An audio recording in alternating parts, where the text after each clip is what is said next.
upang matugunan ang mga kinakaharap na pagsubok ng mga guro at mag-aaral sa gitna ng kasalukuyang pandemya. Nagsanib tulong sina Congressman Charlie Cojuangco ng unang distrito ng Tarlac, DEPED Region 3 Regional Director Dr. May B. Eclar at Tarlac Schools Division Superintendent Dr. Ronaldo Pozon para sa isang napapanahong proyekto na tinaguriang Project Shine, Aral TarlakHenyo. Ang mga mag-aaral ng Grade 4 at Grade 5, ganon din ang Grades 8 and 9 sa buong probinsya ng Tarlac, kasalukuyang sumasailalim sa radio-based instruction. Katuwang ang himpilang DZTZ 828 kHz AM at RTV Tarlac, Channel 26. Ang Tarlac po nangunguna po ngayon pagdating po sa radio-based instruction.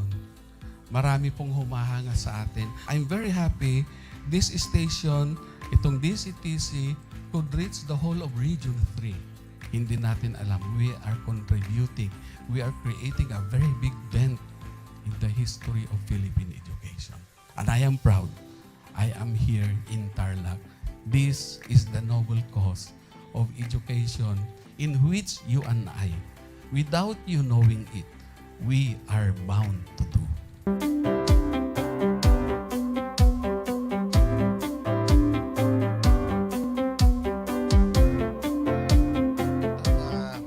Project natin na Project Shine is a natural consequence dahil sa nangyari sa buong mundo. Let's continue to work together.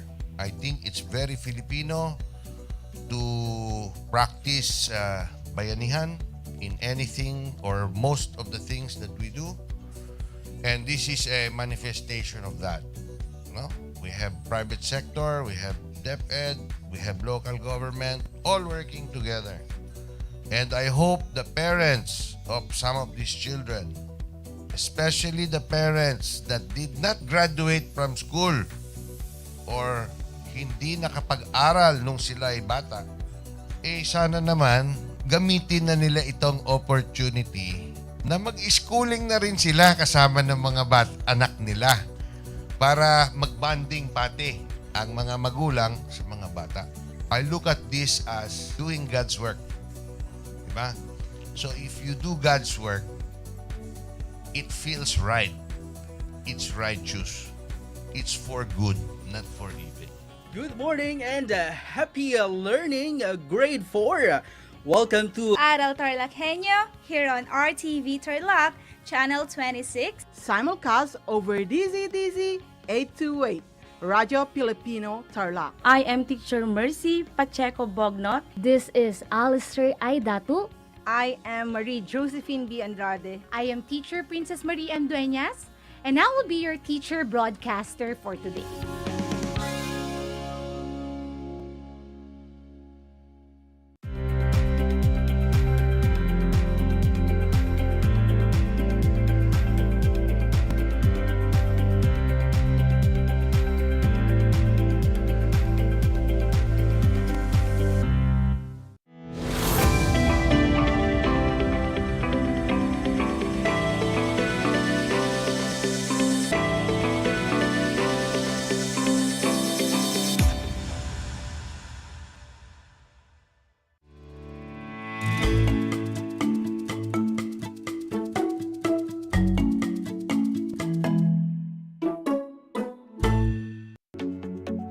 Welcome sa ating Project Shine, Aral TarlakHenyo ng SDO Tarlac Province na kasalukuyang napapanood dito sa RTV Tarlac, Channel 26, Converge Air Cable 100 at sa bayang napapakinggan sa 828 AM DZTC Radyo Pilipino Tarlac. Magandang buhay, mabuting tao! Kumusta kayo mga giliw naming tagapakinig? Ang aking pagbati at paghanga sa inyong pagpapahalaga sa edukasyon at pagpupursiging matapos ito nang nagtatagumpay sa kabila ng hamon ng pandemya. Ako ang inyong guro sa edukasyon sa pagpapakatao, Baitang 8, Ginoong Rafael M. Manangkil, sumasahing papawid mula dito sa bayan ng Capas, Tarlac. Sasamahan at gagabayan ka sa Most Essential Learning Competency na nahihinuha ang pagkakaroon ng tamang pananaw sa sexualidad ay mahalaga para sa paghahanda sa susunod na yugto ng buhay ng isang nagdadalaga at nagbibinata at sa pagtupad niya sa kanyang bukasyon na magmahal. Ngayon ay June 1, 2022 at natitiyak kong kayo ay handang-handa na mga anak sa ating pagpapatuloy ng ating aralin para sa araw na ito. Maging alerto at listo sa anumang impormasyong magbibigay sa atin ng inspirasyon, pag-asa at aral sa buhay na makatutulong sa pagiging mabuting tao. Paalala lang, kung may nais linawin o itanong at sumagot sa ating mga katanungan sa ating talakayan, ay maaari kayong mag-comment sa ating Facebook Live. Makikita sa inyong screen mga anak ang larawan ng learners materials na ating gagamitin sa ating talakayan sa edukasyon sa pagpapakatao, baitang 8. Mangyaring buksan ito sa pahina 335 hanggang 354. Tayo munang magbalik-aral sa ating nakaraang aralin. Ang paksang ating tinalakay ay tumutukoy sa mga napapanahong issue ayon sa tamang pananaw sa sexualidad. Ang mga isyung ito ay teenage pregnancy, premarital sex, pornografiya, at prostitusyon. Lagi nating tandaan na ang sexualidad ay kaloob sa atin ng Diyos. Ang paggamit ng kakayahang sexual bilang ekspresyon ng pagmamahal ay mabuti. Ngunit, nararapat gawin ito sa tamang panahon. At para naman sa araw na ito, ang ating tatalakayin ay tamang pananaw sa sexualidad tungo sa paghahanda sa susunod na yugto ng buhay ng isang nagdadalaga at nagbibinata at sa pagtupad niya sa kanyang bukasyon na magmahal. Sabi nga natin noong mga nakaraang episode, isang moral na hamon sa bawat tao ang pag-iisa o pagbubuo ng sexualidad at pagkatao upang maging ganap ang pagkababae at pagkalalaki. Kailangang mapag-isa ang sexualidad at pagkatao upang maiwasan ang pagkakaroon ng kakulangan sa kanyang pagkatao. Ang tao ay tinawag upang magmahal. Ito ang natatanging bukasyon ng tao bilang tao. May 200 patungo ito dito, ang pag-aasawa at ang buhay na walang asawa, o ang tinatawag nating celibacy. Tao lamang ang may kakayahang magmahal, at ang tao lamang ang makapagsisilang na isa pang tao, na tulad niya ay may kakayahang magmahal din. Ang kakayahang ito na magmahal at maghatid ng pagmamahal sa mundo, ang likas na nagpapadakila sa tao. Banal na Papa Juan Paulo II. Ayon sa Banal na Papa na si Papa Juan Paulo II sa kanyang akdang Love and Responsibility, upang gawing higit na katangi-tangi ang pagmamahal at upang ito ay maging buo at ganap, kailangang ito ay magkaroon ng integrasyon. Ibig sabihin, kailangang mailakip dito ang lahat ng elemento ng tunay na pagmamahal ayon sa kung alin ang dapat mangibabaw o mauna. Ilan sa mga elementong ito ang kailangang nating linawin. Kabilang sa mahalagang elementong tinutukoy dito ay ang sex drive o sexual na pagnanasa, ang kilos loob o tinatawag nating will, mga pandama at emosyon, pakikipagkaibigan, at kalinisang puri. Ang sex drive o libido sa yugto ng pagdadalaga at pagbibinata, may mga pagbabago sa iyong katawan na nagiging dahilan ng pagpukaw ng iyong interes sa katapat na kasarian. Sa tamang panahon, lilisanin mo rin ang sariling tahanan at hahanap ka ng kapares sa katapat na kasarian upang magsimula ng sariling pamilya.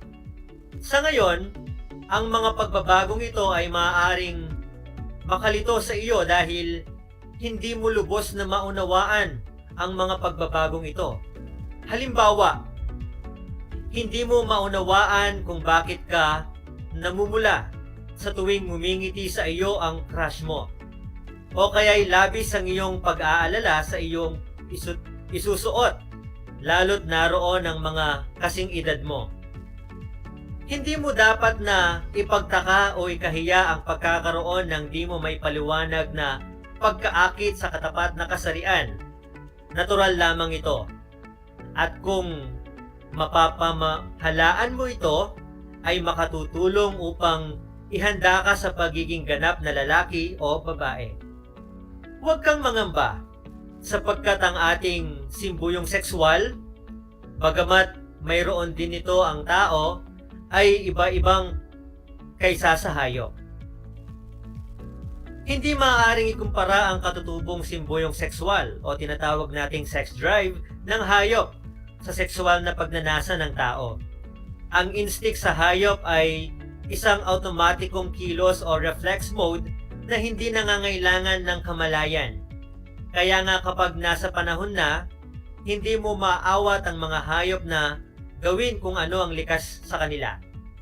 Isa lamang ang layunin ng sexual na pagsasama ng hayop, ang pagpapanatili ng kanyang uri. Kaya nga mas angkop na tawaging udyok o simbuyo ng damdamin ang sexual na pagnanasa kung tao ang pag-uusapan. May kamalayan at kalayaan ang sexualidad sa tao. Ito ay bunga ng pagpili, may tuon at nauugat sa pagmamahal. Hindi winawalang halaga ng banal na si Papa Juan Paulo II ang emosyon at ang mga pandama sa pagsibol ng tunay na pagmamahal. Sa katunayan, sinabi niya na ang lahat ng tao ay nararapat na gamitin ang lakas at sigla sa likod ng kanyang sensualidad at emosyon upang ang mga ito ay maging katuwang sa pagsisikap na makamit ang tunay na pagmamahal. Ang udyok o pagnanasang sexual ng tao ay isang katotohanang kailangang kilalanin at tanggapin bilang bukal na likas na enerhiya. Ang hamon sa atin ay ang paggamit sa likas na enerhiyang ito upang mapaglingkuran ng tunay na at tapat na pagmamahal. Ang likas na lakas na ito ay maaaring ituon sa sports, sa pagpapaunlad ng talento, mga hilig o interes, at lalo't higit sa pag-aaral. Sa panahon ngayon, ang unang paghanga sa katapat na kasarian ng isang nagdadalaga o nagbibinatang tulad mo ay para sa mga artista, mga awit, o mga sikat na atleta o mga celebrity. Paano kasi ang pang-araw-araw na buhay ng maraming tao ngayon ay nakababad sa media, sa telebisyon, radyo, sa pelikula, K-drama, magazine, at lalo na sa internet. Kahit saan ka pumunta, ang media ay isang realidad na hindi maiiwasan. Ang pamantayan tuloy ng kung ano ang kaakit-akit at kaibig-ibig ay kadalasang ayon sa impluwensya ng media. Kaya nga madalas ang mga nagiging crush mo o hinahangaan ay yung may pagkahawig o may pagkakatulad sa isang celebrity na iniidolo mo. Ang puppy love ay kadalasang pinagkakamalan nating tunay na pagmamahal. Ang totoo, maaari naman talaga itong maging simula o pundasyon ng isang tunay at wagas na pagmamahalan sa pagdating ng tamang panahon. Kailangan lamang ng tamang integrasyon ang nararamdamang sensualidad at damdamin. Huwag mong kalimutan na ikaw ay nasa proseso pa lamang ng paghahanda para sa tunay at wagas na pagmamahal at ang iyong nararamdaman ay paghanga lamang at hindi patunay na pagmamahal. Ang puppy love ay maaaring bunga ng sensualidad na pinupukaw ng mga pandama o tinatawag nating senses at damdamin na tinatawag na sentiment na bunsod naman ng emosyon. Kapag nakilala o nakakilala ka ng isang tao na sa iyong pamantayan ay nakaaakit, natural lamang na ang una mong naging batayan ng panghuhusga ay ayon sa iyong mga pandama. Maaring sa una, ang nakapupukaw sa iyong interes sa kanya ay ang ganda ng kanyang mukha, katawan, kilos, pananamit o kaya'y talento at hindi ang kanyang pagkatao. Dahil nga hindi mo pa naman siya lubos na nakikilala. Katunayan nga, minsan dahil hindi naman kayo nagkakaroon ng pagkakataon na magkasama at lubos na magkakilala, nawawala rin kaagad ang interes mo sa kanya. O kaya naman naroon lang ang interes kapag kasama mo o nakikita siya. O di kaya'y may nakita kang bagay na hindi mo nagustuhan sa kanya. Nalaman mo halimbawa na mabaho pala ang hininga niya. May mga pagkakataon naman na ang paghanga ay mas masidhi o sabi nga intense. Hindi ka makakain, hindi makatulog, palagi mo na lamang siyang naiisip. Gusto mong lagi siyang nakikita, gusto mong lagi siyang nakakasama, wala kang makitang kapintasan, perpekto ang tingin mo sa kanya, nakatutunaw ang mga tingin niya, at nakakapaso ang dampi ng palad niya. Siguradong sigurado ka na siya na ang mamahalin mo habang buhay. Pagmamahal na nga ba kaya ito? Huwag malungkot o madismaya kung sabihin man sa iyo ng mga nasa hustong edad at nakaranas nito, hindi ito ang tunay na pagmamahal na pinaghahandaan mo.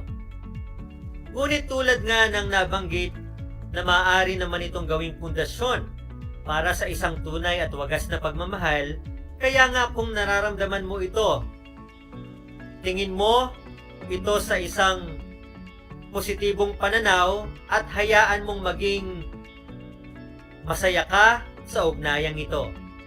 Gamitin mong inspirasyon ang hinahangaan upang mapagbuti pa ang iyong mga gawain, pag-aaral at mapaunlad ang iyong sarili.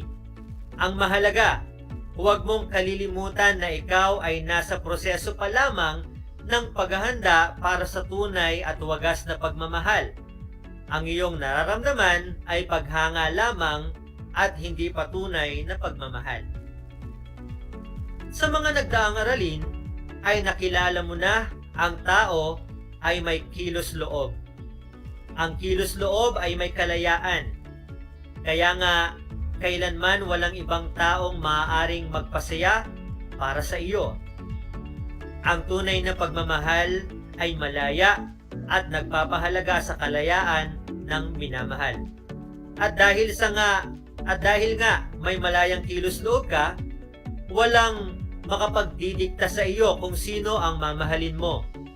Gayon din naman, hindi mo madidiktahan ang sino man na mahalin ka. Hindi ba masakit na para lamang makuha ang pagmamahal mo ay lilinlangin ka ng taong itinuturing na kaibigan? Tulad halimbawa ng kaibigang nagpapanggap o nagsisinungaling na magkatulad kayo ng interes sa sports. Gayong nababagot pala siya rito. Dahil lang sa pagnanais na makuha ang simpatsya mo, kung tunay kang mahal, ipakikita niya ang tunay niyang pagkatao at bibigyan ka ng pagkakataong magpasya kung mamahalin mo siya at kung ano ang tunay na siya. At dapat gayon ka din naman sa iyong kaibigan. Halimbawa, nitong iyong tinanong ng isang lalaki ang kanyang asawa kung bakit siya mahal nito. Nagbigay ng 3 dahilan ng babae. Tinanong naman ng babae ang lalaki at sinabi nitong, "Ikaw ang dahilan ng aking pagmamahal. Mahal kita dahil ikaw, ikay ikaw." Hindi ba't ang tamis pakinggan? Ang pagmamahal ay pagmamahal sa buong pagkatao ng kapwa, hindi ang pagmamahal sa ilang bahagi niya lamang dahil may ilang bagay kang naiibigan sa kanya. Kung paglalaroan natin ang damdamin ng kapwa, ay tinuturing mo siyang isang bagay at hindi tao. Ginagamit mo lamang siyang pampuno sa pangangailangan mo na magkaroon ng kasama upang hindi maiwasang nag-iisa. Tandaan mong ang Diyos nga, binigyan ka ng laya na piliin kung siya'y mamahalin mo o hindi. Ang pagmamahal ay nagsisimula sa isang pagpapasyang magmahal. Ang mga paghangang nararamdaman mo ay maaaring ang mauwi sa pagmamahal kung kapwa kayo malayang magpasya na pagsikapang mahalin ang isa't isa. May mga mahalagang elementong isinasaalang-alang ang tunay na pagmamahal. Una, tinitignan mo ang minamahal bilang kapares at kapantay, bilang nagmamahalan regardless kung ito ay may kakayahang makapagbigay o makapagtrabaho. As long as na pinili nyo ang bawat isa na mahalin, marapat lamang natignan ang bawat isa na kapantay lamang. Ikalawa, iginagalang ninyo kapwa ang dignidad at kalayaan ng bawat isa. Hindi kanya dapat piliting gumawa ng mga bagay na labag sa iyong kalooban at sa gayon din, hindi mo siya dapat pagawin ng bagay na alam mong hindi niya gustong gawin. Dapat na mahalaga sa iyo ang kanyang ikabubuti at gayon din naman ang ikabubuti mo ay mahalaga sa kanya. Ang kalinisang puri at pagmamahal. Marapat o marahil ang pananaw ng marami sa kalinisang puri ay isang mahabang listahan ng mga hindi dapat gawin. Ngunit ang totoo, ang kalinisang puri ay isang pagkilos. Ito ay pag-oo at hindi at pag-hindi. Ang kalinisang puri ay birtud na tumitiyak na kailanman hindi tinitignan ang minamahal bilang isang bagay.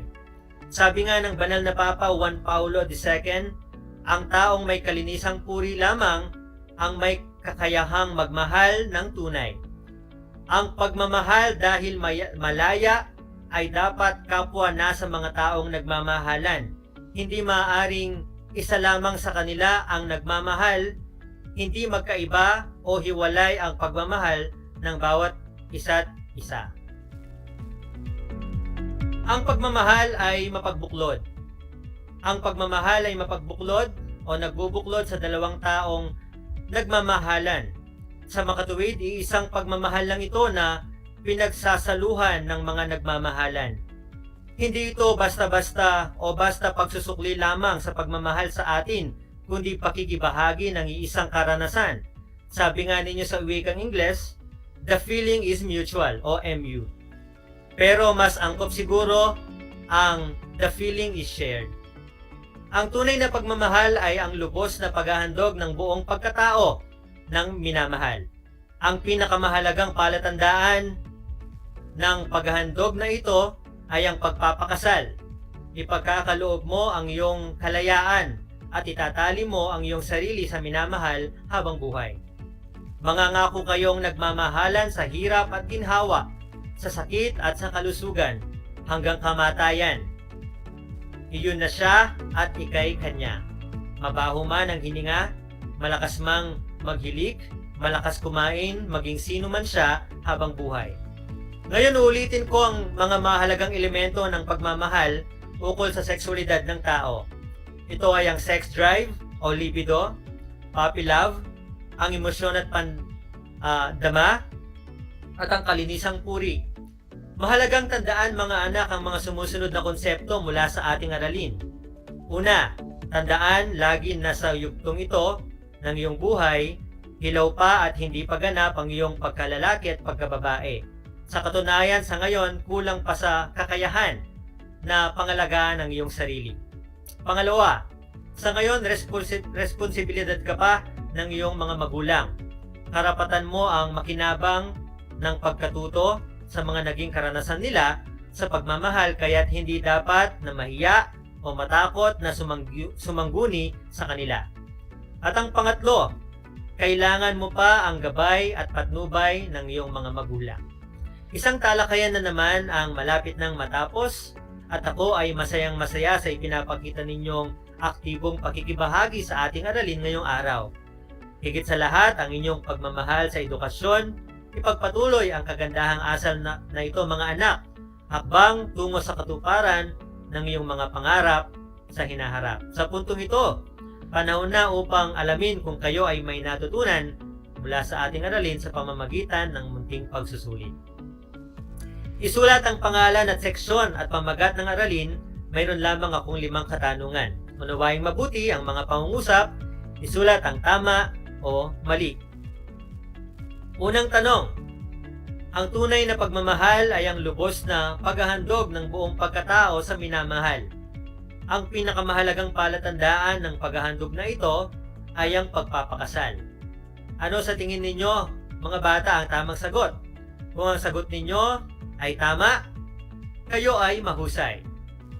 Ikalawang tanong, ang puppy love ay maaaring bunga ng sexualidad na pinupukaw ng mga pandama o senses at damdamin na tinatawag na sentiment, na bunsod naman ng emosyon. Ano sa tingin ninyo mga bata ang tamang sagot? Kung ang sagot ninyo ay tama, kayo ay mahusay. Dako na tayo sa pangatlong tanong. Ang tunay na pagmamahal ay malaya at nagpapahalaga sa kalayaan ng minamahal. Tama o mali? Ang sagot ay tama. Ika-4 na tanong. Ang kalinisang puri ay birtud na tumitiyak na kailanman hindi tinitignan ang minamahal bilang isang bagay. Tama o mali? Ang sagot ay tama. Para sa panghuling tanong, sa iyong edad, ang iyong pagpili ng minamahal ay hindi na kailangan pa ang gabay at patnubay ng iyong mga magulang. Ano ang sagot ninyo dito? Tama ba o mali? Kung ang sagot ninyo ay mali, kayo ay mahusay. At ngayon, binabati ko kayong lahat mga anak sapagkat natitiyak kong nakuha ninyong lahat ang ang tamang sagot ng ating pagsusulit. Mula sa akin, tanggapin ninyo ang mga salitang magaling at mahusay, mabuting tao. Mga bata, ako'y naghanda ng mga gawain at refleksyon sa inyong learning activity sheets. Inaasahan ko na ito ay inyong sasagutan ng buong sigasig at sa abot ng inyong makakaya. Sakali man na kailanganin ninyo ang patnubay ng inyong kapamilya at guro, huwag kayong magkatubiling sila ay tawagan upang kayo ay magabayan ng tama. Panalangin ko sa anumang konseptong higit lalo ang mga aral sa buhay na inyong natutunan sa araw na ito ay inyong maisasabuhay sa araw-araw. Muli ako ang inyong guro sa edukasyon sa pagpapakatao, Baitang 8, Ginoong Rafael M. Manangkil na nagpapaalala na piliing maging mabuting tao sa lahat ng panahon at pagkakataon. Hanggang sa muli!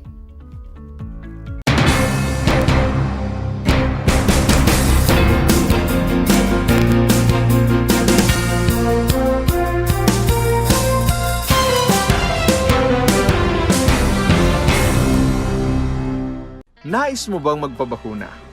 Alam mo bang may mga tinatawag na priority eligible groups? Sa bawat priority group, may mga sektor na nakahanay. Kung ikaw ay kabilang dito, wag nang magdalawang isip pa. Halina't magpabakuna na. Simula Hunyo, sisimula na ang pag-roll out ng mga bakuna sa A5 group o ang mga nabibilang sa indigent population. Ito ay ang mga kabilang sa mahihirap na populasyon base sa listahan ng National Household Targeting System for Poverty Reduction o NHTSPR o iba pang verification mechanisms ng local government units. Kaya kung ikaw ay nabibilang sa grupo na ito, tumawag o makipag-ugnayan sa inyong LGU upang malaman ang mga detalye tungkol sa inyong vaccination program katulad ng petsa, oras at lugar kung saan ka magpapabakuna. Humingi ng medical clearance sa inyong doktor kung ikaw ay may autoimmune disease, HIV, cancer, malignancy, dumaan sa organ transplant, kasalukuyang dumadaan sa steroid treatment o nakaratay sa higaan. Huwag kalimutan ang iyong proof of eligibility o mga dokumentong nagpapatunay na ikaw ay kasama sa priority group na ito. Huwag din kalimutang dalhin ang iyong government ID, pati na ang face mask, face shield, sanitizer at ballpen bago ang iyong vaccination. At paalala, pagkatapos ng pagbabakuna, huwag mag-atubiling magtanong na makaragdagang impormasyon tungkol sa bakuna na ginamit sa iyo. Hingin at itago ang contact information ng personnel na tatawagan kung sakaling ikaw ay makaramdam ng seryosong side effects. Huwag rin kalimutan ang vaccination card at alamin ang petsa ng iyong second dose ng pagbabakuna. Higit sa lahat, ugaliin pa rin sundin ang minimum public health standards tulad ng wastong paghuhugas ng kamay, pagpapanatili ng safe physical distancing at pagsusuot ng face mask at face shield. Ano pang hinihintay mo? Tara na sa Vida Vaccination!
How are you today? Hello, everyone. Hello, learners of Tarlac. Good morning, Math Talino Grade 4 learners! Welcome to Aral TarlakHenyo here on RTV Tarlac Channel 26. Simulcast over DCTC Radio Filipino Tarlac.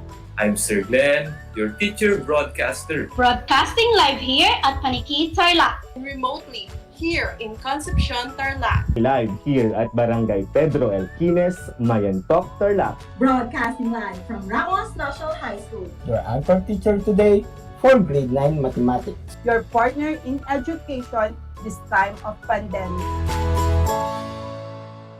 The word boondocks, which is now part of the English Language Dictionary and Vocabulary, comes from the Tagalog word bundok, meaning mountain.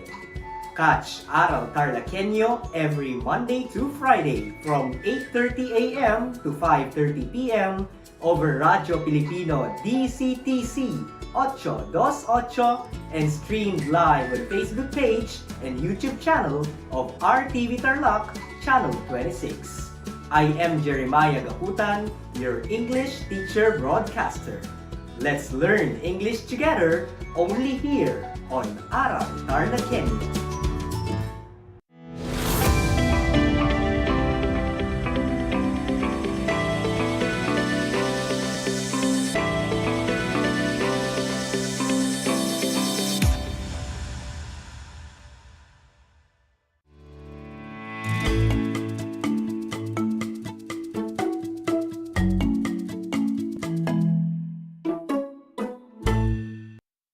A blessed and happy afternoon, everyone. Hello, amazing science enthusiasts. This is School on the Air for Science Grade 8. I hope today you are doing great, safe, and healthy. This is Project Shine Aral TarlakHenyo, brought to you by the Department of Education, Schools Division of Tarlac Province in cooperation with RTV Tarlac Channel 26. Simulcast over DZTC 828 Radio Filipino Tarlac. For those who are Converge Cable TV subscribers, you can also watch us live on Channel 100. Yes, you heard it right, Channel 100. What are you waiting for? Allow us to deliver and be awed of science ideas, discoveries, and concepts at its best and in fun ways of learning. I am Argentina B. Tuvera, your teacher broadcaster for Science Grade 8. Grab your modules and get ready for a 25-minute fun learning with me. At this time, I am broadcasting to you live but remotely from the summer capital of Tarlac, Mayantok, here in Carabawan, Caucawayan High School. Let me just remind you, dear learners, to make sure that you will stay on a place where you are comfortable and free from any disturbance or distractions while listening to our broadcast. Dear Science Grade 8 enthusiasts, prepare your pen, paper, notebook, learning activity sheet, and your module in Science 8, specifically Quarter 4, Module 4, entitled Mendelian Genetics. Do you have your learning materials now? Great! Sit back and relax. I am honored to be with you again on this exciting journey towards understanding genetics. After this broadcast episode, you are expected to discuss Mendelian genetics, solve and predict phenotypic and genotypic expressions of traits in a monohybrid cross and in a dihybrid cross, and predict phenotypic expressions of traits following simple patterns of inheritance. Last time, we discussed about Gregor Mendel's experiment, crossing the hybrid plants in a monohybrid and dihybrid cross. To recall our past lesson, you're going to answer an activity. I will give you 5 questions to answer. For those who are watching on Facebook Live, you may key in your answers in the comment section. And those who are watching on TV, Converge Cable Channel 100 and listening to the radio, DZTC 828, write your answers on a separate sheet of paper. All 5 questions will be flashed and read first before answers will be revealed. Choose the letter of the correct answer. For number 1, which describes Gregor Mendel? A. Father of electricity. B. Father of biology. C. Father of genetics. D. Inventor of telephone.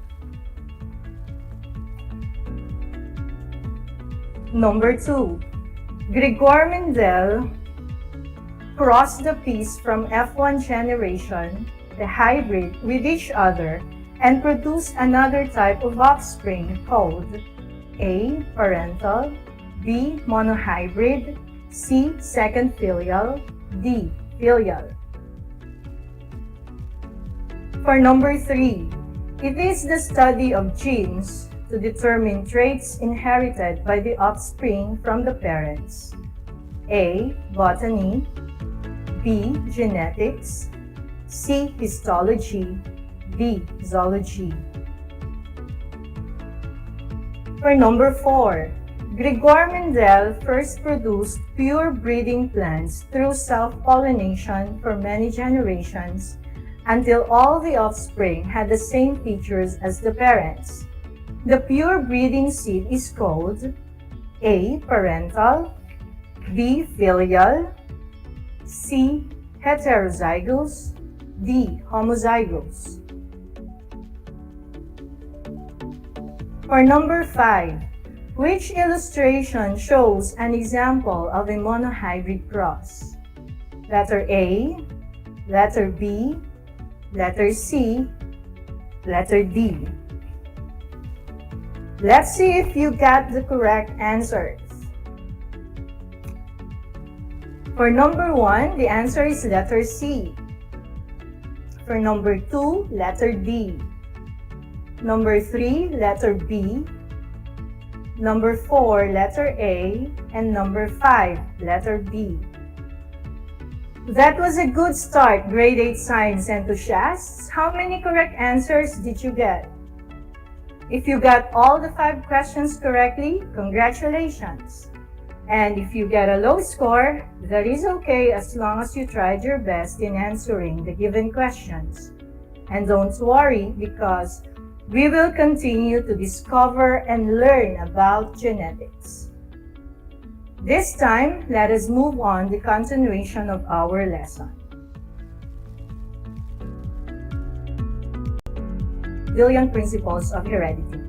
Gregor Mendel's results of his experiment made him hypothesize that there was a factor in the plants which controlled the appearance of a trait, which he called hereditary factors. He also hypothesized that traits were regulated by a pair of factors now called alleles. With these findings, Gregor Mendel was able to formulate the three principles of heredity. Gregor Mendel conceived the idea of heredity units, which he called hereditary factors. Mendel found that there are alternative forms of factors currently called genes that account for variations in inherited characteristics. The law of dominance. This states that in every organism, there is a pair of factors or genes which control the appearance of a particular trait. One of the pair of genes or alleles may hide or prevent the appearance of the other. One allele is a dominant trait, while the other is a recessive trait. The dominant traits hide or mask the appearance of the recessive trait. The dominant trait is represented by a big letter and a small letter for the recessive trait. Example: capital letter R for round seed, or the dominant trait, small letter r for wrinkled seed, a recessive trait. Capital letter G for the green pod, or dominant trait, and a small letter G for the yellow pod, recessive trait. Note that in a particular trait, the same letter will be used for both the dominant and recessive traits.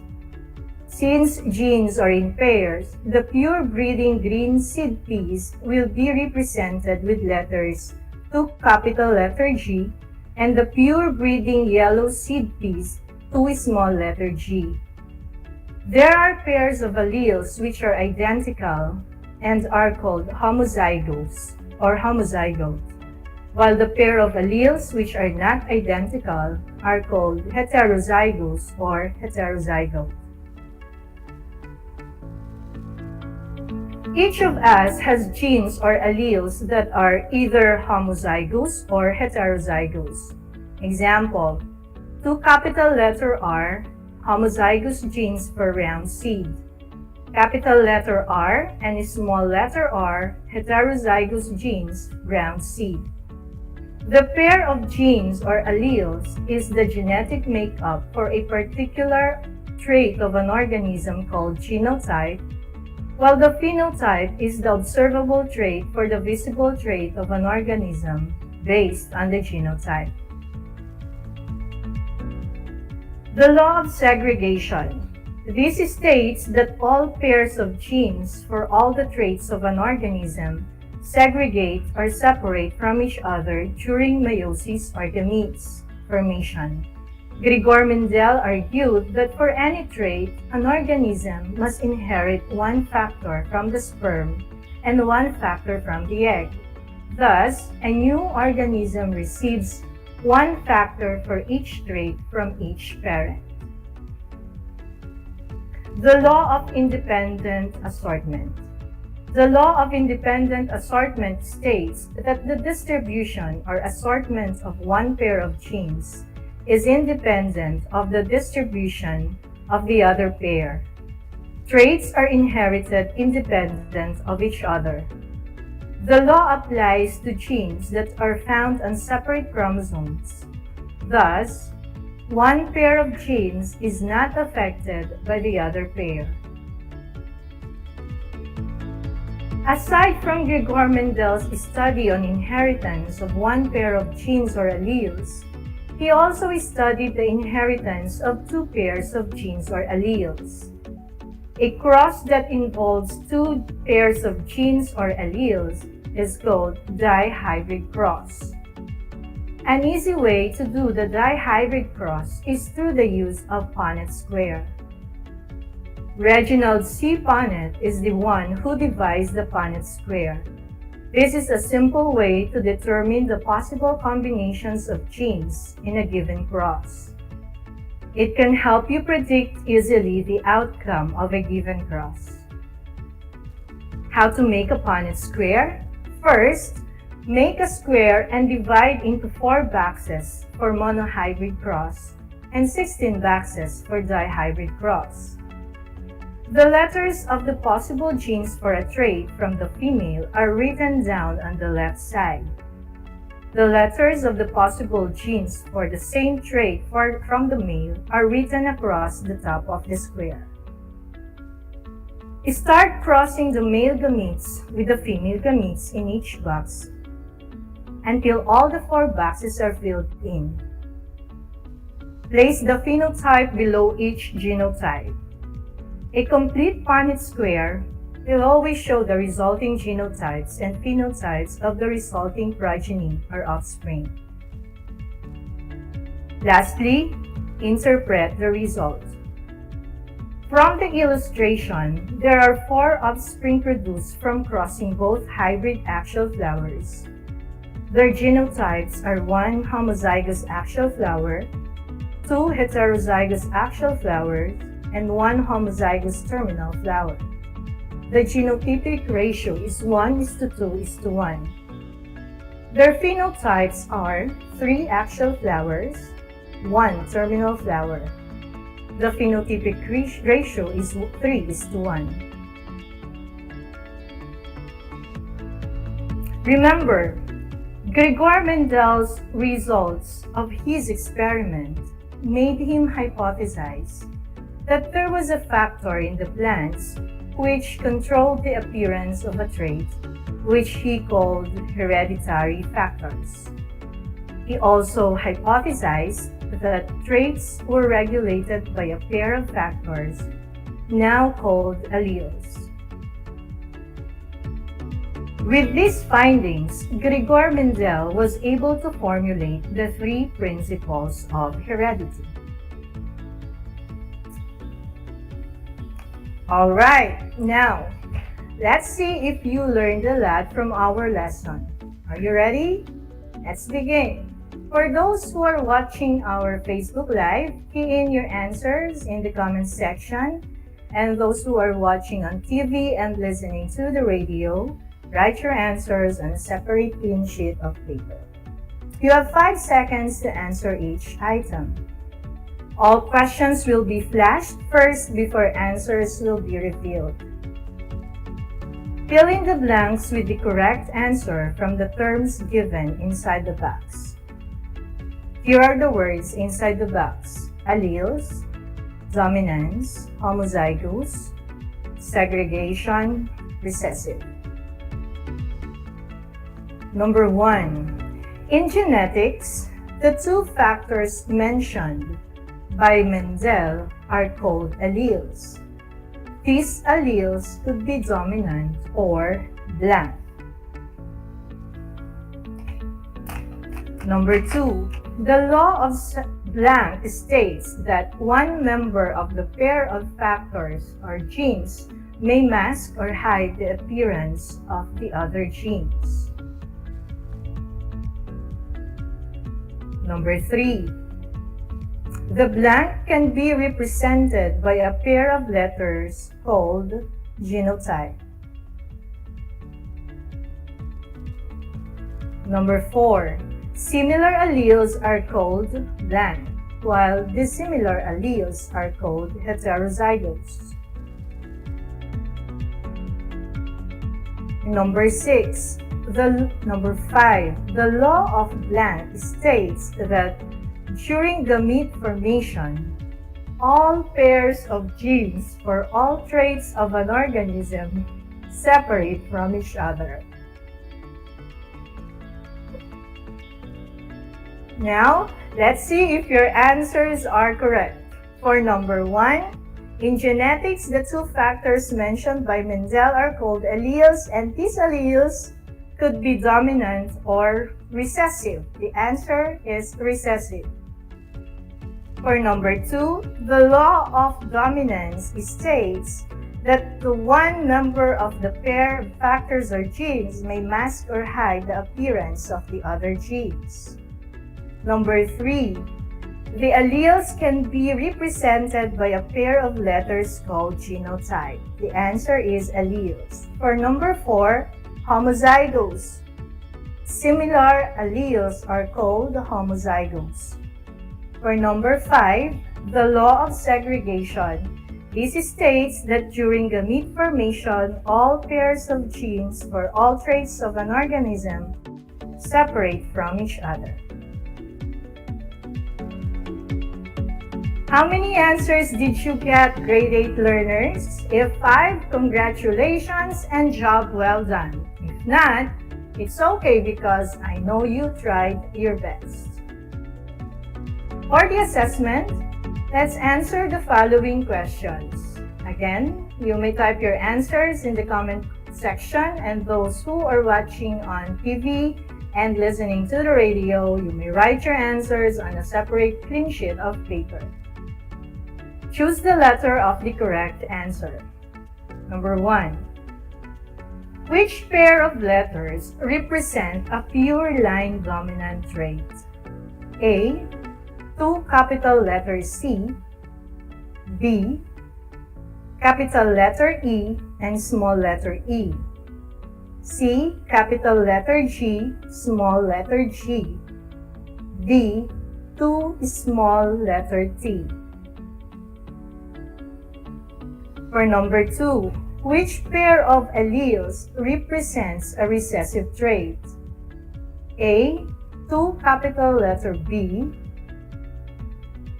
B, capital letter D, small letter D, C, small letter H, capital letter H, D, 2 small letter S. Number 3, which is true about homozygous organism? A, has different alleles, B, has only one of the alleles, C, has 3 identical alleles, D, has 2 similar alleles. Number 4, which refers to the genetic composition of a particular trait of an organism?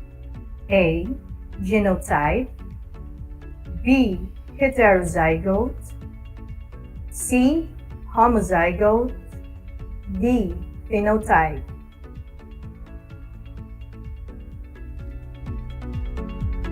Number 5. Which of the following is an example of a homozygous genotype? A, capital letter T and small letter C. B, small letter T and small letter C. C, 2 capital letter T. D, capital letter T, small letter T. Let's see if you got the correct answers. For number 1, the answer is letter A. For number 2, the answer is letter D. For number 3, the answer is letter D. For number 4, the answer is letter B. And for number 5, the answer is letter C. Did you get a perfect score, grade 8 learners? If yes, thumbs up to you, science enthusiasts. If not, try again next time. Again, let's remember. Gregor Mendel's result of his experiment made him hypothesize that there was a factor in the plants which controlled the appearance of a trait which he called hereditary factors. He also hypothesized that traits were regulated by a pair of factors now called alleles. With these findings, Gregor Mendel was able to formulate the three principles of heredity: the law of dominance, the law of segregation, and the law of independent assortment. For today's reflection, have you noticed how siblings look alike or look differently? Even in your family, you shared many traits such as the color of your eyes, color of your skin, your hairlines, the types of your lips, your height, weight, and a lot of other traits. Everything in this world is unique. So, let us appreciate every individual's differences. And let us be contented of what we have.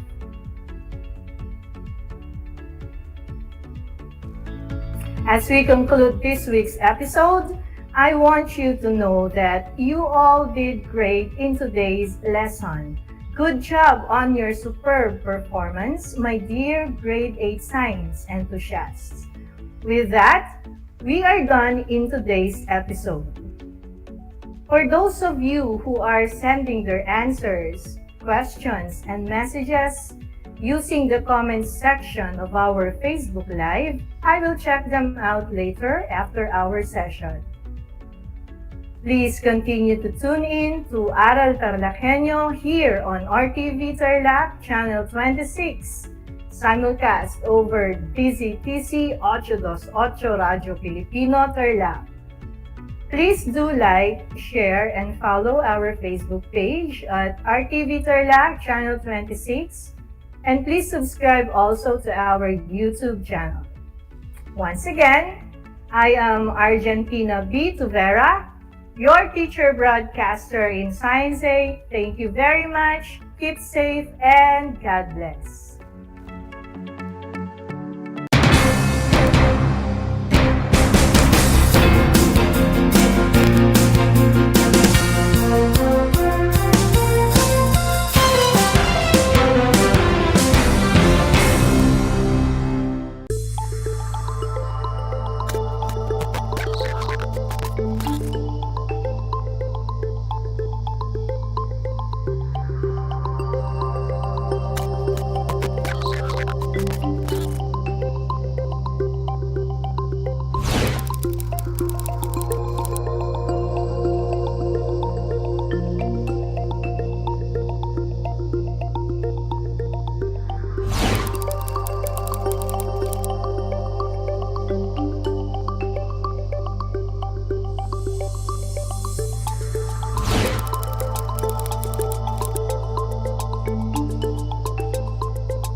Para sa'yo, ano ang COVID-19? Virus. Malungkot. Pagkawala. Pandemya. Ito ay isang korupsyon. Ito ay isang pahirap. COVID-19 para kanya kat peligro. Sa nga pandemic, makurit nga magka-pandemic kay makaradlok ito nga sakit halimbawa sugod ito nga virus nga nakasulod na aton, delikado ito parte ang mga tao. Pandemic, ngayon para bundaga dapat ito nga distruso habang sa kalibutan. Ikaw, paano ka makakatulong? Para makuha natin ito nga mga pandemic, kinakailangan po protocol, social distancing, nganhin may face mask. Make sure na itamang prepare nga food, naka-guidelines siyahan cleanliness, tapos pinapalo na mo itong social distancing. So kada kung driver ako, amo, nagtong kami mga barrier para ng motor para proteksyon gihapon, dirila para kung pati nga tatakon pamilya. Makatulong nga may iwasan iti COVID-19, iti pamamagitan iti pagsunod ko, iti health protocol kan hanak arumwa DJ Balaymi. Sa gagayam ni Peter Amigable, salamat.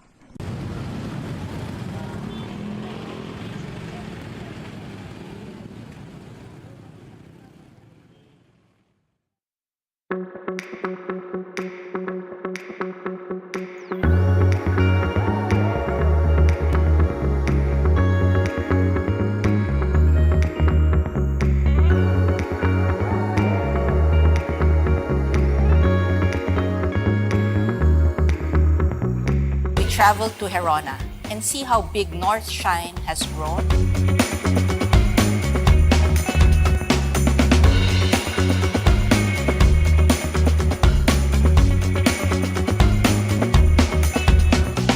Doon ho sa bayan ho namin, nakilala ho kami dahil sa North Shine. Nakita man yun, dati ho, parol capital ho kami dati ng Tarlac.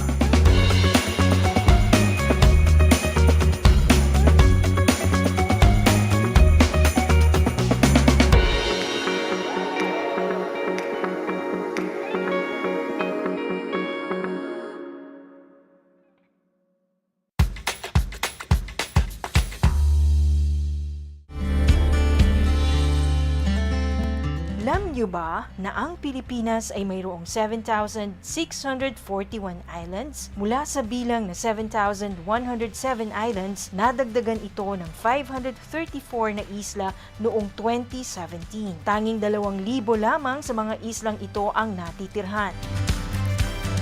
Alam niyo na! Yan ang mga isla sa Pilipinas. Good morning, grade 5 learners.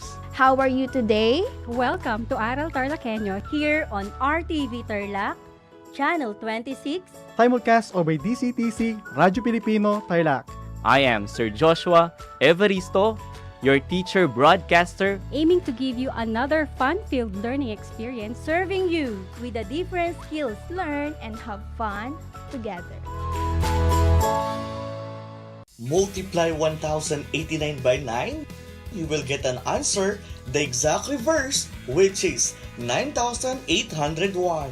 My name is JRP Duldulao, your teacher broadcaster on Aral TarlakHenyo. For more math trivia and answers to your math questions, catch Aral TarlakHenyo every Monday to Friday from 8:30 a.m. to 5:30 p.m. Learning math is so much fun!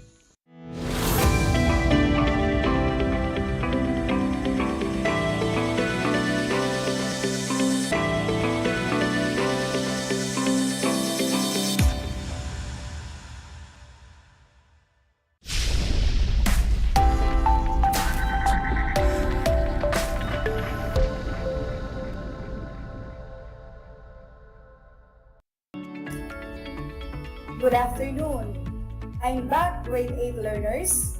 Welcome to Aral TarlakHenyo here on RTV Tarlac, Channel 26, simulcast over DCTC, Radyo Pilipino Tarlac. Also live on FB page, YouTube channel, and Channel 100 of the Converge Cable TV. Your teacher broadcaster for Mathematics Grade 8 is Cleopatra Andres Yasay, broadcasting live from Tamiling, Tarlac. Today's lesson is the continuation of Sir Calara's discussion about basic concept of probability. The objective of today's lesson is to illustrate experiment, outcome, sample space, and event. Probability is defined as the branch of mathematics that deals with chance. It is a measure for estimation of how likely it is that an event will happen. Whenever we are unsure about the outcome of an event, we can talk about probabilities of certain outcomes, how likely they are. So before we continue, let us recall some concepts of probability that will enlighten us as we go on with the discussion and its application. Shown in the next slide is the probability line that shows the probability of an event, number between 0 and 1, where roughly speaking, 0 indicates impossibility of the event and 1 indicates certainty. Let us continue by discussing the 4 key rules of probability. Rule number 1, probability of an event is between 0 and 1. And this is written as probability of an event is greater or equal to 0 or less than or equal to 1. Whatever the value of P is, it can be written in fraction or in decimal form.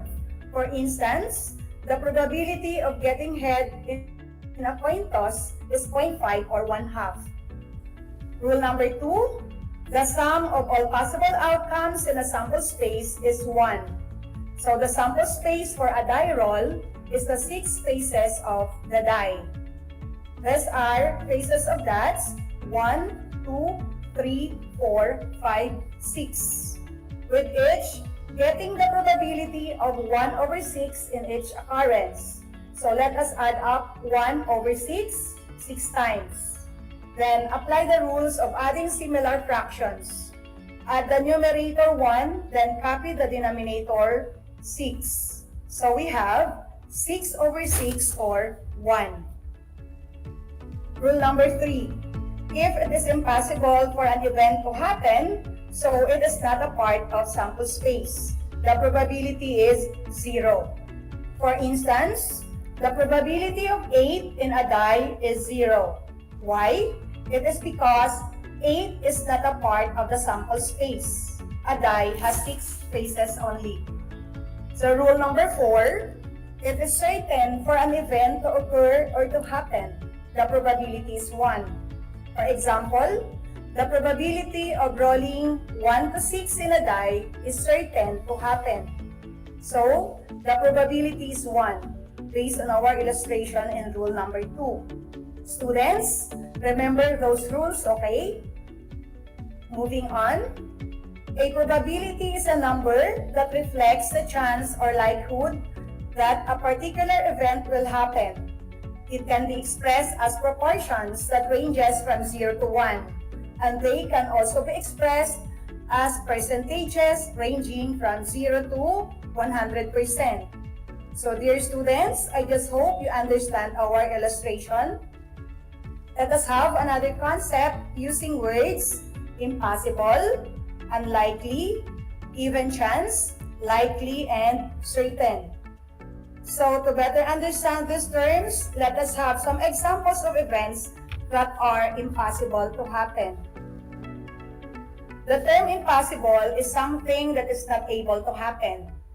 It is impossible to rain gumballs from the sky. That will never happen because rain is precipitation of liquid drops, not in the form of gumballs. Another example, your nose will grow when you tell a lie. Who among you here didn't tell a lie once? So for those who lied, did your nose grow when you did it?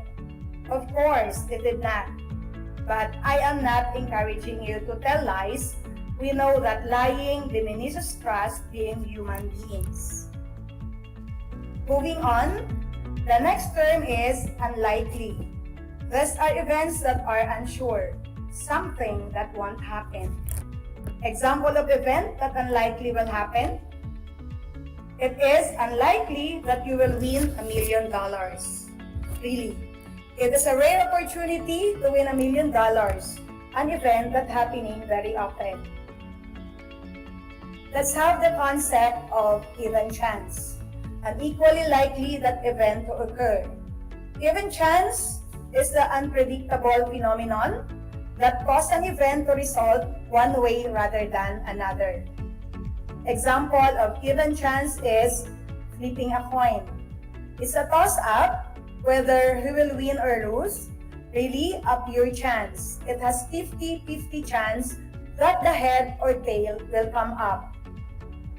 Next is likely, which means such as well might happen or to be true. Example, it is likely that you will see a tiger in the zoo. It is true that tigers can be found in the zoo, not somewhere else. We cannot also make tigers as our pet, so we cannot see tigers in our home. So it is likely to see tigers in the zoo. The last word is certain. This is defined as having no doubt that something will happen or is true. Example, we are certain that Christmas will be celebrated on the 25th of December this year. So it is known fact that Christmas Day is celebrated every 25th day of December. So we are sure we will celebrate Christmas on the 25th of December this year. Is our elaboration clear? There's grade 8 students. I hope it adds up your understanding of the concepts of probability. Okay, to continue, let us have a more detailed illustration. So let us describe the terms or words impossible, unlikely, even chance, likely, uncertain using sample problem. Look at the picture. It is a jar that contains yellow and violet marbles. Describes how likely it is an event will happen. Since the jar contains marbles, we are certain to choose a marble. So why? Because we are 100% sure we can pick a marble that this jar contains 11 violet marbles and 2 yellow marbles. So we are certain to choose violet because violet is more than yellow. There are 11 violet marbles and only 2 yellow marbles. So there are 11 chances of picking violet and 2 chances of picking yellow marble. So 11 over 13 is 0.85 or 85% chance of choosing or picking violet marble. Next, we are unlikely to choose or likely to choose yellow marble, and there are only 2 pieces of yellow marbles out of 13 marbles in the jar. So therefore, there is only 2 chances out of 13, and 2 over 13 is 0.15 or 15% chance to pick yellow marbles. And then, it is impossible to choose red marbles because there is no red marbles in the jar. So it has 0% chance to pick red marbles. Did you get it, grade 8 students? Very good. To have more clearer and complete idea of our lesson today, let us recall the different terminologies of probability. Our first term is experiment. Experiment is defined as an activity in which the result cannot be predicted. Each repetition of experiment is called a trial. Example of an activity or experiment are tossing a coin or rolling a die wherein we can observe or measure the result of each experiment. Next term to remember is outcome, defined as the result of probability experiment. So an example of outcome or outcomes, when tossing a coin, you get 2 possible outcomes, the head and the tail. Next term is event, defined as any collection of outcomes, and simple event is an event with only 1 possible outcomes. The last term to remember is sample space. Sample space is a collection or the set of all possible outcomes of a random experiment, represented using the symbol S. Bear in mind that probability experiment is an activity in which the results cannot be predicted, and its repetition of experiment is called a trial. So example of experiments are tossing a coin and rolling a die. So let us have our first example of an experiment. Experiment number 1.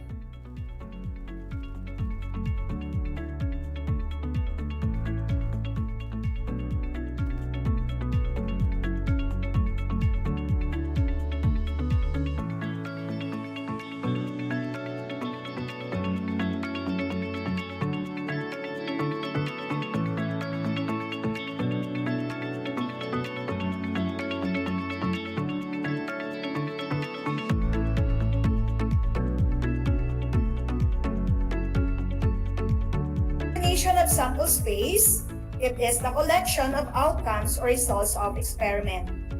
So when we toss a coin, what are the possible outcomes?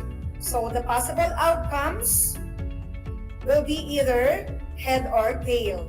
So therefore, the sample space is the set of head and tail. So if you want the event that the head will occur, it will be event is the set of head. Next experiment is rolling a die.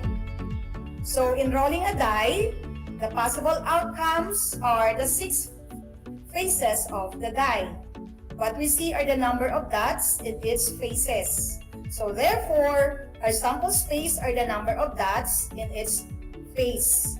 These are dots of 1, 2, 3, 4, 5, and 6. So if the event is an even numbers to appear when we roll a die, what are the possible outcomes? So in the sample space, 1, 2, 3, 4, 5, and 6, there are 3 even numbers, and these are 2, 4, and 6. So therefore, the event are set of numbers 2, 4, 6. Moving on to our next experiment, rolling a die and tossing a coin. So what are the possible outcomes of rolling a die and tossing a coin? Students, the sample space are the 6 faces of a die and the 2 faces of a coin. And these are 6 faces of a die and the head of the coin, and the 6 faces of a die and the tail of the coin. So the possible outcomes are the set of combination of number of dots of die, and it's either the head or the tail. So let us enumerate the sample space. We have 1H, 2H, 3H, 4H, 5H, 6H, and 1 tail, 2 tail, 3 and tail, 4 and tail, 5 and tail, and 6 tail. So there are 12 possible outcomes in rolling a die and tossing a coin. Now, if the event is an even number will come out when tossing a coin and rolling a die, the event will be the set of even numbers and the 2 faces of a coin. So these are even numbers 2, 4, 6.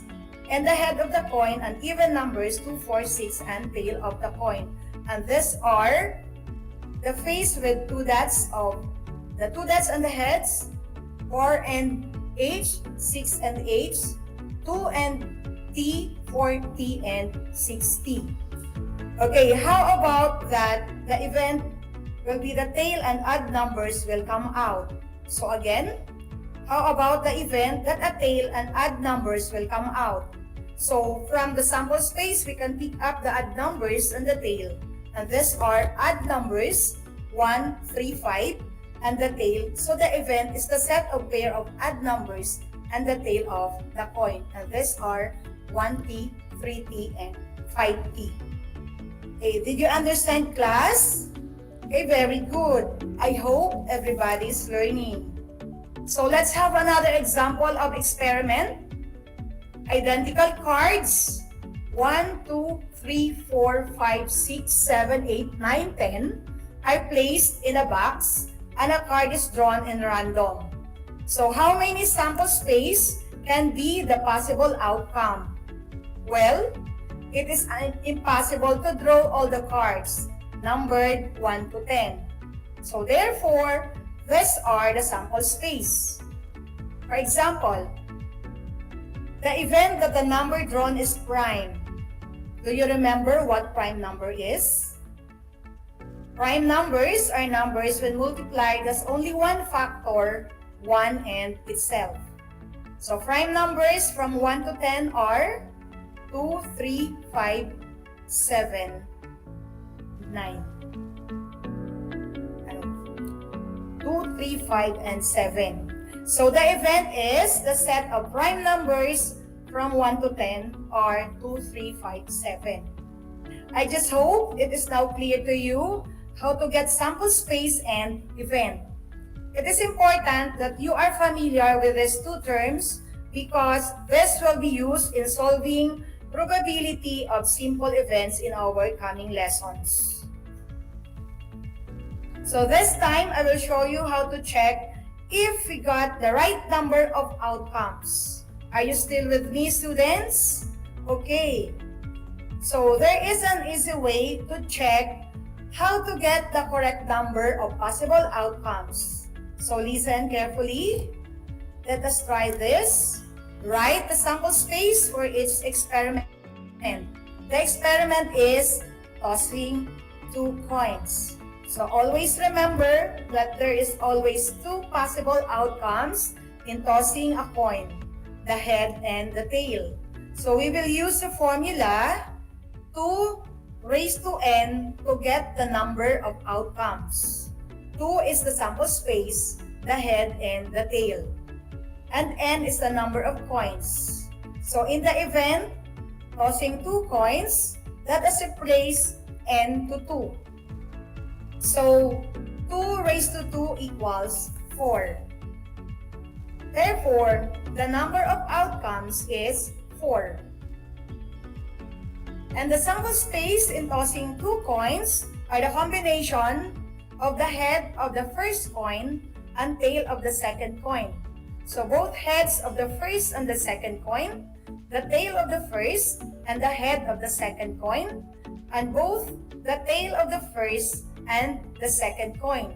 So we have HP, H and H, T and H, T and T. Is it clear, my dear students? This is one way of checking the number of outcomes of one experiment. So let us try another experiment. This time, tossing 3 coins. So let us use the formula we use in tossing 2 coins, 2 raised to n, where 2 is the number of outcomes, head and tail, and substitute 3 to n, where n is the number of coins to find how many. So to find how many outcomes with tossing 3 coins will be. So 2 raised to 3 or 8. So therefore, there are 8 possible outcomes. So what are the sample space in tossing 3 coins?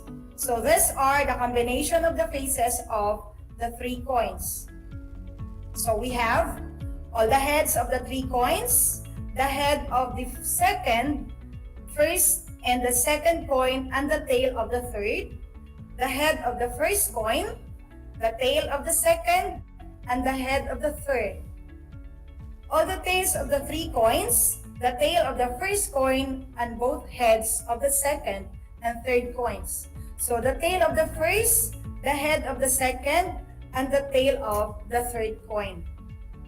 Okay, so in presentation we have head, head, and head, head, head, and tail, head, tail, and head, head, tail, and tail, the 3 tails, then tail, head, and head, tail, head, and tail, and tail, tail, and head. So these are the results of when we toss 3 coins. So, okay students, don't be absent on Monday because an easy techniques to find possible outcomes using table and tree diagram will be presented and elaborated in the coming lesson. So the last experiment I'm going to present is rolling a pair of die. So sample space is 6 of 1 die. So these are 1, 2, 3, 4, 5, 6. So in the formula we used a while ago, 2 raised to n. So we replace 2 to 6 as the number of outcomes of a die. So it becomes 6 raised to n. So we have 2 dice to use in this experiment, so n is 2. Substitute 2 to 6 raised to n, so we have 6 squared or 6 times 6, which is equal to 36. So there are 36 outcomes. To illustrate if 36 outcomes is correct, let us have a table for the pair of die to show you the number of outcomes. So looking at the illustration, on the left side of the table represents the first die with sample spaces 1, 2, 3, 4, 5, and 6. And on the top is the second die, also with 6 sample spaces. So it is presented this way, so no number is neglected. So the first number on the pair of outcomes is die number 1, and the second number is the possible outcomes for die number 2. So the outcomes are the pair of number of dots in the die. So the set of pair of numbers are 1 and 1, 1 and 2, 1 and 3, 1 and 4, 1 and 5, 1 and 6. And on the second row, we have 2 and 1, 2 and 2, 2 and 3, 2 and 4, 2 and 5, 2 and 6. On the third row, we have 3 and 1, 3 and 2, 3 and 3, 3 and 4, 3 and 5, 3 and 6, and so on, up to 6 and 6. So the possible outcomes are 36 pairs of numbers. Okay, it is clear, dear students? If you have questions, feel free to write it in the comment box. I'll get back to you after the session, or you may ask your subject teacher. Now, let us put that understanding to the test by answering learning activity sheets that will be distributed by your subject teachers, and it will be your assigned task to do. You work on the activities and write your answers in your mathematics notebook.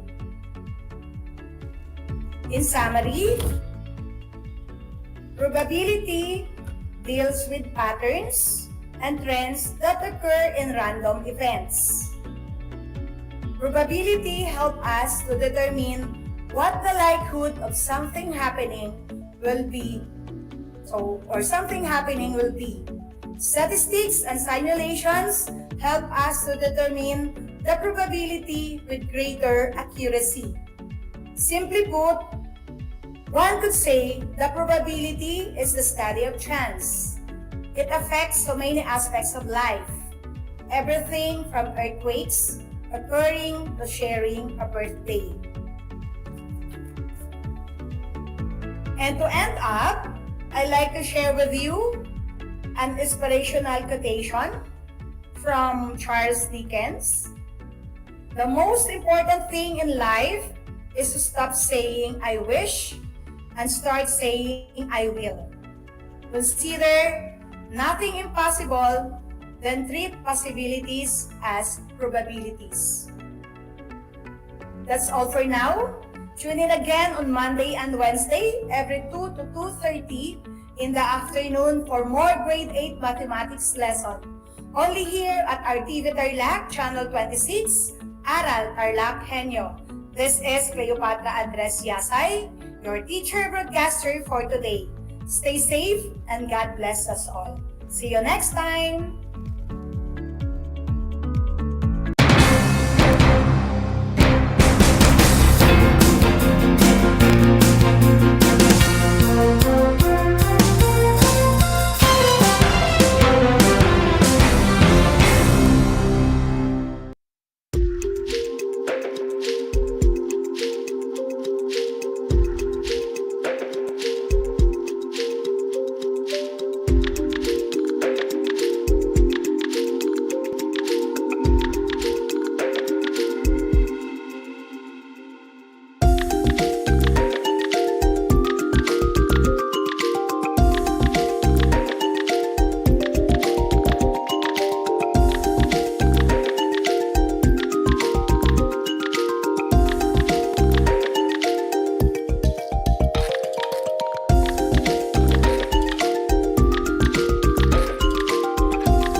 Nagbabalik ang inyong paaralang panghimpapawid, Aral TarlakHenyo, sa RTV Tarlac, Channel 26, at sa bayang naririnig sa DZTC 828, Radyo Pilipino Tarlac. Tayo rin ay napapanood sa FB Live ng RTV Tarlac Channel 26. Sumasahimpapawid mula sa bayan ng Pura Tarlac, mula sa bayan ng San Clemente, mula rito sa Purok Elementary School, Pura Tarlac, sa bayan ng Kapas Tarlac. Ako, ang inyong guro,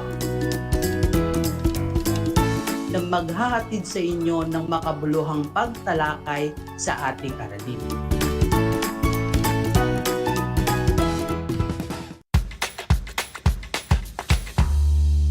Alam niyo ba na ang whale shark ay hindi isang whale? Ang whale shark o butanding ay kinikilalang world's largest fish at tinatawag gentle giants. May sukat itong 12 meters. Maliliit ang ngipin ng butanding, kaya naman planktons o maliliit na hipon at isda lang ang kaya nilang kainin. Simula noong 2011, marami nang nahumaling mag-whale shark watching sa Oslo, Cebu. Alam niyo na, yan ang whale shark!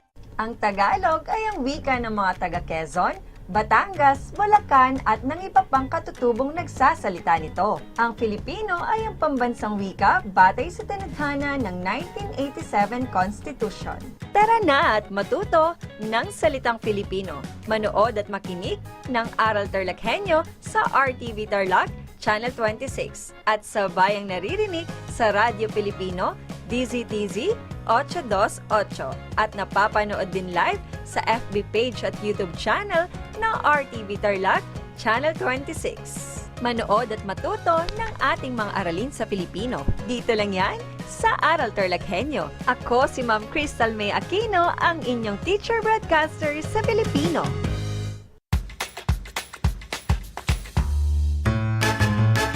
Alam niyo ba na ang salitang yoyo at ang makabagong bersyon nito ay naimbento ng isang Pilipinong nagngangalang Pedro Flores? Taong 1920s nang dinala ni Flores ang laruang ito sa Estados Unidos. Sinimulan niya ang paggawa nito sa kanyang maliit na pabrika sa California at ipinakita sa mga tao ang iba't ibang tricks ng paggamit nito. Alam mo na, yan ang yoyo!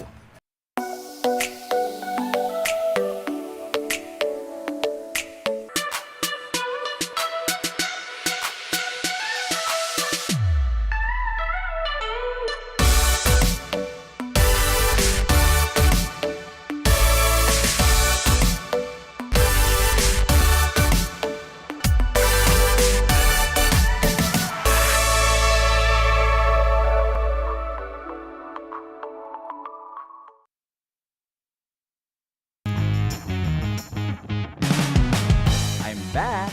This is Sir Z, your teacher broadcaster. Magandang araw mga kapantas!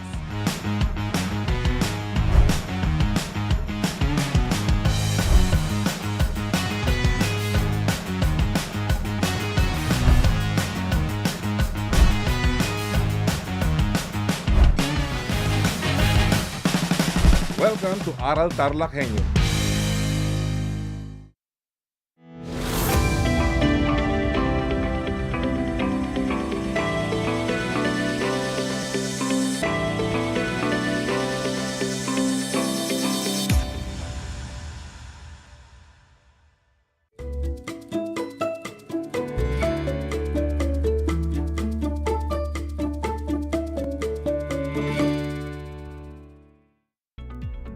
Magandang araw, Tarlac!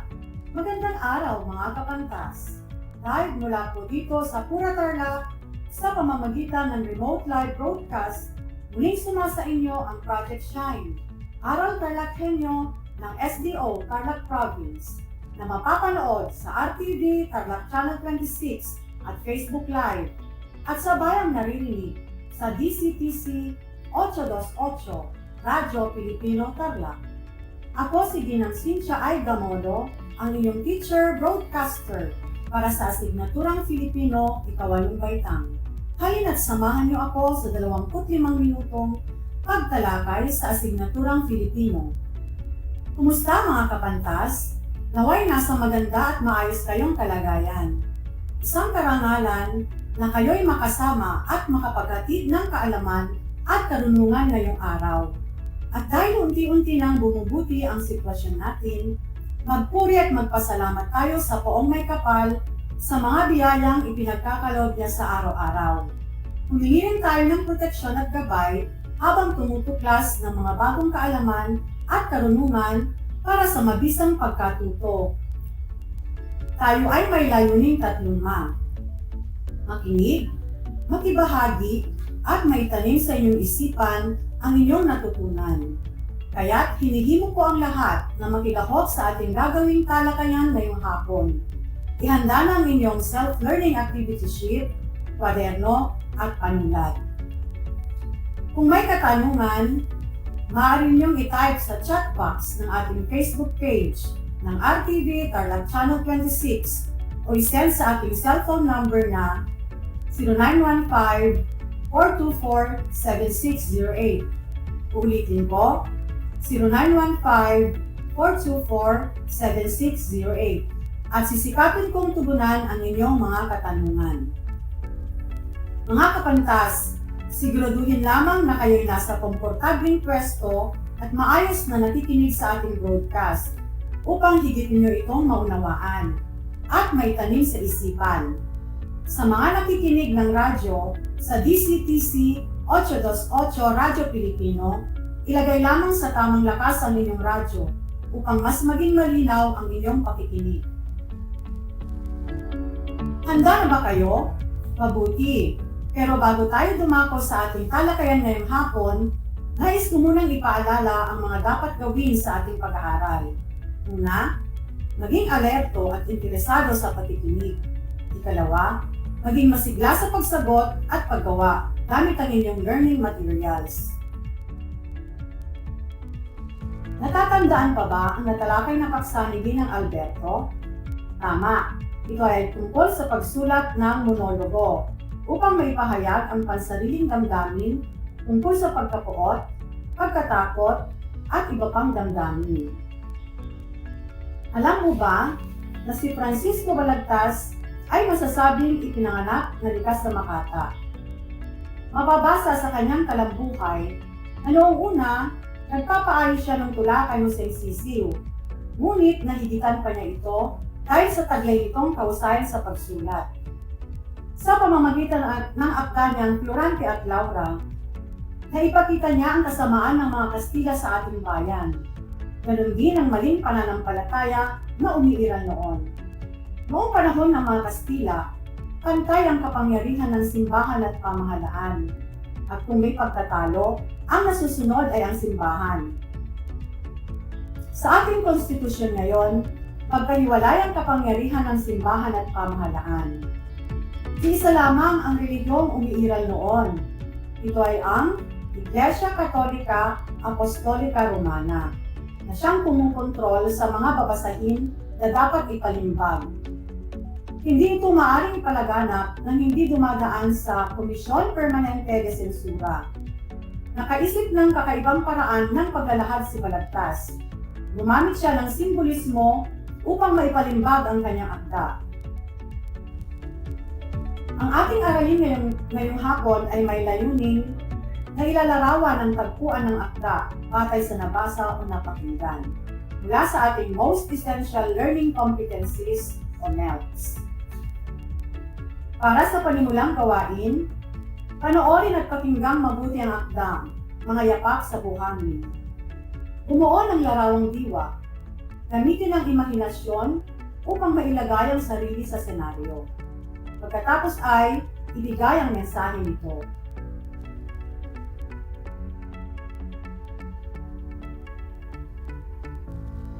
Mga yapak sa buhangin.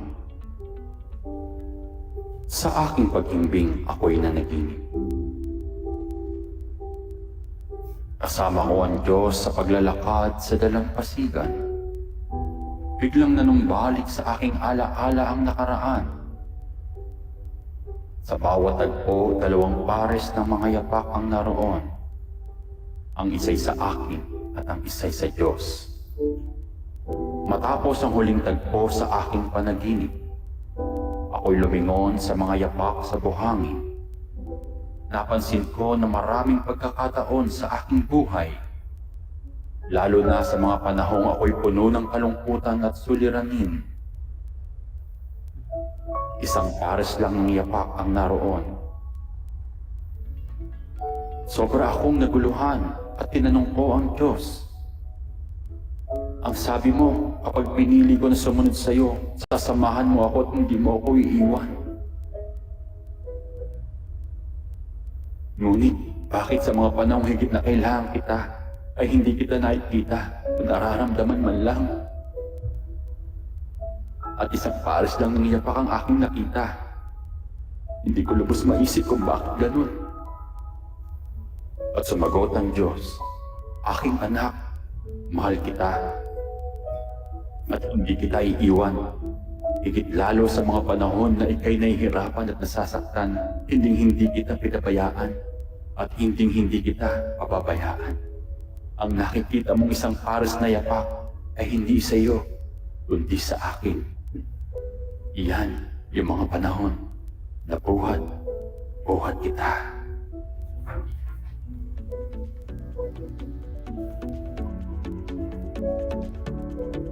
Naiyak ba kayo mga kapantas? Nakakaantig ng damdamin, hindi ba? Ngayon, ibigay ang mensaheng nais parating ng akda.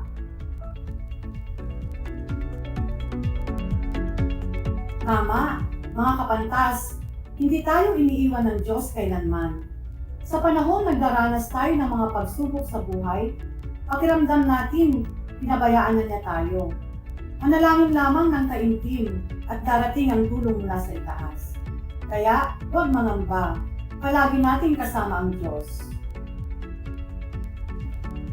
Para sa susunod na gawain, basahin at unawain ang mga piling sakmong mula sa Florante at Laura. Pinamagatan itong Puno ng Salita, sakmong 1 hanggang 25. Sabayan ninyo akong magbasa mga kapantas. Puno ng Salita. Sa isang madilim, gubat na mapanglaw, dawag na matinik ay walang pagitan. Halos naghihirap ang kay Pebong silang, dumalaw sa loob na lubhang masukal. Malalaking kahoy ang inihahandog, pawang dalamhati, kahapis at lungkot.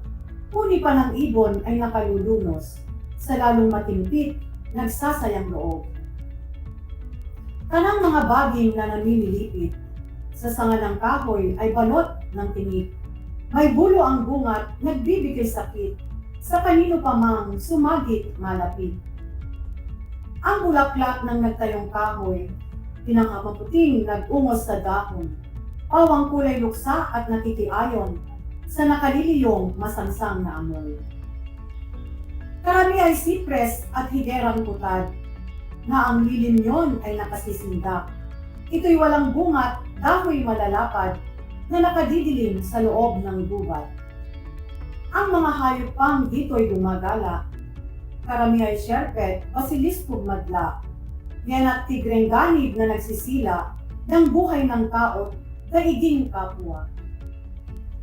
Ito'y gubat man din sa pintoy malapit, ng abernong reyno ni Plutong masungit, ang nasasakupang lupa'y dinidilig, ng ilog positong kamandag ang tubig.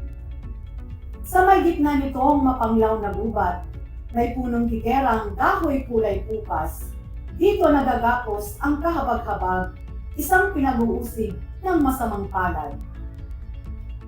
Bagong taong basal ang anyo at tindig, kahit nakatali, kamay pa at liig, kundi si Narciso'y tunay na Adonis, mukha'y sumisilang sa gitna ng sakit. Makinis ang balat at anakay burok, pilik mata't kilay, mistulang balanto. Bagong sa ginto ang kulay ng buhok, sangkap ng kataway, pawang nakaayos. Dangan do'y walang oryadas nipas, gubat na palasyo ng masidhing harpias, nangaawa disit na akay lumiyag, sa himalang tipon ng karit at hirap. Ang abang uyamin ng galit at sakit, ang dalawang matay bukal ang kaparis, sa luhang nanakap at tinanis-tanis, ganito'y damdamin ng may awang dibdib. May ganting langit Bangis mo'y nasaan? Ngayon naniniig sa pagkagulaylay, bago ang bandila ng lalong kasamaan, sa reynong Albanya'y iwinawagayway. Sa loob at labas ng bayan kong sawi, kaliluhay siyang nangyayaring hari, kagaling at bait ay nalulugani, ininis sa hukay ng dusa't bighati. Ang magandang asal ay pinupukol, sa laot ng dagat ng kutsating gatong. Balang magagaling ay binabaon at inililibing ng walang kabaon. Muni ay ang lilot masasamang loob, sa trono ng puri ay iniluluklok, at sa balang sukab na may asal hayop, mabangong insenso ang isinusuog. Kaliluhat sama ang ulo'y nagtayo, at ang kabaitay kibit na kayupo. Santong katwiray lugami at hapo, ang luha na lamang ang pinatutulo. At ang balang bibig na binubukalan, ng sabing magaling at katotohanan, agad binibiyak at sinisikangan, ng kalis ng lalong gustang kamatayan. O taksil na pita, sa yamat mataas, o hangad sa puring hangin lumilipas, ikaw ang dahilan ng kasamang lahat, at niring nasakit na kahabag-habag. Sa korona dahil ng Haring Linceo, at sa kayamanan ng Dukeng ama ko, ang ipinangahas ng Conde Adolfo, sa bugan ng sama ang Albanyang Reyno. Ang lahat ng ito mauwaing langit, iyong tinutunghay ano't natitiis, mula ka ng buong katwir at bait, pinapayagan mong ilubog ng lupit. Makapangyarihang kanan mo'y ikilos, papamilantikin ang kalis ng puot, sa reynong Albanya'y kusang ibulusok ang iyong higanti sa masamang loob. Bakit ka lang itay binika sa akin? Ang tapat mong luhog ay hindi mo dinggin, diyatat sa isang alipusta't iring, 10 tela mo'y ipinangunguling. Dadapot sino ang tatarok kaya, sa mahal mong lihim Diyos na dakila, walang nangyayari sa balat ng lupa, di may kagalingang iyong ninanasa. Ay di saan ngayon ako mga ngapit, saan ipupukol ang tinangis-tangis, kung ayaw na ngayong dinggin ng langit, ang sigaw ng aking malumbay na boses.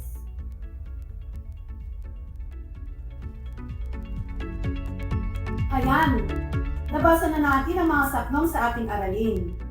Naunawaan niyo ba mga kapantas? Halina't ating alamin. Para sa unang gawain, ihanda na ang kwaderno at panulat. Sa mga saknong na ating binasa, gumamit ang may akda ng mga katawagang hindi likas na Filipino. Ibigay ang kahulugan ng mga ito. Makatutulong ito upang lubos na maunawaan ang aralin. Gayahin ang format at isulat ang sagot sa sagutang papel. Ang unang salita ay pebo, ikalawa, sipres, ikatlo, basilisko, kaapat, averno, ikalima, posito, ika-6, narsiso, ikapito, adonis, ikawalo, burok, at ang ika-9 ay limpas. Bibigyan ko kayo ng 1 minuto para sagutin ito.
Ngayon lamang nakatungkay sa ating live broadcast, kayo ay nanonood sa Aral TarlakHenyo dito sa RTV Channel 26 at sa Facebook Live at sa bayang naririnig sa DCTC 828 Radyo Pilipino Tarlac.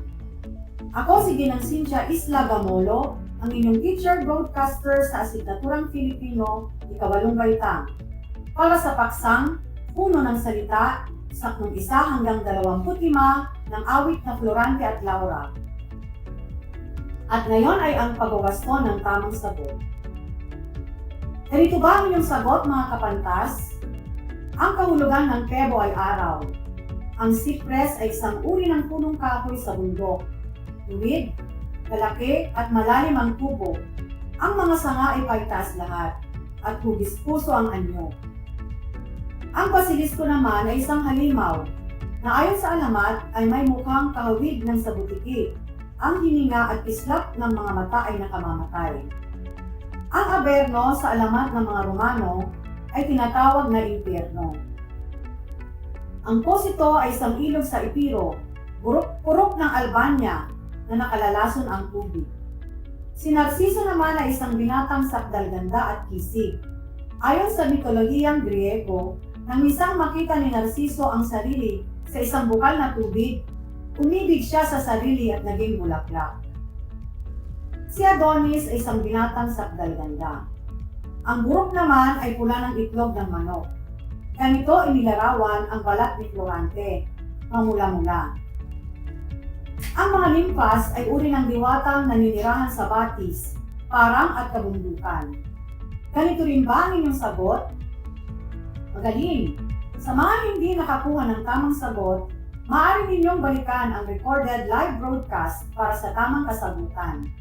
Ngayon ay lubos nyo nang naunawaan ang aralin. Handa na ba kayo sa susunod na gawain? Mga kapantas, nabanggit sa mga binasang saknong ang paglalarawan sa tagpuan. Saan naganap ang mga pangyayari sa akdang ating binasa? Tama, sa gubat nga mga kapantas. Ngayon, nais kong ibigay ninyo ang literal na paglalarawan sa gubat. Tama, ang literal na paglalarawan sa gubat ay mapanglaw, madilim, at marami ang nakatirang mababangis na hayop. At para naman sa ikatlong gawain, iugnay natin ang tagpuan sa damdamin ng isang taong dumaranas ng suliranin at kabiguan sa buhay, katulad ng may akda. Unawain ang sumusunod na saknong. Isulat sa loob ng bawat kahon ang inyong paglalarawan sa tagpuan. Ang unang bilang ay ginawa na para sa inyo bilang inyong gabay. Babasahin ko ang unang saknong, pagkatapos ay ang paglalarawan. Saknong. Sa isang madilim, gubat na mapanglaw, tawag na matinik ay walang pagitan. Halos naghihirap ang kay Pebong silang, dumalaw sa loob na lubhang masukal. Paglalarawan. Isang nakakatakot na lugar, puno ng kalungkutan at pagkabalisa, tila mga pagsubok sa buhay na sumusubok sa katatagan ng sinuman. Mag-umpisa sa ikalawang saknong. Malalaking kahoy ang inihahandog, pawang dalamhati, kahapis at lungkot. Huni pa ng ibon ay nakalulunos, sa lalong matimpit, nagsasayang loob. Ikatlong saknong. Tanang mga baging na namimilipit, sa sanga ng kahoy ay balot ng tinik. May bulo ang bungat, nagbibigay sakit, sa kanino pa mang sumagit malapit. Ikaapat na saknong. Ang mga bulaklak ng nagtayong kahoy, pinakamaputing nag-ungos sa dahon, pawang kulay luksa at nakikiayon, sa nakaliliyong masangsang na amoy. Ibigyan ko kayo ng 1 minuto para sagutin ang gawain.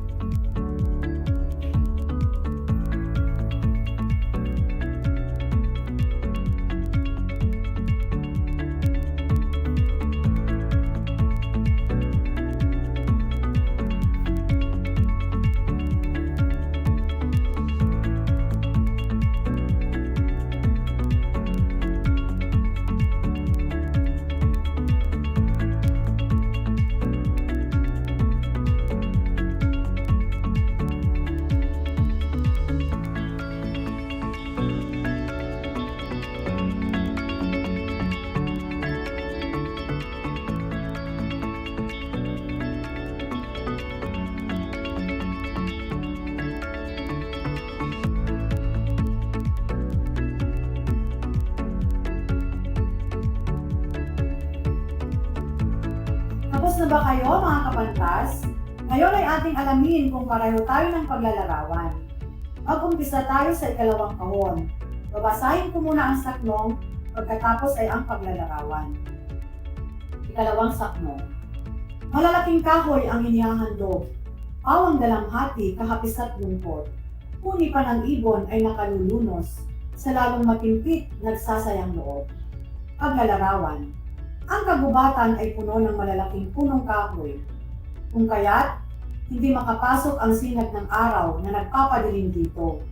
Katulad ng isang taong humaharap sa mga suliranin sa buhay na nababalot ng kalungkutan at pagkatakot. Ikatlong saknong. Tanang mga baging na namimilipit sa sanga ng kahoy ay balot ng tinik. May bulo ang bungat, nagbibigay sakit. Sa kanino pa mang sumagit malapit. Paglalarawan. Nagkalat ang tinik sa kagubatan. Inilalarawan dito ang sakit na nararamdaman ng taong nasasaktan at nagdadalamhati sa gitna ng mga masasamang pangyayari sa buhay. Ang ikaapat na saknong.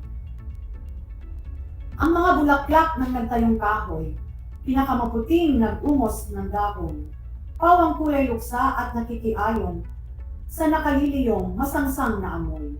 Paglalarawan, ang kulay ng mga bulaklak sa gubat na iyon ay mahahalin tulad sa damdamin ng isang taong nawawalan ng pag-asa. Walang kulay ang buhay ng taong nababalot ng kalungkutan, bigo at nagdurusa. Ganito din ba ang inyong kinuha sa ikatlong gawain? Magaling mga kapantas, ngayon ay humanda na sa paglalapat ng ating leksyon. Sa gawain ito, pupunan niyo ang patlang upang mabuo ang kaugnay na kaisipan. Sa panahong dumaranas ng kapighatian, ang tao'y dapat na patlang. Tugtungan ninyo ang pahayag.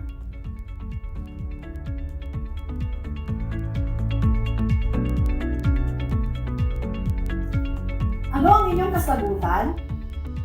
Tama mga kapantas. Sa panahong dumaranas ng kapighatian, ang tao ay dapat na manalangin sa Diyos upang bigyan tayo ng lakas ng loob na mapagtagumpayan ang anumang problema. Pilipas din yan, kaya pagdaanan lang, huwag tampayan. At para sa paglalagom ng ating aralin, ang paglalarawan sa mapanganib na gubat ay maihahalin tulad sa kalagayan ng Pilipinas sa panahon ng mga Kastila. Sadlak sa kahirapan ang buong sambayanan dahil sa maling pamumuno ng mga prayle. Ang hindi makatarungang pagkakatali ni Florante sa gubat ay sinapit din ni Balagtas sa kanyang pagkabilanggo. At para sa inyong mga kasagutan sa mga gawain, isend ito sa inyong Google Classroom. Kung may tanong, mag-message sa ating Facebook page. Ilagay lamang ang code na #kapantas. Tanong, pangalan, baitang at paaralan. At ito ay aking tutugunan. Laging tandaan na walang ligaya sa lupa na hindi dinilig ng luha. At ang pag-aaral ng mabuti ang susi sa magandang bukas. Uli, ako si Ginang Cynthia Isla Gamolo, ang inyong guro sa Filipino, ika-8 baitang. Mga kapantas, hanggang sa muli nating pagkikita.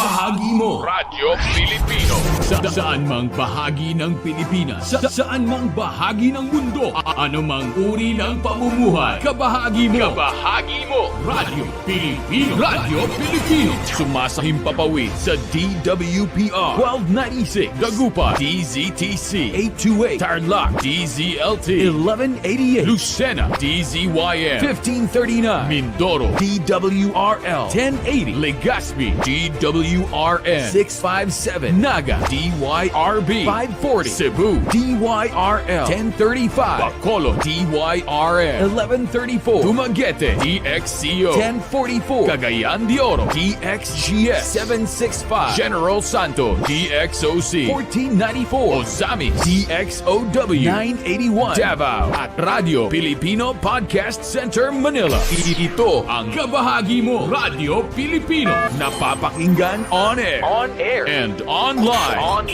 sa buong mundo sa pamamagitan ng www.radiofilipino.com.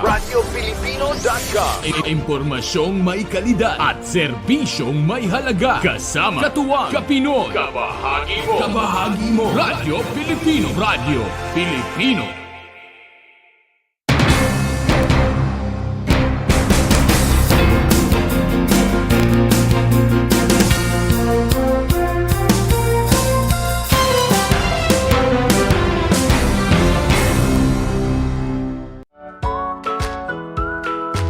How are you today? Hello, everyone. Hello, learners of Tarlac. Good morning, Math Talino Grade 4 learners! Welcome to Aral TarlakHenyo here on RTV Tarlac Channel 26. Simulcast over DCTC Radio Filipino Tarlac. I'm Sir Glenn, your teacher broadcaster. Broadcasting live here at Paniki Tarlac. Remotely here in Concepcion, Tarlac. Live here at Barangay Pedro Elquines, Mayantok, Tarlac. Broadcasting live from Ramos National High School. Your anchor teacher today for grade 9 mathematics. your partner in education this time of pandemic. Kumusta mga giliw kong tagapakinig? Nagbabalik ang inyong paaralang panghimpapawid, Aral TarlakHenyo, Sa RTV Tarlac, Channel 26, at sa bayang naririnig sa DZTC 828, Radyo Pilipino Tarlac. Tayo rin ay napapanood sa FB Live ng RTV Tarlac Channel 26. Sumasahimpapawid mula sa bayan ng Pura Tarlac, mula sa bayan ng San Clemente. Mula rito, sa Purok Elementary School, Pura Tarlac. sa bayan ng Capas Tarlac. Ako, ang inyong guro, na maghahatid sa inyo ng makabuluhang pagtalakay sa ating aralin.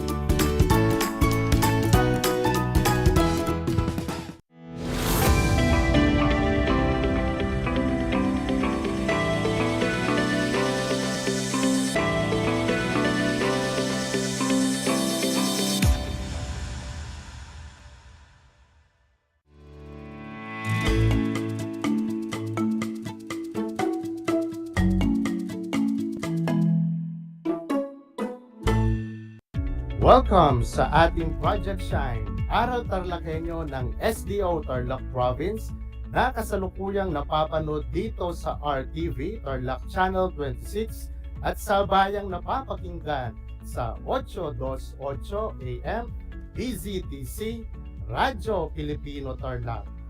Magandang buhay, mabuting tao. Kumusta na kayo mga giliw kong tagapakinig? Ang aking pagbati at paghanga sa inyong pagpapahalaga sa edukasyon at pagpupursiging matapos ito na nagtatagumpay sa kabila ng hamon ng pandemya. Ako ang inyong guro sa edukasyon sa pagpapakatao, Baitang Siyam, Ginoong Al Brian V. Mangaya, sumasayimpapawid mula sa bayan ng Bamban, Tarlac, sasamahan at gagabayan ka sa Most Essential Learning Competency na natutukoy ang kanyang mga paghahandang gagawin upang makamit ang piniling kursong akademiko, technical, vocational, sining at palakasan o negosyo.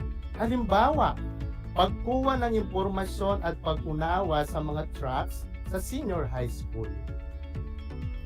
Natitiyak kung kayo ay handang-handa na mga anak sa ating pagpapatuloy ng ating aralin sa araw na ito. Maging alerto at listo sa anumang impormasyong magbibigay sa atin ng inspirasyon, pag-asa at aral sa buhay na makakatulong sa pagiging mabuting tao. Bago natin simulan ang pagtalakay sa bagong aralin, napag-aralan natin ang tungkol sa mga pansariling salik sa pagpili ng tamang kursong akademiko o technical vocational, sining at sports, negosyo o hanap buhay. Upang subukin kung inyo pang natatandaan ang ating napag-aralan, magbibigay ulit ako ng ilang katanungan. Maaari ninyong i-type ang inyong mga kasagutan sa chat box sa ating Facebook Live. Para sa ating katanungan, ano ang mga tunay na layunin na makakamit mo sa pagpili ng tamang track o kurso? Kung ang sagot mo ay pagkakaroon ng makabuluhang hanap buhay, tama! Ito nga ay isa sa mga layunin na makakamit sa pagpili ng tamang track o kurso. Maaaring ang sagot mo ay tataglayin mo ang katangian ng isang produktibong manggagawa. Mahusay na mahusay. At ang uling kasagutan ay masisiguro ang pagiging produktibo sa iyong mga gawain. Ikaw rin ay nakikibahagi sa pagpapaunlad ng ekonomiya ng bansa. Magaling, magaling! Maraming salamat sa lahat ng nakilahok sa ating pagbabalik-aral. Naniniwala ako na natandaan pa ninyo ang mahalagang punto sa ating nakaraang talakayan. Ngayon ay handa na ba kayo sa ating panibago at huling paksa na may pamagat na mga pansariling salik sa pagpili ng tamang kursong akademiko, technical vocational, sining at disenyo at sports. Simulan na natin ang talakayan.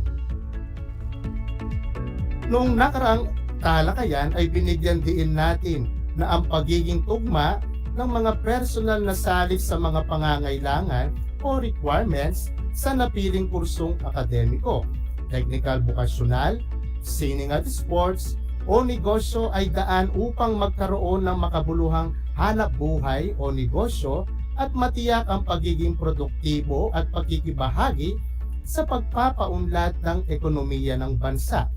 Sa hapong ito, kayo ay makapaghahanda ng gawain upang makamit ang piniling kursong akademiko, technical vocational, sining at palakasan o negosyo. Halimbawa, pagkuha ng impormasyon at pag-unawa sa mga tracks sa senior high school. Tunay ngang isang masusing pagpaplano ang kinakailangang gawin upang makabuo ng pasya kung anong track o kurso ang nanarapat mong kunin sa senior high school. Sa bahaging ito ay mas lubos mong mauunawaan ang kahalagahan ng pagkakaroon ng ideya kung ano ang mga impormasyong kailangan mong malaman, kung ano ang iyong minimithing pangarap sa buhay, sa iyong pansariling salik at napupusuang trabaho sa mundo ng paggawa. Upang ikaw ay magkaroon ng ideya kung ano nga bang track o kurso na iyong nais pagdating mo sa kolehiyo, ang Departamento ng Edukasyon ay may pinaunlad na kurikulum ng batayang edukasyon ng K-12. May 4 na track sa senior high school.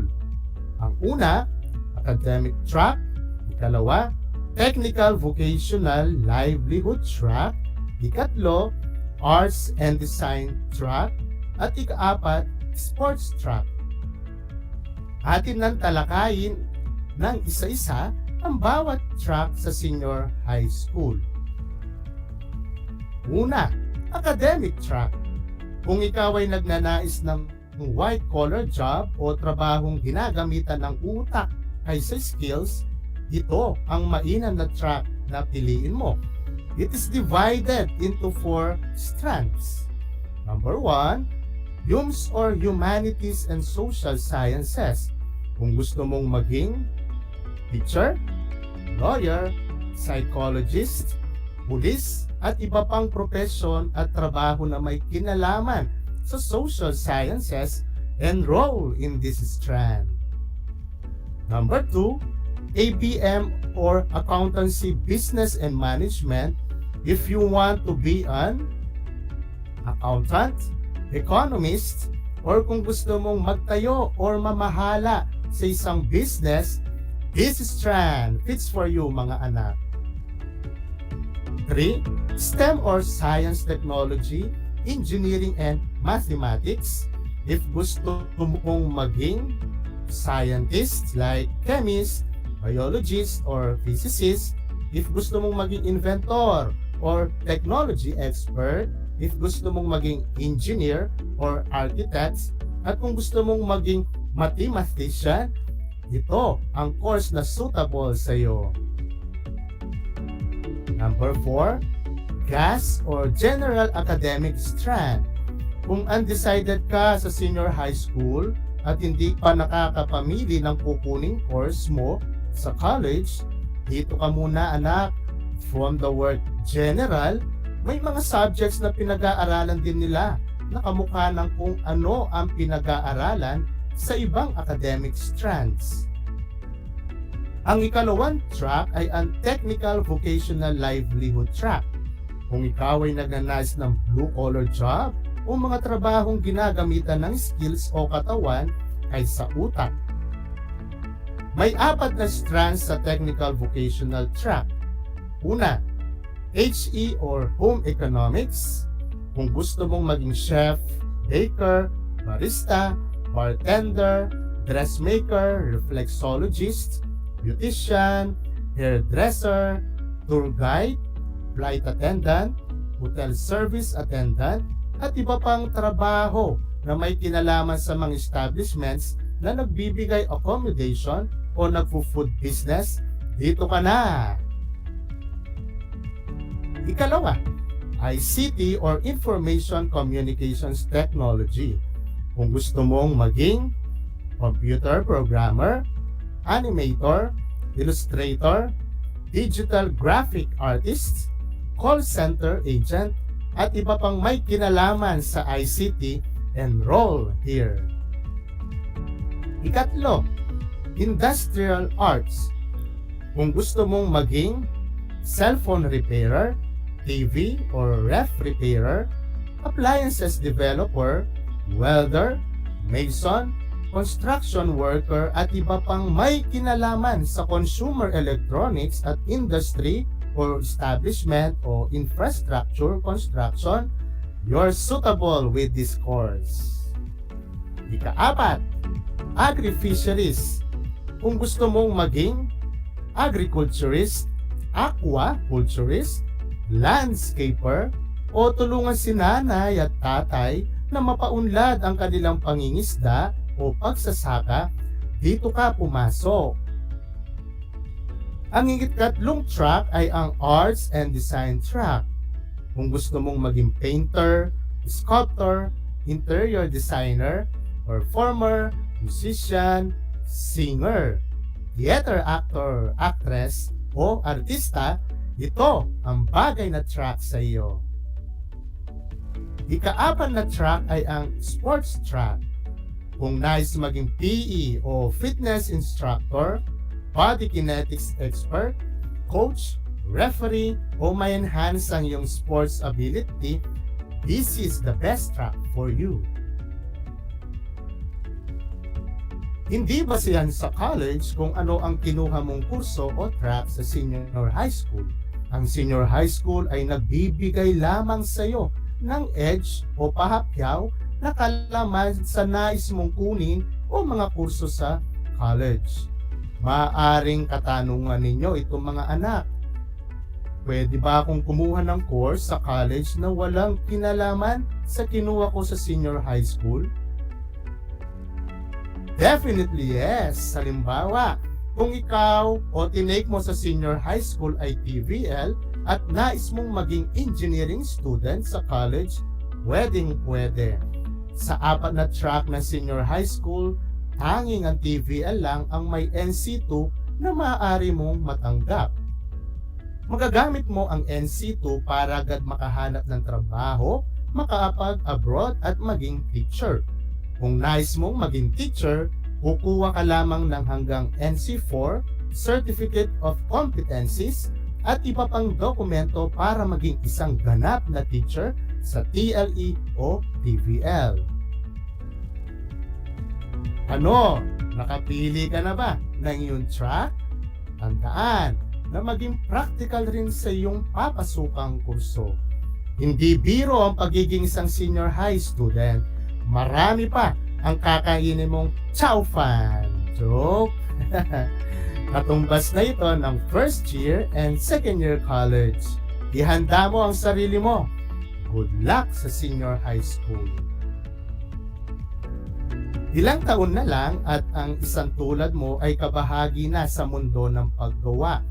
Sa susunod na taon, grade 10, mabilis ang takbo ng panahon. Pagkatapos nito, nasa senior high school ka na. Bago pa dumating ang pagkakataong iyan, dapat alam mo na kung anong track ang pipiliin mo na may kaugnayan sa mga kursong gusto mo. Mahalaga rin na malaman mo ang mga in-demand na trabaho sa Pilipinas at sa ibang bansa na pwede mong maging basihan sa pagpili ng kurso at magkaroon ka agad ng trabaho pagkatapos ng iyong pag-aaral.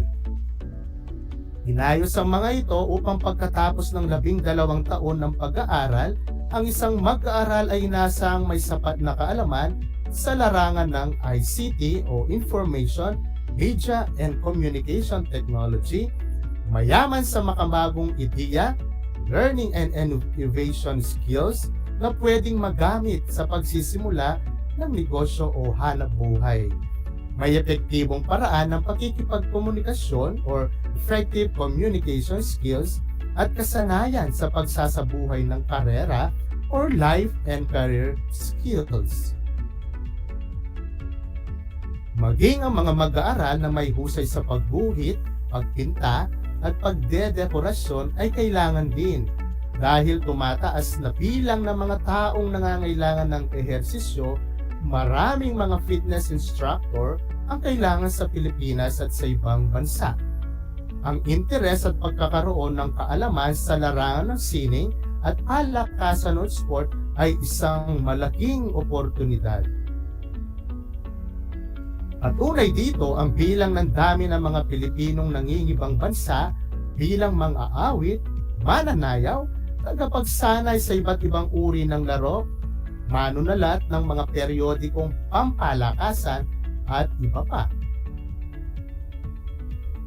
Ang pagkabihasa ng mga manggagawang nabanggit ayon sa kanilang larangan ay tinitingnan din ng pamahalaan ng ibang bansa dahilan upang tumira sila at ang kanilang pamilya sa Pilipinas, halimbawa sa United Kingdom, Canada at iba pang bansa sa Asia.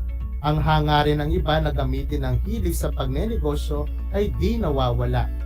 Maraming Pilipino ang nagtagumpay gamit ang kanilang talento sa pamamalakad ng negosyo katulad ni Pasita or Chit Juan ng Figaro Coffee Shop, ang may-ari ng Julie's Bake Shop na si Julia Ganjonco, Fe Esperanza Rodriguez at ang kanyang kapatid ng burger machine at marami pang iba. Nagsimula ang negosyo nila sa maliit. Unti-unti itong lumaki hanggang sa di nila namamalayan na isa na sila sa mga kinikilalang individual sa larangan ng pagnenegosyo sa kasalukuyan. Makatutulong ang mga kaalamang ito upang makabuo ka ng plano tungkol sa kursong nasa iyong isip. Unti-unting nagkakaroon na ng linaw ang mga mithiin na dapat isabuhay upang maging matagumpay sa anumang larangang gustong tahakin. Mahalagang tandaan mga bata ang mga sumusunod na konsepto mula sa ating aralin ngayong araw. Una, may 4 na track sa senior high school. Ang una ay academic track, ikalawa technical vocational livelihood track, ikatlo arts and design track, at ika-4 sports track. Sa academic track, kung ikaw ay nagnanais ng white-collar job o trabahong ginagamitan ng utak kaysa skills, ito ang mainam na track na piliin mo. It is divided into 4 strands. Una, Humanities or Humanities and Social Sciences. Ikalawa, ABM or Accountancy, Business and Management. Ikatlo, STEM or Science, Technology, Engineering and Mathematics. Ika-4, GAS or General Academic Strand. Sa Technical Vocational Livelihood Track, pang blue-collar job o mga trabahong ginagamitan ng skills o katawan kaysa utak. At kung gusto mo ring magtayo ng business, dito ka kabilang. Mayroon itong 4 na strands o courses. Una, HE or Home Economics. Ikalawa, ICT or Information Communications Technology. Ikatlo, Industrial Arts. Ika-4, Agri-Fisheries. Sa Arts and Design track, kung gusto mong maging painter, sculptor, interior designer, performer, musician, singer, theater, actor and actress o artista, ito ang bagay na track sa iyo. Ika-4, sports track. Kung ikaw ay nais maging PE o fitness instructor, body kinetics expert, coach, referee o ma-enhance ang iyong sports ability, this is the best track for you. Ang senior high school ay nagbibigay lamang sa iyo ng edge o pahapyaw na kaalaman sa nais na kunin na kurso sa college. Isang talakayan na naman ang malapit ng matapos. Ako ay masayang-masaya sa ipinapakita ninyong aktibong pagkikibahagi sa ating aralin ngayong araw. Higit sa lahat, ang inyong pagmamahal sa edukasyon. Ipagpatuloy ang kagandahang asal na ito, mga anak, hakbang tungo sa katuparan ng inyong mga pangarap sa hinaharap. Sa puntong ito, panahon na upang alamin kung kayo ay may natutunan mula sa ating aralin sa pamamagitan ng munting pagsusulit. Sa lahat ng nanonood sa FB Live, gamitin ang FB chat box para sa inyong mga kasagutan. Ihanda naman ang panulat at sagutang papel sa lahat ng mga nanonood sa telebisyon at nakikinig sa radyo. Para sa ating pagsusulit, panuto, pakinggang mabuti ang bawat sitwasyon at tukuyin kung alin ang angkop na track o strand para sa kursong kukunin ng mga tauhan ayon sa talento, kakayahan at hilig para magtagumpay sa kanilang mithiin. Piliin ang titik ng pinakangkop na sagot sa bawat patlang. Unang bilang. Si Abby ay anak ni Mama Lu na nakilala sa pinagmamalaking chicharon ng kanilang probinsya. Ang ideyang ito ay mula mismo kay Abby sa kanyang ideyang ipagsama ang chicharon at chichirya. Anong track at strand ang angkop sa sitwasyon? A. ABM. B. Yums. C. Gas. D. Dekvok. E. STEM. Kung ang iyong sagot ay D. Dekvok, mahusay. Ikalawa, madalas mapagalitan si Julius ng kanyang tatay dahil sa pagbubutingting ng mga samot-saring gamit sa kanilang bahay. Ang hilig na ito ni Julius ay hindi nawala hanggang siya'y magbinata. Anong track at strand ang angkop sa sitwasyon? A. ABM. B. Yums. C. Gas. D. Dekvok. E. STEM. Kung ang iyong kasagutan ay D. Dekvok, magaling! Ikatlo, ang gusto ng tatay ni Lian para sa kanya ay maging isang abogado at sikat na mamamahayag. Si Lian ay mahiyain. Ang hilig niya ay gumuhit at magpinta na taliwas sa mga kakayahan na dapat mayroon ng isang abogado at mamamahayag. Anong track at strand ang angkop sa sitwasyon? A. ABM. B. Yums. C. Gats. D. Dekvok. E. STEM. Kung ang iyong kasagutan ay B. Yums, mahusay. Ika-4, bata pa lang si Lisa ay hilig na niyang gumupit at ilang gawain na may kaugnayan sa pagpapaganda. Pangarap niyang magtayo ng isang beauty parlor. Anong track at strand ang angkop sa sitwasyon? A. ABM, B. Fumes, C. Gas, D. TechVoc, E. STEM. Kung ang iyong kasagutan ay D.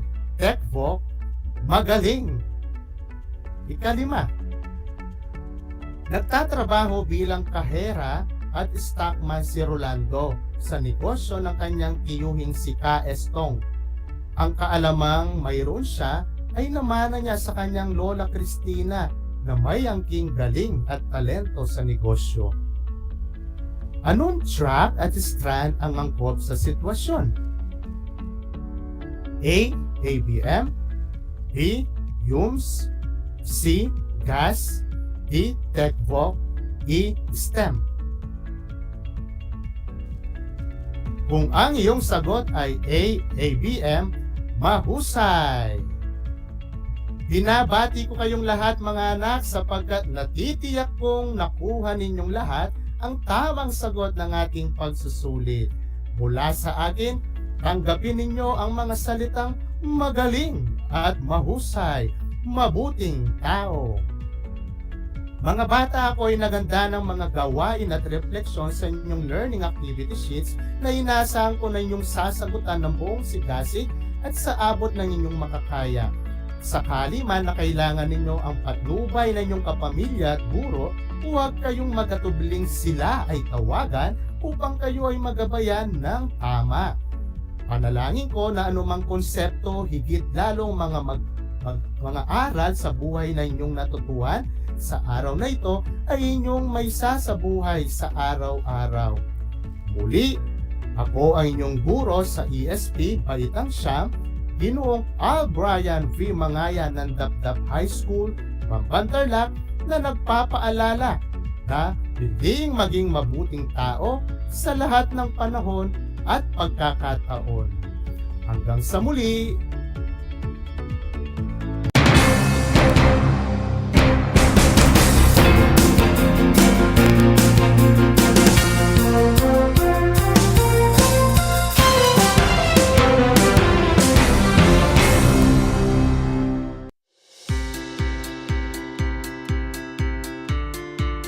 Upang matugunan ang mga kinakaharap na pagsubok ng mga guro at mag-aaral sa gitna ng kasalukuyang pandemya, nagsanib tulong sina Congressman Charlie Cojuangco ng unang distrito ng Tarlac, DEPED Region 3 Regional Director Dr. May B. Eclar at Tarlac Schools Division Superintendent Dr. Ronaldo Pozon para sa isang napapanahong proyekto na tinaguriang Project Shine, Aral TarlakHenyo. Ang mga mag-aaral ng Grade 4 at Grade 5, ganon din ang Grades 8 and 9 sa buong probinsya ng Tarlac, kasalukuyang sumasailalim sa radio-based instruction. Katuwang ang himpilang DZTZ 828 kHz AM at RTV Tarlac, Channel 26. Ang Tarlac po nangunguna po ngayon pagdating po sa radio-based instruction. Marami pong humahanga sa atin. I'm very happy this station, itong DCTC, could reach the whole of Region 3. Hindi natin alam, we are contributing. We are creating a very big dent in the history of Philippine education. And I am proud.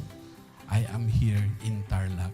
This is the noble cause of education in which you and I, without you knowing it, we are bound to do.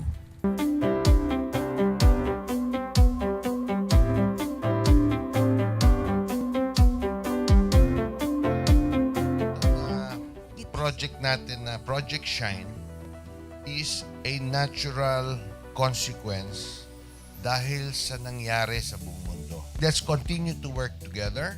I think it's very Filipino to practice bayanihan in anything or most of the things that we do.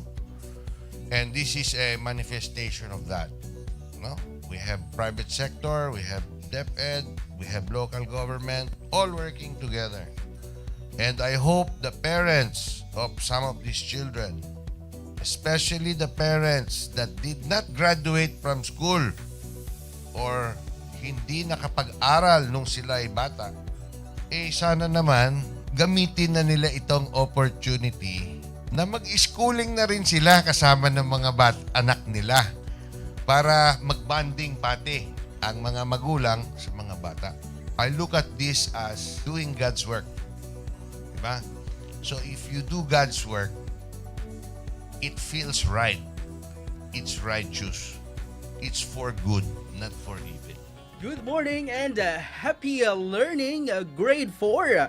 Welcome to Aral TarlakHenyo here on RTV Tarlac, Channel 26. Simulcast over DZDZ 828, Radio Filipino Tarlac. I am Teacher Mercy Pacheco Bognot. This is Alistair Aidatu.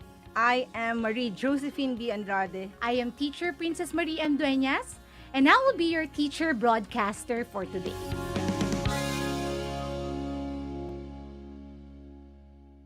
Did you know that children learn more when they initiate an activity and are actively engaged in it?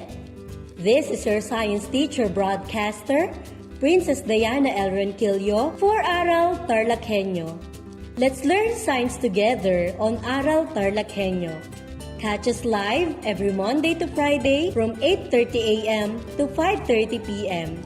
Watch Aral TarlakHenyo on RTV Tarlac, Channel 26, simulcast over Radio Filipino, DZTC 828 kHz, and streamed live on FB page and YouTube channel of RTV Tarlac, Channel 26.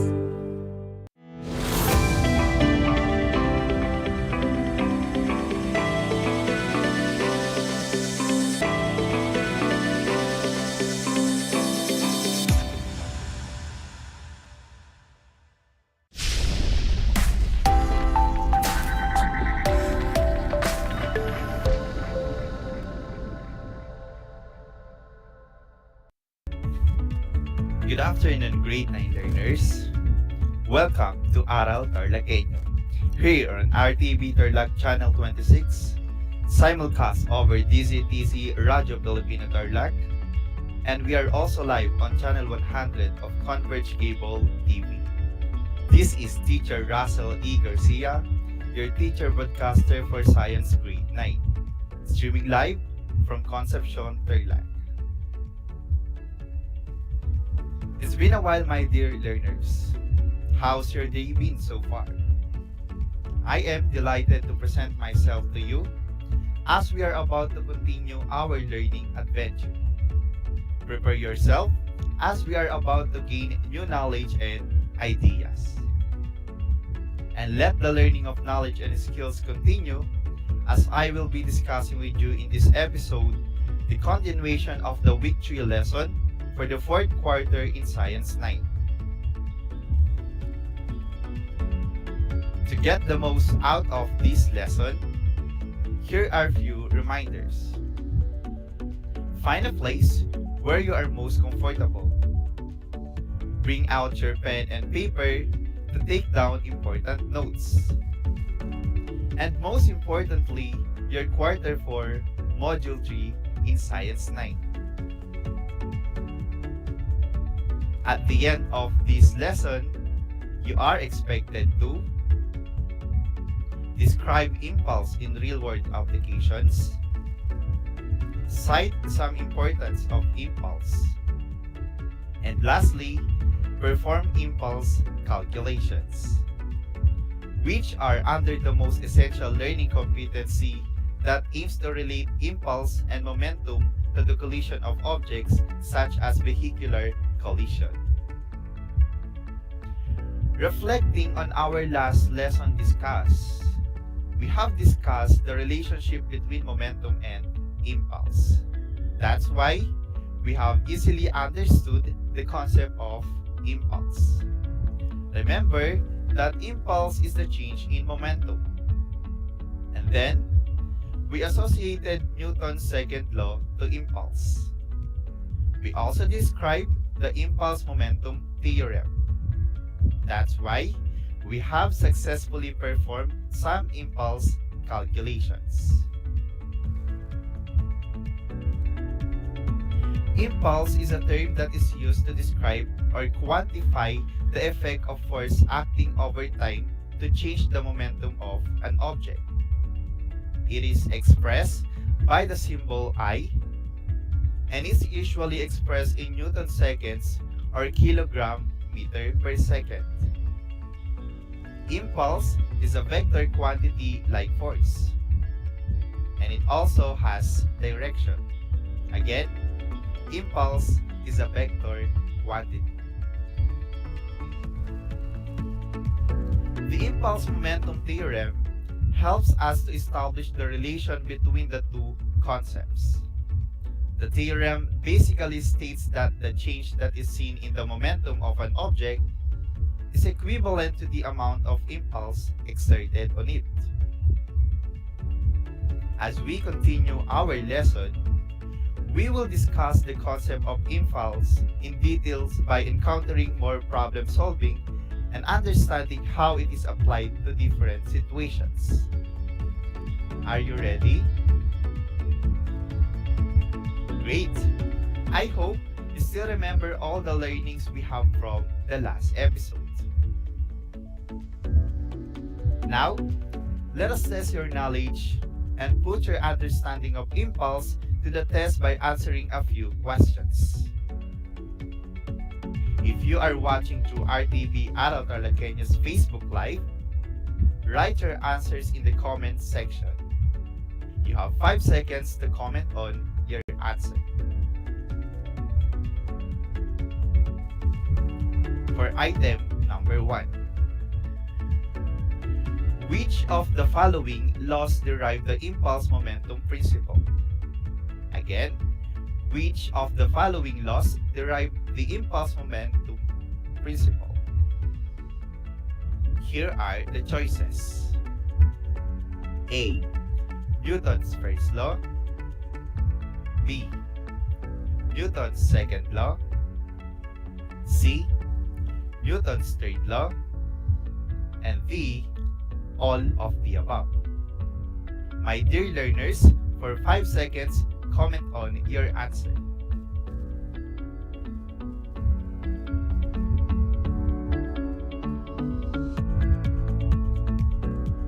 What is your answer? The letter of the correct answer is letter B, Newton's second law. According to Newton's second law, net force is equal to mass multiplied by acceleration.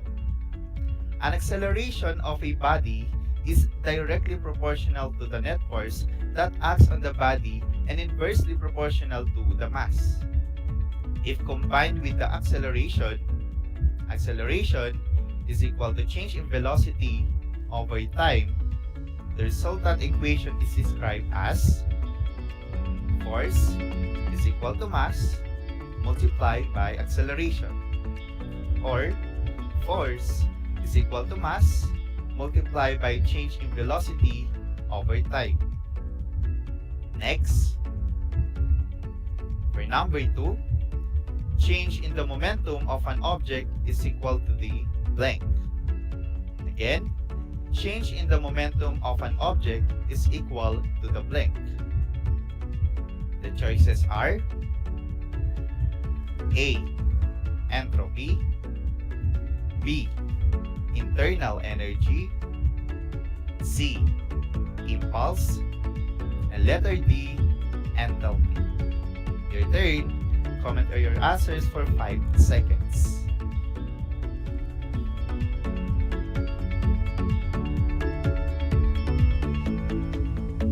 The correct answer is letter C, impulse. As the force acts on the body for a given time, the body's velocity changes, and hence, the body's momentum changes. That is what we call impulse. For item number 3, what is the SI unit of impulse? Again, what is the SI unit of impulse? A, Newton seconds. Letter B, Newton per meter. Letter C, Newton per meter squared. Or letter D, kilogram meter. For 5 seconds, comment on your answer.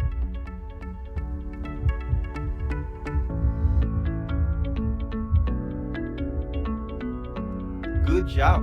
The correct answer is letter A, Newton seconds. Let's continue with question number 4. Which of the following is momentum closely related to? Again, which of the following is momentum closely related to? Letter A, power. B, force. Letter C, impulse. And lastly, letter D, kinetic energy. For 5 seconds, comment on your answer.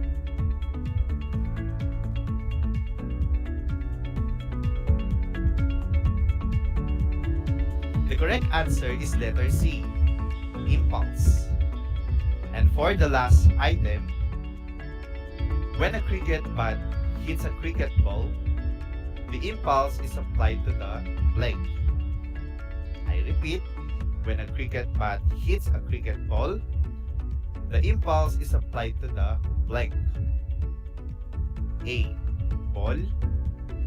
B, bat. C, bat and ball.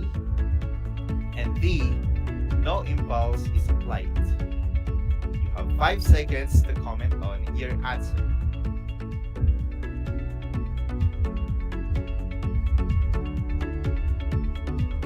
Excellent! The answer is letter A, the ball. When a cricket bat hits a cricket ball, the impulse is applied to the ball, simply because of the momentum of the ball changes. Did you get all the correct answers? If yes, it shows that you still remember the topic discussed last week. Let us now proceed to the continuation of our lesson regarding impulse. As I said a while back, we will practice and work more on impulse calculations. You know already that any moving object has momentum. It is equal to the product of mass and velocity. On the other hand, impulse is a change in the momentum of a moving object. Here are a few examples of impulse in action. A cricket player lowers his hand just before catching the ball. This increases the time of impact and decreases the effect of force. Another example, when someone falls from the bed on a floor, receives more injuries when compared to falling on a heap of sand. This happens because the sand yields more than the cemented floor, therefore increasing the impact time and lowering the impact of force. Let's have our first sample problems.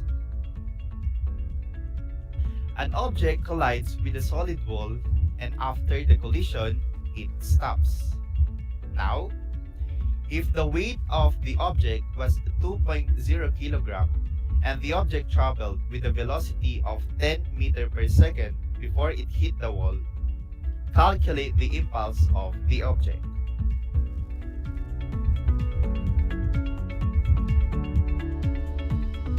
From the given problem, the mass of the object is presented, which is 2.0 kg. The initial velocity is 10 meters per second. And the final velocity after it hit the wall is 0 meters per second. In this case, we will use the equation impulse equals final momentum minus initial momentum. Let us substitute the given values. Impulse is equal to 2.0 kg multiplied by 0 meter per second minus 2.0 kg multiplied by 10 meter per second. Can you solve it now?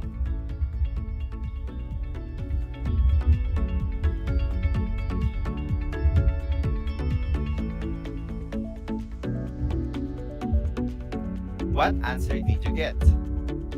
If your answer is negative 20 Newton seconds or negative 20 kilogram meter per second, you did it right. Let's have another sample problem. The object first collides with the wall and then bounces back. Furthermore, before hitting the wall, the mass of the object is 2.0 kilogram and its velocity is 10 meter per second. Moreover, after hitting the wall, its velocity becomes negative 10 meter per second. It is negative because it has bounced back in the opposite direction. Now, calculate the impulse of the object.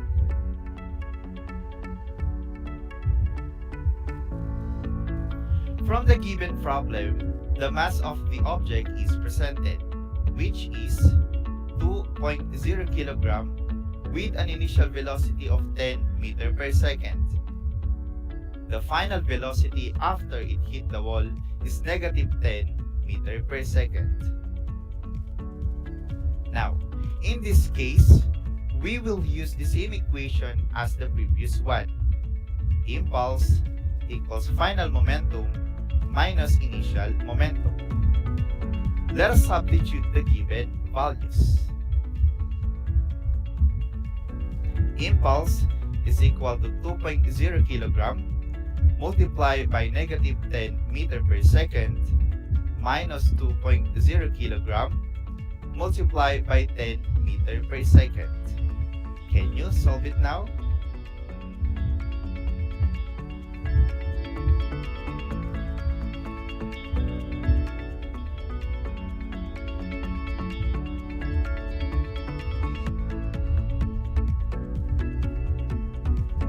What answer did you get?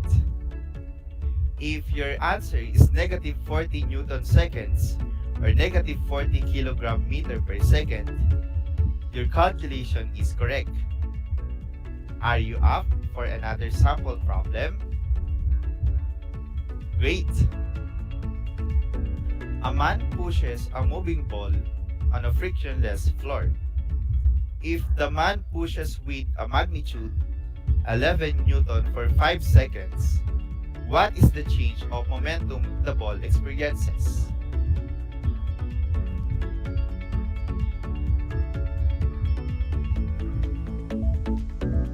From the given problem, force is presented, which is 11 Newton.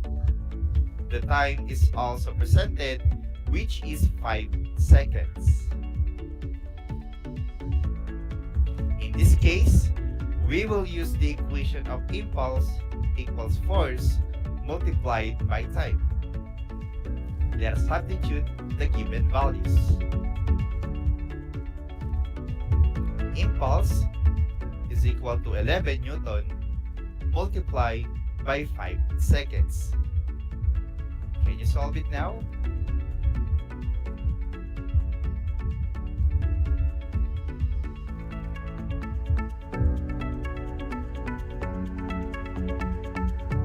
What answer did you get? If your answer is 55 Newton seconds, you are correct. Another sample problem to solve. A football player kicks a ball with a force of 50 Newton. Find the impulse on the ball if his foot stays in contact with the football for 0.01 seconds.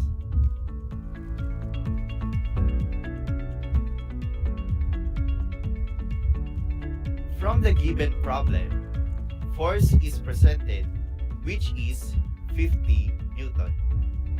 The time is also presented, which is 0.01 seconds. In this case, we will use the equation of impulse equals force multiplied by time. Let's try to substitute the given values.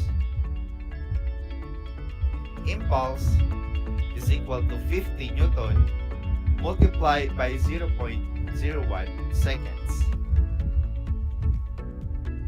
Can you solve it now?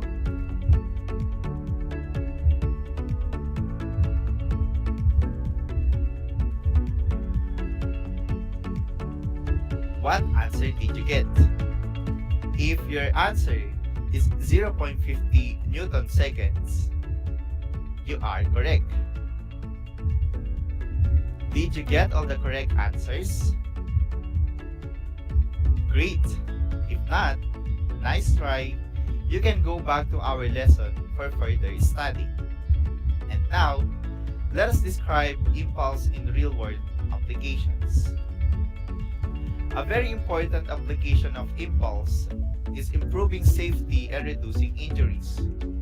In many cases, an object needs to be brought to rest from a certain initial velocity. This means there is a certain specified change in momentum. If the time during which the momentum changes can be increased, then the force that must be applied will be less, and so it will cause less damage. This is the principle behind arrestor beds for trucks, airbags, and bending your knees when you jump off a chair and land on the ground. First application: airbags in motor vehicles. Airbags are used in motor vehicles because they can reduce the effect of the force experienced by a person during an accident.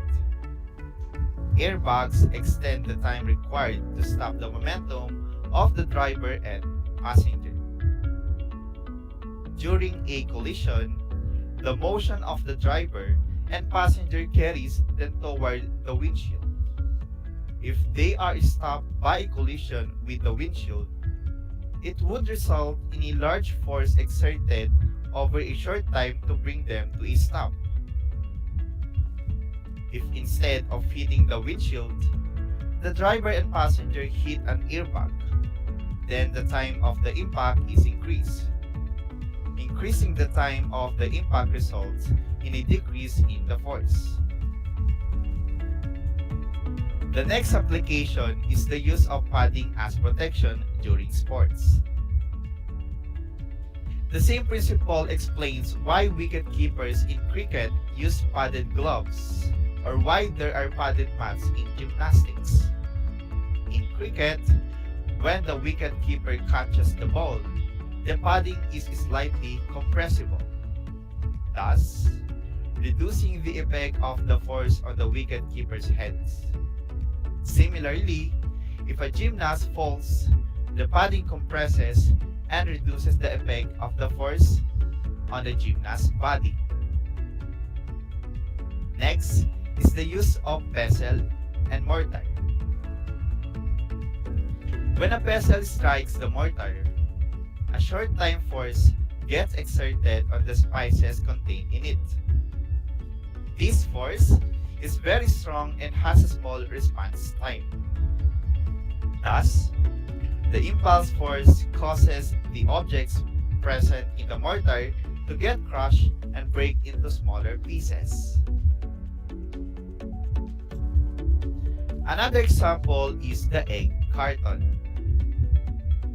Eggs are stored in a specially designed soft cardboard-like material.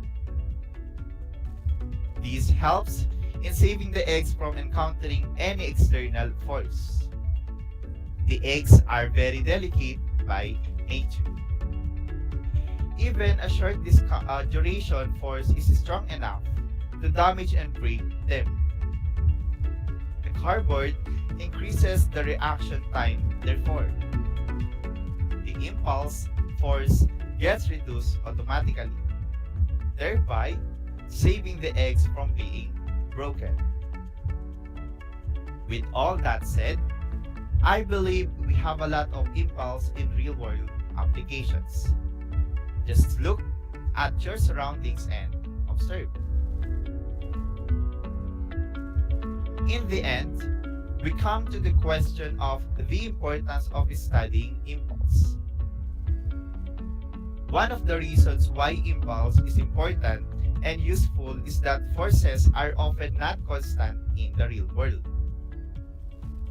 Forces do things like people and engines tend to build up from zero over time and may vary depending on many factors.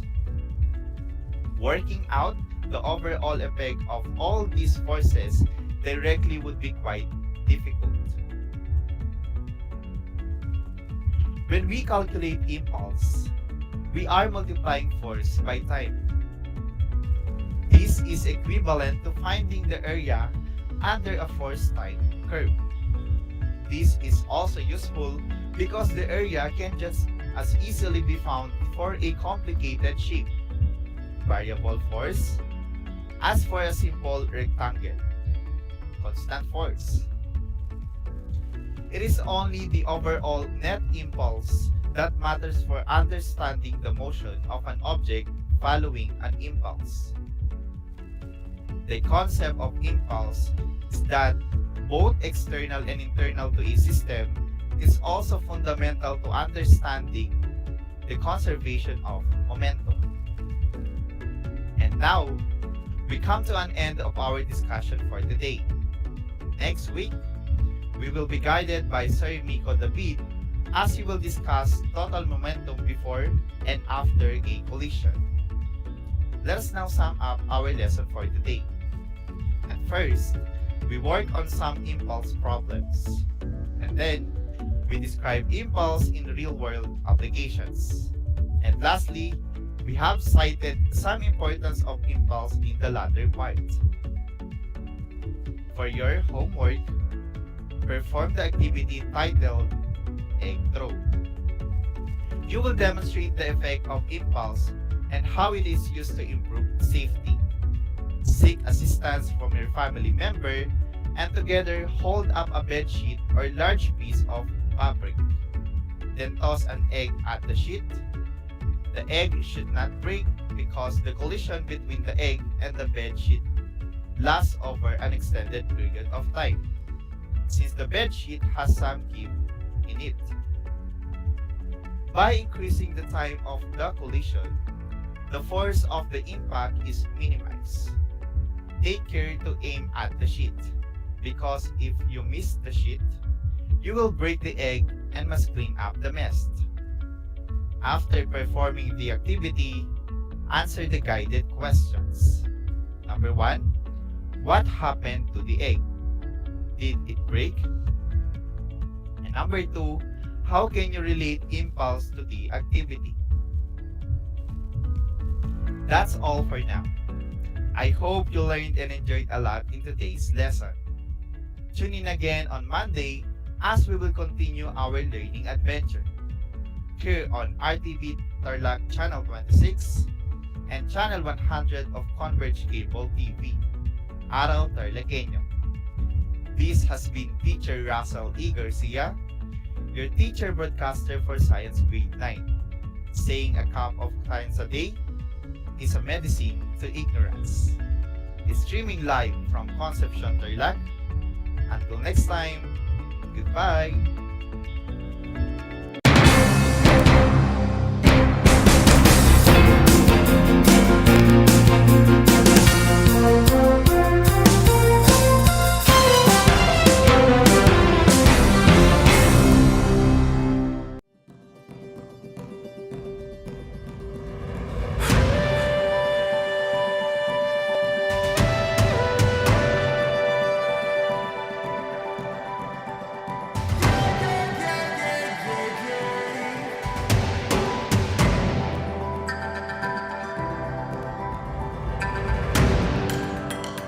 Ang ASEAN-New Zealand Afforestation Project o ANZAP ay sumusunod at umaayon sa isa sa 5 haligi ng Provincial Government of Tarlac, Kalikasan muna. Kilala na ang Mayantok naging summer capital of Tarlac.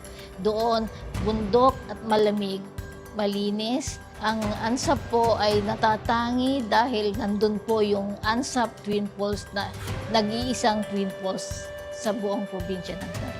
Although Tarlac is landlocked, the province is teeming with natural resources and beauty, and we TarlakHenyos are the stewards of this bounty.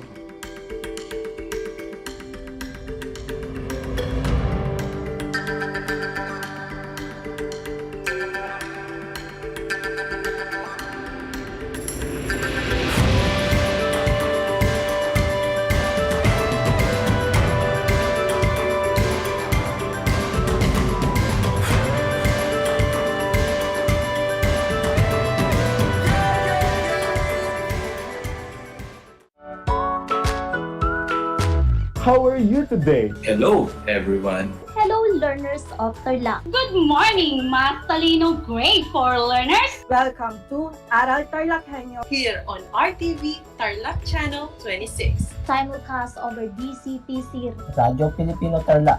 I'm Sir Glenn, your teacher broadcaster. Broadcasting live here at Paniki Tarlac. Remotely here in Concepcion, Tarlac. Live here at Barangay Pedro Elquines, Mayantok, Tarlac. Broadcasting live from Ramos National High School. Your anchor teacher today for grade 9 mathematics. your partner in education this time of pandemic. Multiply 1089 by 9, you will get an answer, the exact reverse, which is 9,801. My name is JRP Duldulao, your teacher broadcaster on Aral TarlakHenyo. For more math trivia and answers to your math questions, catch Aral TarlakHenyo every Monday to Friday from 8:30 a.m. to 5:30 p.m. Learning math is so much fun!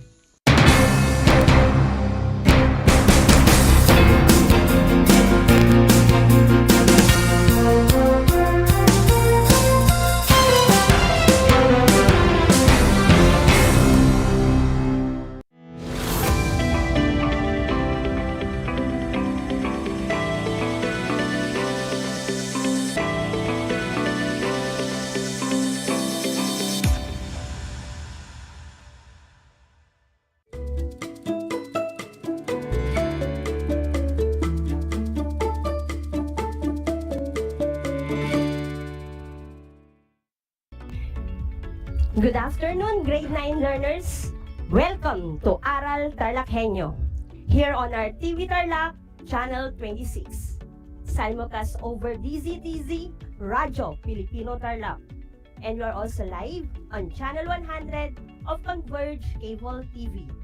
I am Cecil H. Villamayor, your teacher broadcaster for Mathematics Grade 9. For today's episode, we will continue our past lesson, and I will be guiding you again to enhance your skills in solving, which is all about solving real-life problems involving right triangles using the trigonometric ratios.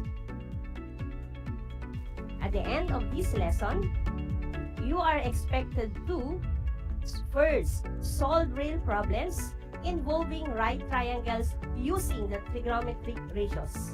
Second, use concepts of trigonometric ratios and angles of elevation and depression to solve problems.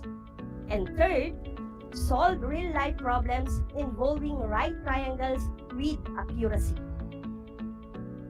So before we proceed to our discussion, please open your learner's materials in Math 9 on page 470. And let us see if you still remember our lesson last Monday by answering the questions in the activity 4 entitled Find Me. If you are watching through the Facebook Live, you can type your answers on the comment box, while those who are listening over the radio or watching on a television, get a sheet of paper and pen and write the correct answer. If your answers are not exact, round off to the nearest tens. I will give you 30 seconds to answer each question. Are you ready? Great! Let's start! Question number 1. In the given figure, find the measure of angle A. Again, in the given figure, find the measure of angle A. Go!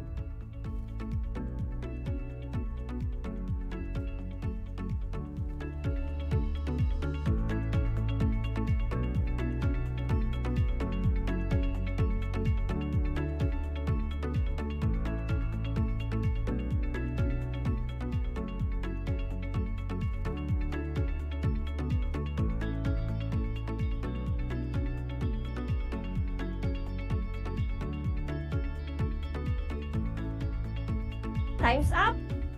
If your answer is 26.6 degrees, then you are correct. Question number 2. Consider this next figure. Find the altitude of the plane. Again, consider this next figure. Find the altitude of the plane. Go!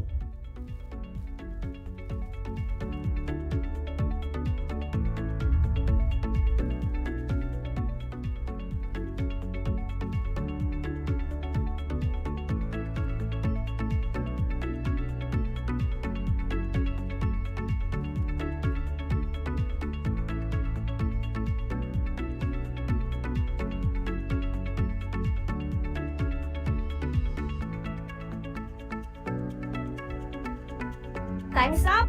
If your answer is 10.2 kilometers, then you're very good. For question number 3. Find the distance between the car and the building. Again, find the distance between the car and the building. Go!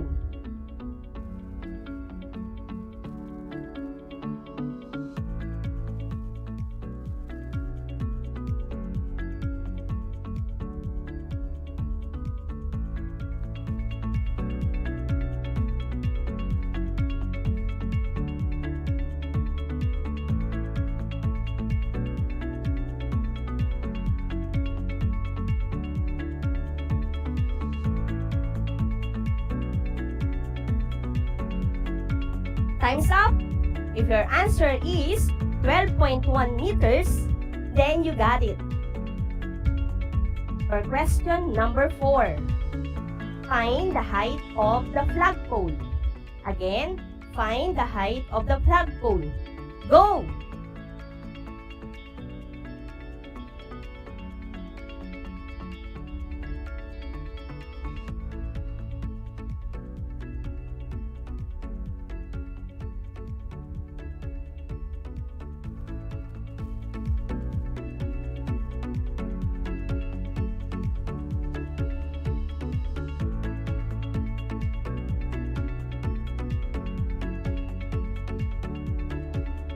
Time's up. If your answer is 8.2 meters, then you are right. For question number 5. Find the distance of the bird above the ground. Again, find the distance of the bird above the ground. Go!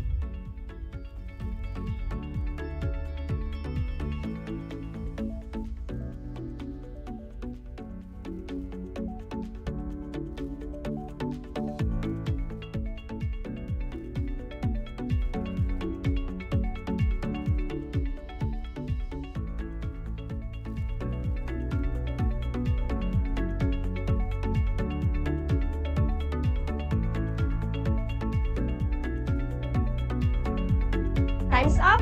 If your answer is 9.8 meters, then you are amazing! So, that is all for the review part. I hope everybody got the correct answers for the 5 questions or problems. Please write in the comment box how many questions you have answered correctly.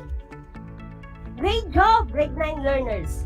It looks like you have already mastered the concepts of the trigonometric ratios and angle of elevation and depression. Again, the primary trigonometric ratios are sine, cosine, and tangent, while the secondary trigonometric ratios are cosecant, secant, and cotangent. And to represent the sides of the right triangle, we will use the lowercase letters A, B, and C. That A for the opposite side, B for the adjacent side, and C for the hypotenuse. And you can use the symbol theta for the reference angle. So, without further ado, let us continue our discussion about solving real-life problems involving right triangles using the trigonometric ratios. Once again, let's apply our way of solving word problems using a res plus C. Do you still remember this acronym? I hope so. For those who are not familiar with it, here's what RS plus C represent. A for analyzation, R for representation, E for equation or formula, S for solution, C for checking, and the last C is for the conclusion. Let's proceed to our first example. Open your grade 9 mathematics learners material on page 474. Problem number 1. B1 is standing at a distance of 15 meters from the base of a tree. From where he is standing, he can see the top of the tree.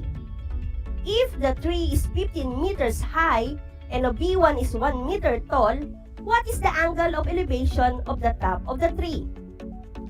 In geometry, drawing the figure helps a lot in our analyzation. So let us draw first the figure to visualize the problem. From the problem, we have the following given. 15 meters as the distance of B1 from the base of a tree. 1 meter as the height of B1 and 15 meters as the height of the tree. Can you tell what is asked in the problem? Very good. What is asked in the problem is what is the angle of elevation. So, how we can solve the angle of elevation? Very good. To solve for the angle of elevation, let us take the right triangle formed by B1 and the tree. Let's represent the angle of elevation as theta and mark the opposite of theta as A, which becomes 14 meters, and the adjacent side of theta as B, which is 15 meters. Based on the given values, which among the three primary trigonometric ratios are we going to use? Perfect! Since we have the opposite side and the adjacent side, we can use the tangent ratio. What is the formula to be used? Very good! The formula that we're going to use to solve the angle of elevation is tangent theta is equal to A, or the opposite side, over B, or the adjacent side. For our solution, substitute the given values for the formula. We have tangent theta is equal to 14 meters over 15 meters. Now, using your calculator, divide 14 meters by 15 meters. The answer is 0.9333. Press shift or second function of your calculator, then press tangent, and the answer is 43.02 degrees. For the next step, we are to check the answers by getting the equation or formula. Substitute the value of theta, and by computation, we find that each sides of the equations are equal. If that is the case, then our answers are surely correct. So, we're done. Finally, let us write our conclusion, which is, therefore, the angle of elevation is equal to 43.02 degrees. Can you follow? Very good! Let us now proceed to our next example. Example number 2. A bamboo pole is leaning against a tree. If the height of the tree is 12.2 meters and the angle made by the pole and the ground is 40 degrees, what is the length of the bamboo pole? To have a better analyzation, we draw first the figure in order to determine what are the given and asked in the problem. So, the given are 12.2 as the height of the tree and 40 degrees as the angle made by the pole and the ground, or what we call the angle of elevation. What is asked in the problem? Correct! What is the length of a bamboo pole? For the representation, let us take the right triangle form from the figure and represent the missing side as C, which is also the hypotenuse. The angle formed by the pole and the ground is 40 degrees, which is the reference angle, and marked as theta. Then A as the opposite side, representing the height of a tree, which is 12.2 meters. Now, with the given values, what do you think is the primary trigonometric ratio which we are going to use to solve the problem? Perfect! Since we have the opposite side and the hypotenuse, we are going to use the sine ratio. What is the formula to be used? Very good! The formula that we are going to use to solve for the length of the pole is sine theta, which is equal to opposite side over the hypotenuse. Let us now substitute the given values to the formula. So I have sine 40 degrees is equal to 12.2 meters over C. Can you follow? Very good. To get the value of C, apply the cross multiplication. We have C times sine 40 degrees is equal to 12.2. Let's C be isolated by dividing both sides of the equation by sine 40 degrees and then cancel out sine 40 degrees on the left side of the equation and becomes C equals 12.2 meters over sine 40 degrees.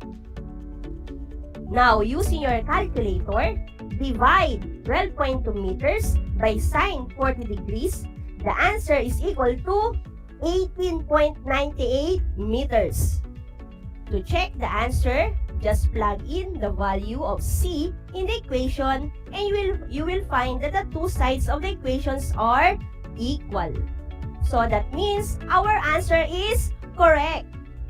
Lastly, write the conclusion, and that is, therefore, the length of the pole is 18.98 meters.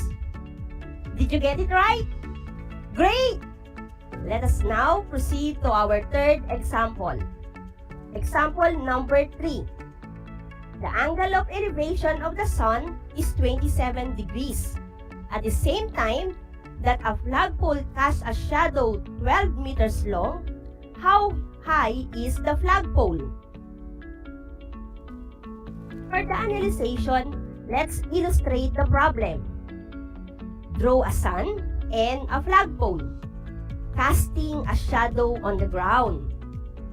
The given are the angle of elevation from the ground, which is 27 degrees, while the shadow of the flagpole is 12 meters long. What is asking the problem? How high is the flagpole? For the representation, let us look for the illustration. Since we are asked to find the height of the flagpole, which is the opposite side of the angle theta, we can represent it as A. Then, the shadow of the flagpole, which is 12 meters long, is marked as B, or adjacent side of the angle. Now, with the given values, what do you think is the primary trigonometric ratio which are going to use to solve the problem? Excellent! Since we have the opposite side and the adjacent side, we are going to use the tangent ratio. What is the formula to be used? Great! The formula that we are going to use to solve for the height of the flagpole is tangent theta, which is equal to opposite side over the adjacent side. For the solution, let's us substitute the given values to the formula. Now, we have tangent 27 degrees is equal to A over 12 meters. Can you follow? Very good! To get the value of A, apply the cross multiplication.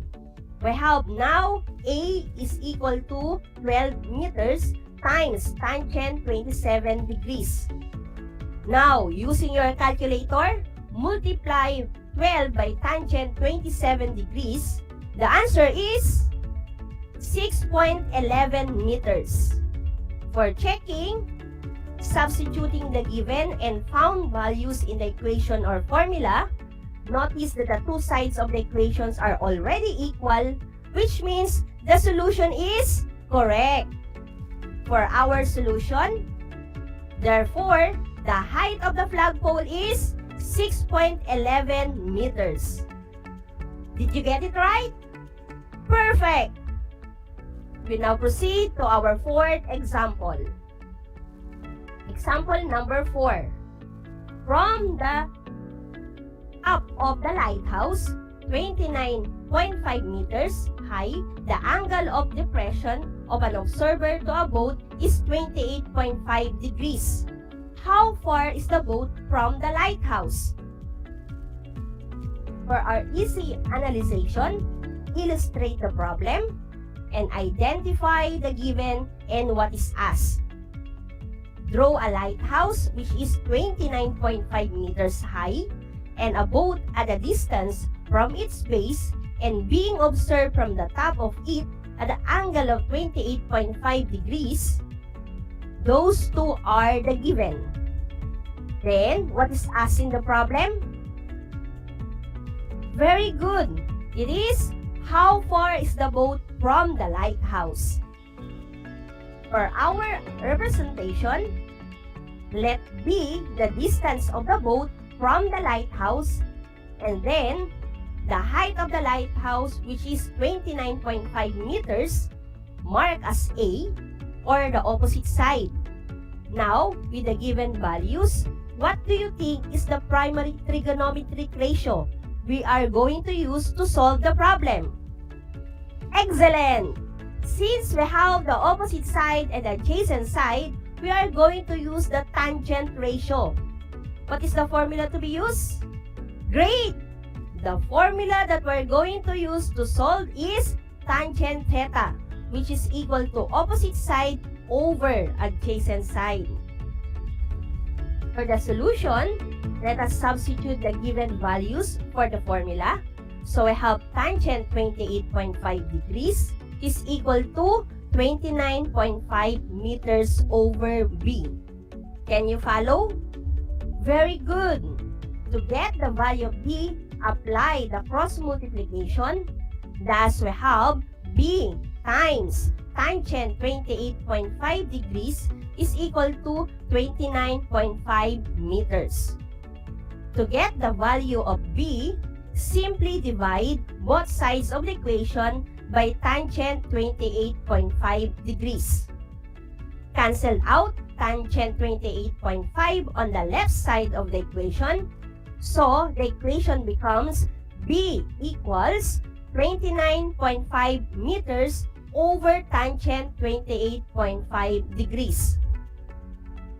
Now, using your calculator, divide 29.5 meters by tangent 28.5 degrees. And the answer is 54.33 meters. Now, look at the checking. Is our answer correct? Yes. Why? Because the two sides of the equations are already equal. So for the conclusion or final answer, we state, therefore, the distance of the boat from the lighthouse is 54.33 meters. Did you get it right? Perfect. To summarize our lesson for today, we have the following steps in solving problems involving right triangles using the trigonometric ratios. First, illustrate the problem by drawing and apply RS plus C. If you have questions, feel free to ask on the comment section or to your subject teacher. Congratulations, grade 9 learners! Another lesson was delivered that had surely made your day in Mathematics 9. So much exciting and full of learning. I guess you are now ready to test yourself. Please take a screenshot of this problem, to solve and fill in the given table in your learning activity sheet.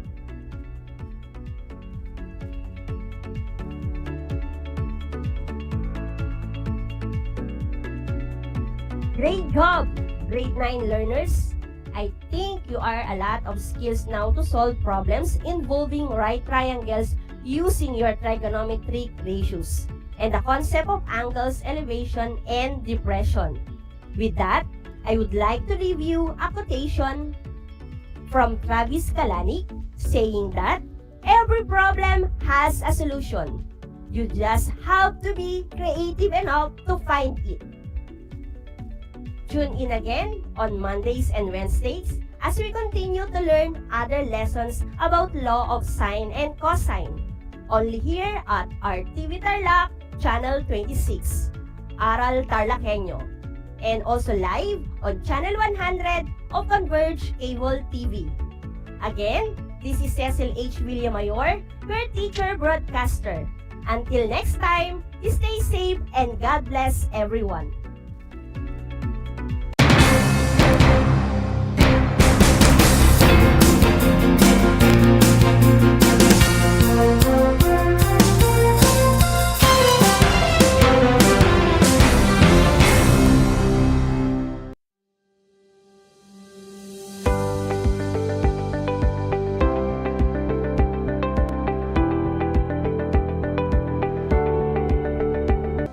Ang dagdag na 2 taon sa high school ay malaking bahagi ng programang K-12 sa ating bansa.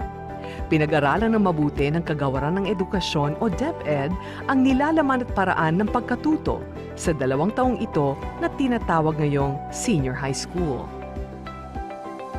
Sa pamamagitan ng senior high school, tinitiyak ng DEPED ang kalidad ng edukasyon na may malinaw na patutunguhan anuman ang iyong pag-aralan. May 15 core, 7 applied at 9 na specialized subjects ang senior high school. Sa kabuuan, may 31 subjects ang senior high school. Katumbas ito ng 4 na semestre na may 2 quarter bawat semestre. Ang mga paksa sa bawat aralin ay mahalaga upang maihanda ang mga mag-aaral sa 4 na curriculum exit gaya ng kolehiyo, trabaho, middle-level skills development at negosyo. Kahit anong track ang piliin ng isang mag-aaral, maaari siyang magpatuloy sa alinman sa 4 na posibleng curriculum exit. Mayroong 4 na track ang senior high school. 1. Academic track. 2. Technical Vocational Livelihood track. 3. Arts and Design track. At 4. Sports track. Mahalagang tandaan na hindi lahat ng paaralan ay kumpleto ng lahat ng tracks at strands. Kailangang suriing mabuti ng mga magulang at mag-aaral kung anong track o strand ang mayroon sa kanilang lugar na naaayon sa iba't ibang konsiderasyon gaya ng hilig, interes, kakayahan ng mag-aaral at marami pang iba. Makipag-ugnayan sa pinakamalapit na senior high school sa inyong lugar upang malaman ang kanilang ino-offer na tracks at strands. Upang matulungan ng mga mag-aaral na maunawaan ang pagpaplano sa kanilang hinaharap, ang Department of Education ay naglunsad ng Homeroom Guidance, kung saan nakapaloob ang Career Development Domain. Tumutulong itong mahubog ang mga mahalagang kaalaman, kasanayan, pag-uugali at pagbubuo ng mga plano at desisyon para sa kanilang buhay. Kung kayo ay may mga katanungan o paglilinaw tungkol sa senior high school tracks and strands, maaari kayong makipag-ugnayan sa inyong career guidance advocate o guidance counselor. Hangad namin ang inyong tagumpay.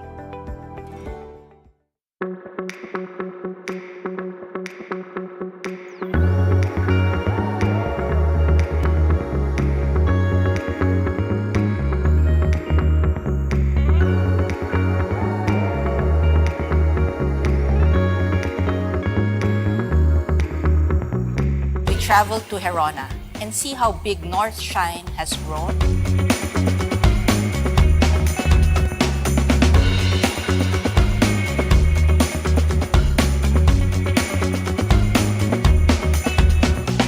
Doon na ho sa bayan ho namin, nakilala ho kami dahil sa North Shine.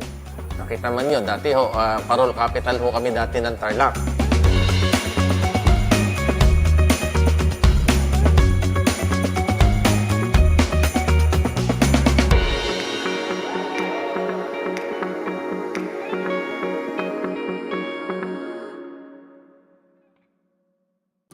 Kumusta mga giliw kong tagapakinig? Nagbabalik ang inyong paaralang panghimpapawid Aral TarlakHenyo sa RTV Tarlac, Channel 26 at sa bayang naririnig sa DCTC 828 Radyo Pilipino Tarlac. Tayo rin ay napapanood sa FB Live ng RTV Tarlac Channel 26. Sumasahimpapawid mula sa bayan ng Pura Tarlac, mula sa bayan ng San Clemente. Mula rito sa Purok Elementary School, Pura Tarlac. sa bayan ng Kapas Tarlac. Ako, ang inyong guro,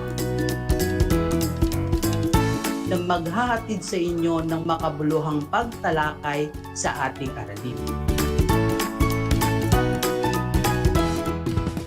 Ang Tagalog ay ang wika ng mga taga-Quezon, Batangas, Bulacan at ng iba pang katutubong nagsasalita nito. Ang Filipino ay ang pambansang wika batay sa tinadhana ng 1987 Constitution.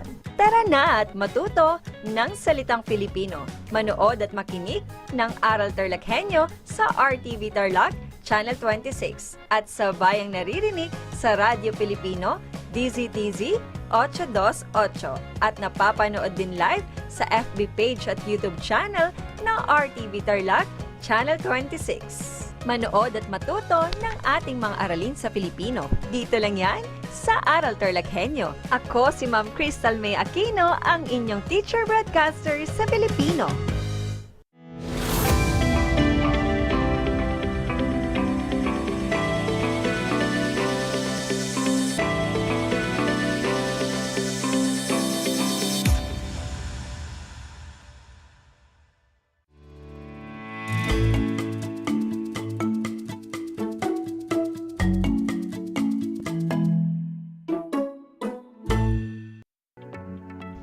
Magandang araw, Tarlac! Magandang araw, mga kapantas! Sumasa inyo ang Aral TarlakHenyo mula sa RTV Tarlac Channel 26 at sa bayang naririnig sa DCTC 828 Radyo Pilipino Tarlac at napapanood sa Converge Channel 100. Ako si Ma'am Lloyda Dayrit, ang inyong teacher broadcaster para sa Pilipino sa ikasyam na baitang.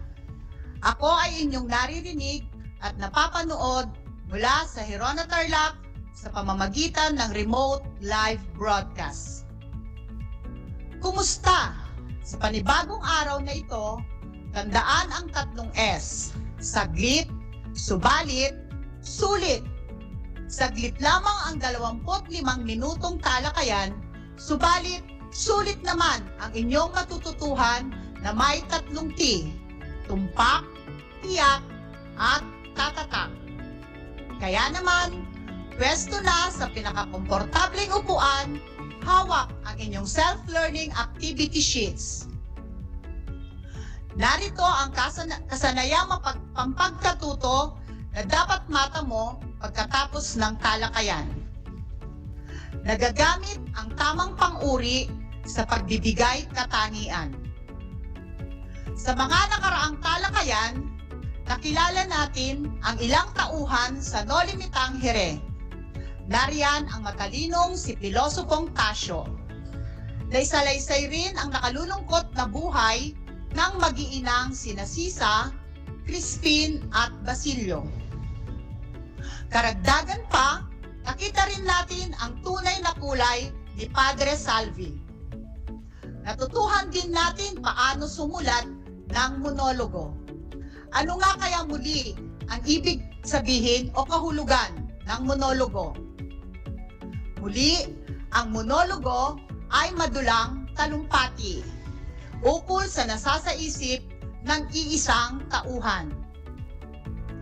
Mukhang nakilala na ninyo ang mga tauhan sa mga nakaraang kabanatang tinalakay natin. Subukin natin ang inyong kakayahan. Naalala pa ba ninyo ang ukol sa pang-uri? Tama! Ang mga pang-uri ay mga salitang nagbibigay turing sa pangalan. Subukin nating sagutan ang gawain 1 sa pahina 16 ng inyong mahiwagang compendium. Makikita rin sa screen ang gawain na ating sasagutin ngayon. Ano kaya ang pangunahing katangian ng mga tauhan sa hanay A? Unang bilang, Crisostomo Ibarra. Anong pang-uri ang nararapat sa kanya? Kung ang sagot mo ay letrang E, mahusay ka! Si Crisostomo Ibarra ay Maginoo. Sumunod na bilang, si Maria Clara naman. Tama ka! Kung ang sagot mo ay letrang A, siya ay mahinhin. Sa ikatlong bilang, anong katangian ni Padre Salvi ang nakilala natin sa mga nakaraang kabanata? Kung ang sagot mo ay letrang I, tama! Si Padre Salvi ay mapagkunwari. Samantala, sa ikaapat na bilang na si Padre Damaso ay tumpak. Kung ang sagot mo ay letrang C, siya ay matapobre. Anong katangian ang ipinakita naman ni Teniente Guevara sa mga Ibarra? Mahusay ka, kapantas, kung ang sagot mo ay letrang B dahil si Teniente Guevara ay mapagkakatiwalaan. Ang mag-asawang Sisa at Pedro kaya sa bilang 6 at 7. Alam ninyo sigurong sila ay magkasalungat na katangian. Tamang-tama ka kung ang sinulat mong sagot sa pang-6 na bilang ay letrang D dahil ang katangian ni Sisa ay mapag-aruga. Samantalang si Pedro ay abusado. Letrang J ang tamang sagot sa pang-7 bilang. Si Basilio naman bilang anak at kapatid. Kung ang sagot mo ay letrang G, magaling ka, kapantas. Si Basilio ay masipag. I ang sagot niyang si Crispin sa bilang 9. Tama ka kung ang sagot mo ay letrang F, siya ay matatakutin, lalo na sa sakristan mayor at kura. Huling bilang, ano ang katangian ni Kapitan Tiago?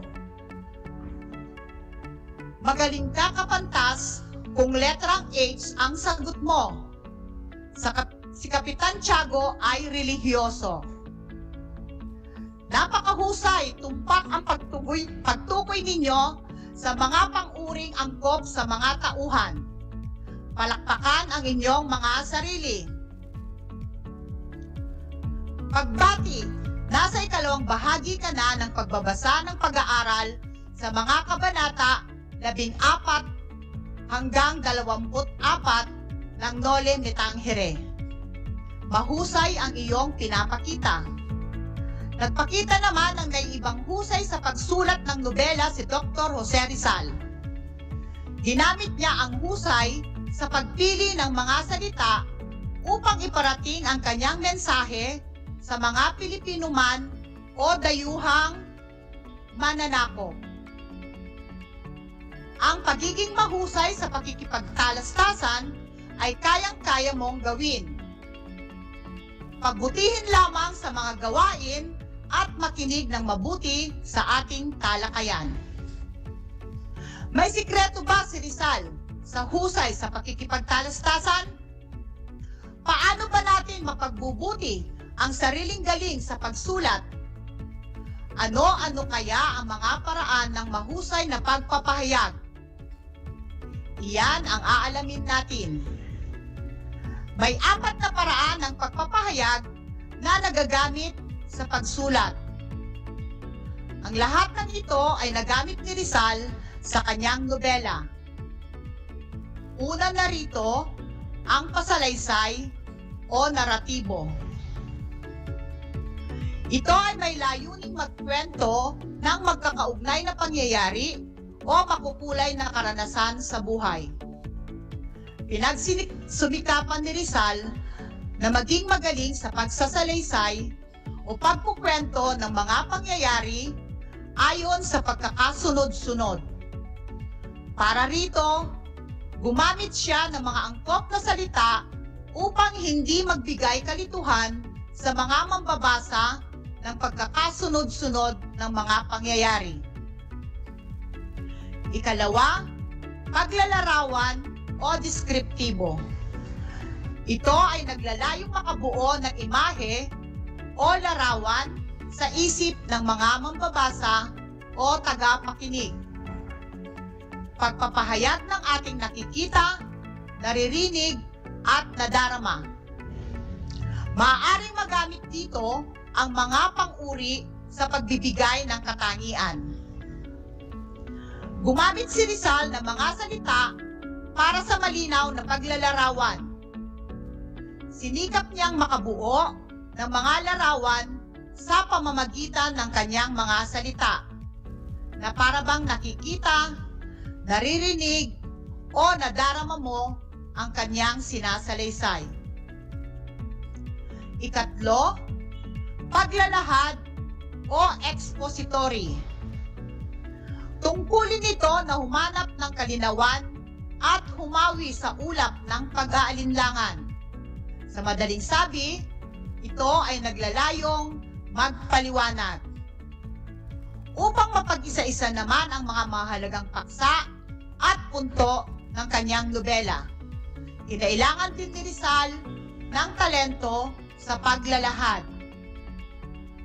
Sa pamamagitan ng mga salitang naglalahad, hindi siya nahirapan pag-isa-isa at pagpapaliwanag ng mga paksain niya na isinulat. Ang huli, pangangatwiran o argumentatibo. Ito naman ay may layuning manghikayat o magpapaniwala sa pamamagitan ng makatwirang mga pananalita.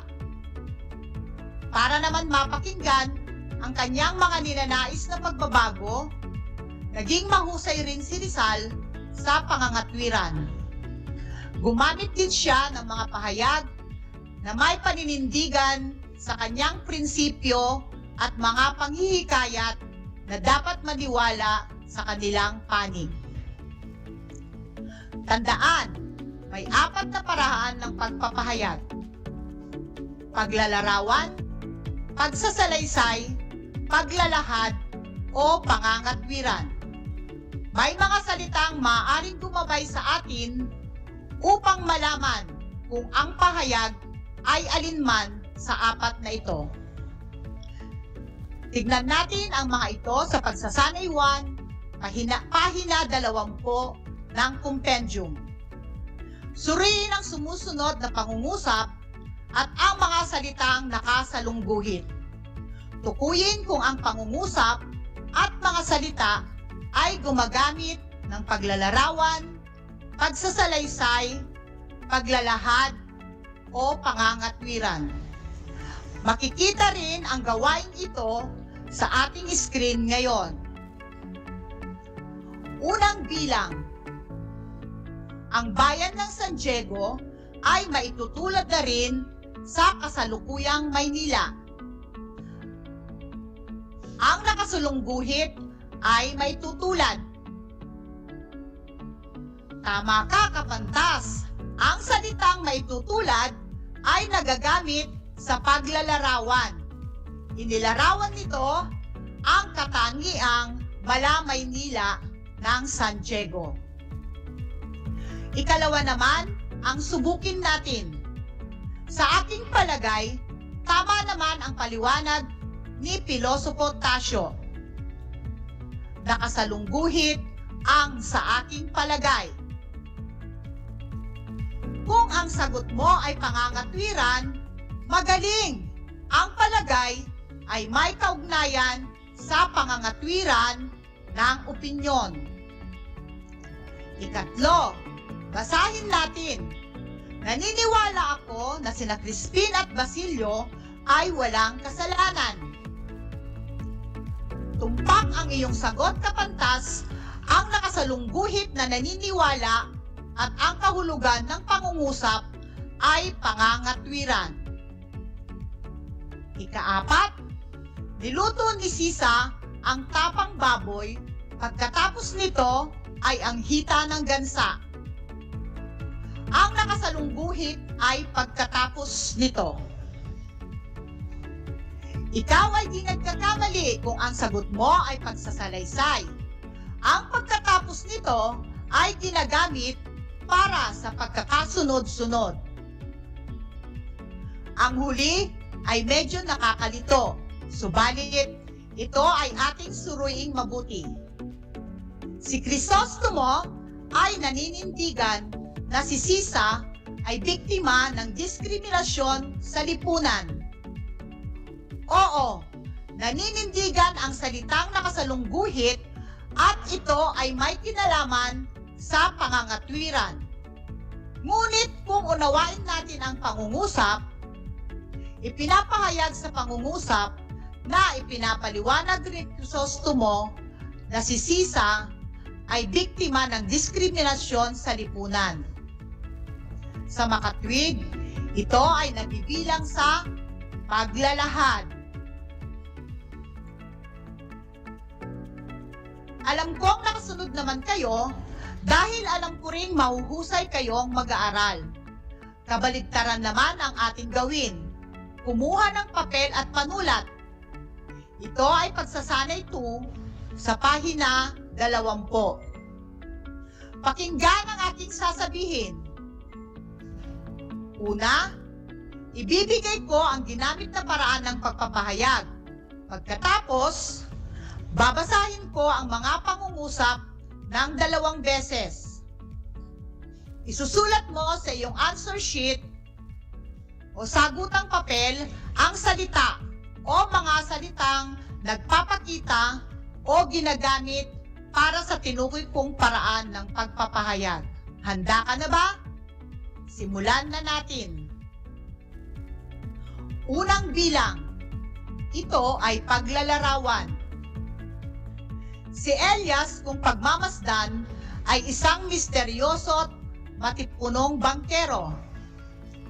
Muli, anong salita ang nagpapakita ng paglalarawan sa pahayag na ito?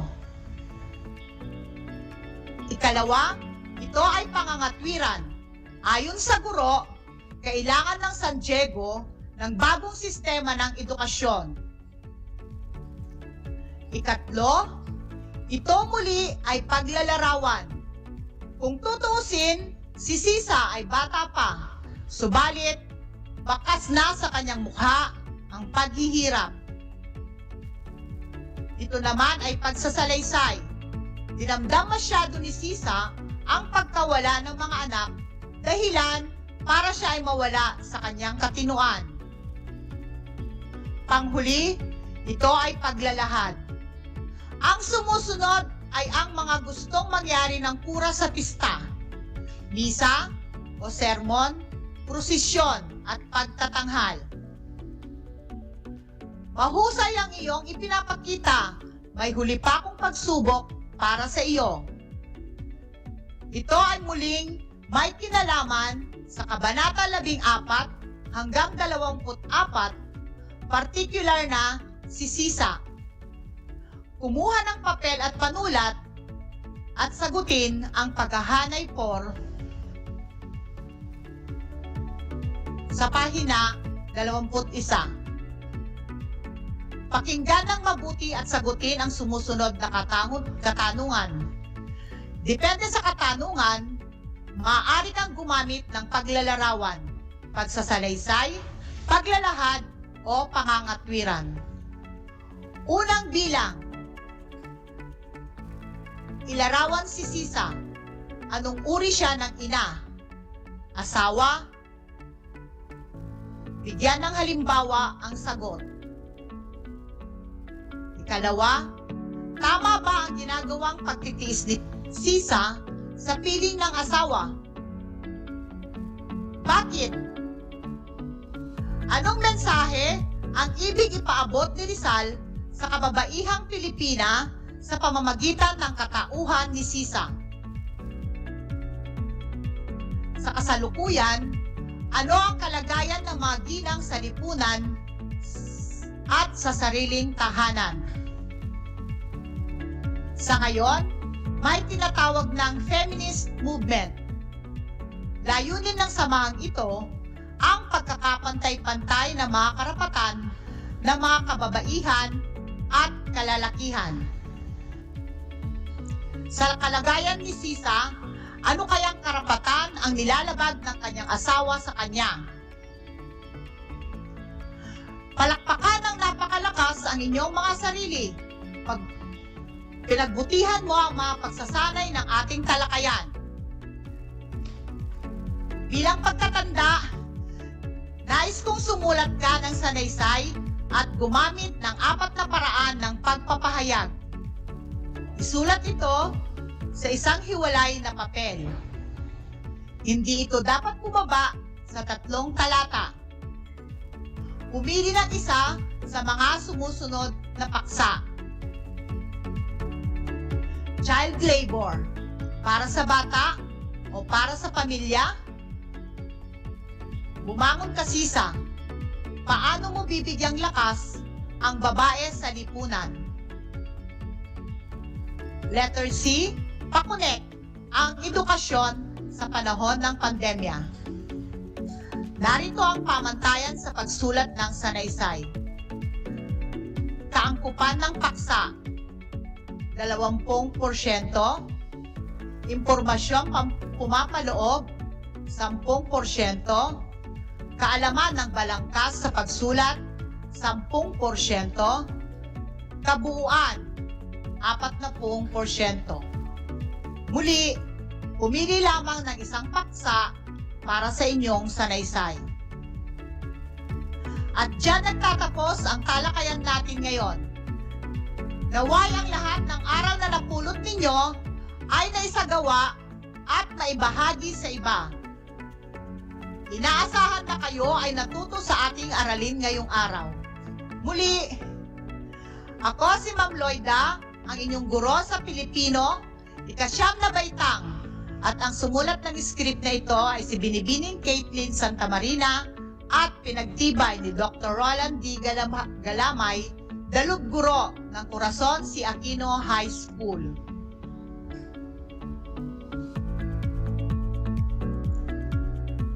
Laging tandaan, mga kapantas, walang ligaya sa lupa na hindi dinilig ng luha. Ang pag-aaral ng mabuti ang susi sa ating magandang kinabukasan. Hanggang sa muli.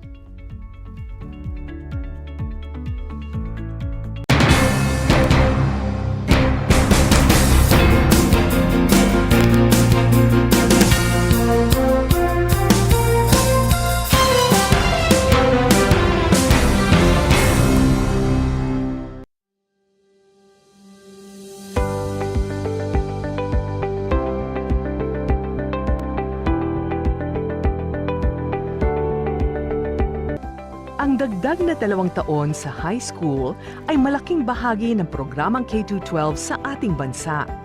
Pinag-aralan ng mabuti ng Kagawaran ng Edukasyon o DEPED ang nilalaman at paraan ng pagkatuto sa 2 taong ito na tinatawag ngayong senior high school.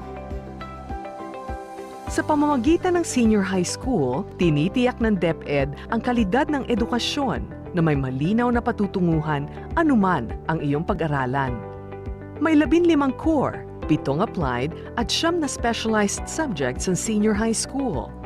Sa kabuuan, may 31 subjects ang senior high school. Katumbas ito ng 4 na semestre na may 2 quarter bawat semestre. Ang mga paksa sa bawat aralin ay mahalaga upang maihanda ang mga mag-aaral sa 4 na curriculum exit gaya ng kolehiyo, trabaho, middle-level skills development at negosyo. Kahit anong track ang piliin ng isang mag-aaral, maaari siyang magpatuloy sa alinman sa 4 na posibleng curriculum exit. Mayroong 4 na track ang senior high school. 1. Academic track. 2. Technical Vocational Livelihood track. 3. Arts and Design track. At 4. Sports track. ang Senior High School Academic Track. Upang makatugon sa mabilis na pagbabago ng ating panahon, tinitiyak ng Senior High School Program na handa ang mga magsisipagtapos dito sa mga hamon ng pagbabago. Sa academic track, ang mga nagsipagtapos ay maaaring makapagpatuloy ng pag-aaral sa kolehiyo, mag-aral ng mas mataas na mga kasanayan o middle-level skills, magtrabaho o magnegosyo. 4 na strand ang maaari nilang pagpilian sa academic track. 1. Accountancy, Business and Management o ABM strand. 2. Science, Technology, Engineering and Mathematics o STEM strand. 3. Humanities and Social Science or HUMS strand. At 4. General Academic strand o GAS. Ang ABM strand ay para sa mga mag-aaral na nais kumuha ng kurso sa kolehiyo, kaugnay ng finance, business, o accounting. Ang STEM strand ay para naman sa mga mag-aaral na may kakayahan o interes sa science, technology, engineering, at mathematics. Sa STEM, mayroong mga science lessons na kasama na sa core subjects, kaya papalitan ito ng earth science at disaster readiness. Upang mapabilang sa STEM, kailangan ng final grade na di bababa sa 85 sa grade 10 math at science. Percentile rank na 86 o higit pa sa STEM subtest sa National Career Assessment Examination o NCAE. Kung walang NCAE, maaaring makipag-ugnayan sa paaralang nais ninyo hinggil sa mga requirements. Ang HUME strand ay para sa mga estudyanteng nais kumuha ng mga kursong kaugnay ng social sciences at humanities tulad ng journalism, communication arts, liberal arts, education, sociology, psychology, at iba pa. Ang General Academic strand ay para sa mga mag-aaral na nais maging bukas sa mga options o electives mula sa iba't ibang tracks tulad ng academic, TVL, sports, at arts and design. Narito ang mga specialized subjects sa ilalim ng academic track. A. ABM strand. Applied Economics, Business Ethics and Social Responsibility. Fundamentals of Accountancy, Business and Management. Business Math. Business Finance. Organization and Management. Principles of Marketing. B. STEM strand. Pre-Calculus. Basic Calculus. General Biology. General Physics. General Chemistry. Earth Science. Disaster Readiness and Risk Reduction. C. HUMES strand. Creative Writing. Creative Nonfiction. Introduction to World Religions and Belief Systems. Community Engagement, Solidarity, and Citizenship. Philippine Politics and Governance. Trends, Networks, and Critical Thinking in the 21st Century. Disciplines and Ideas in the Social Sciences. Disciplines and Ideas in the Applied Social Sciences. D. General Academic strand. Humanities, Social Science, Applied Economics, Organization and Management, Disaster Readiness and Reduction, Electives. Maraming kurso ang maaaring pag-aralan ng mga nakatapos ng kahit anong strand sa academic track na kalaunan ay mapakikinabangan nila sa pagtatrabaho. Narito ang ilang halimbawa. Ang mga mag-aaral na nakapagtapos ng ABM strand ay maaaring pumili ng kurso sa kolehiyo na kaugnay sa trabaho ng isang accountant, bookkeeper, market analyst, entrepreneur, financial advisor, business agent, manager, product and service innovator, portfolio manager, advertiser, o bank teller.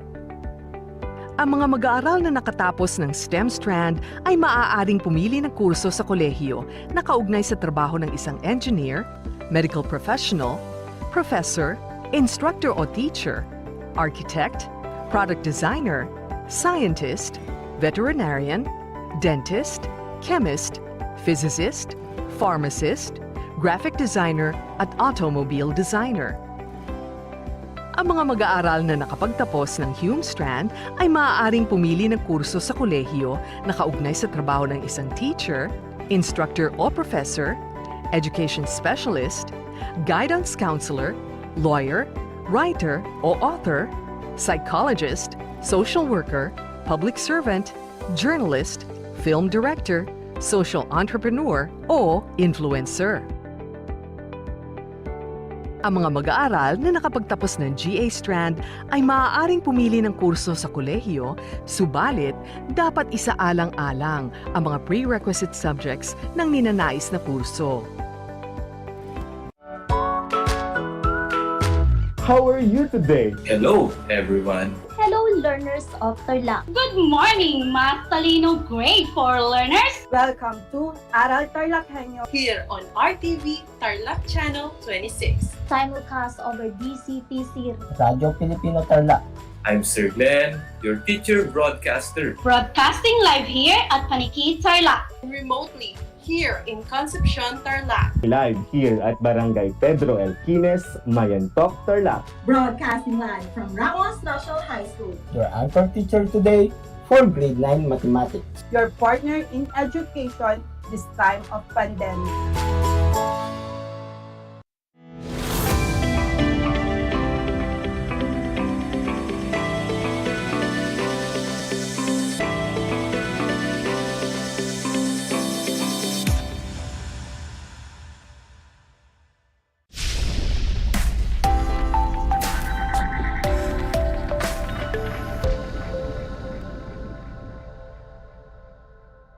Magandang buhay! Narito po muli ang inyong lingkod, Kirsten Joy Pastor Gorino ng Kabanabahan Elementary School para sa School Heads Hour. Tayo po ay napapakinggan sa DZTC 828 Radyo Filipino Tarlac at mapapanood din sa RTV Tarlac Channel 26, Converge TV Channel 100 at RTV Tarlac Channel 26 Facebook Live. Tayo po ngayon ay live via remote broadcast dito sa Capital West District, Camilig, Tarlac.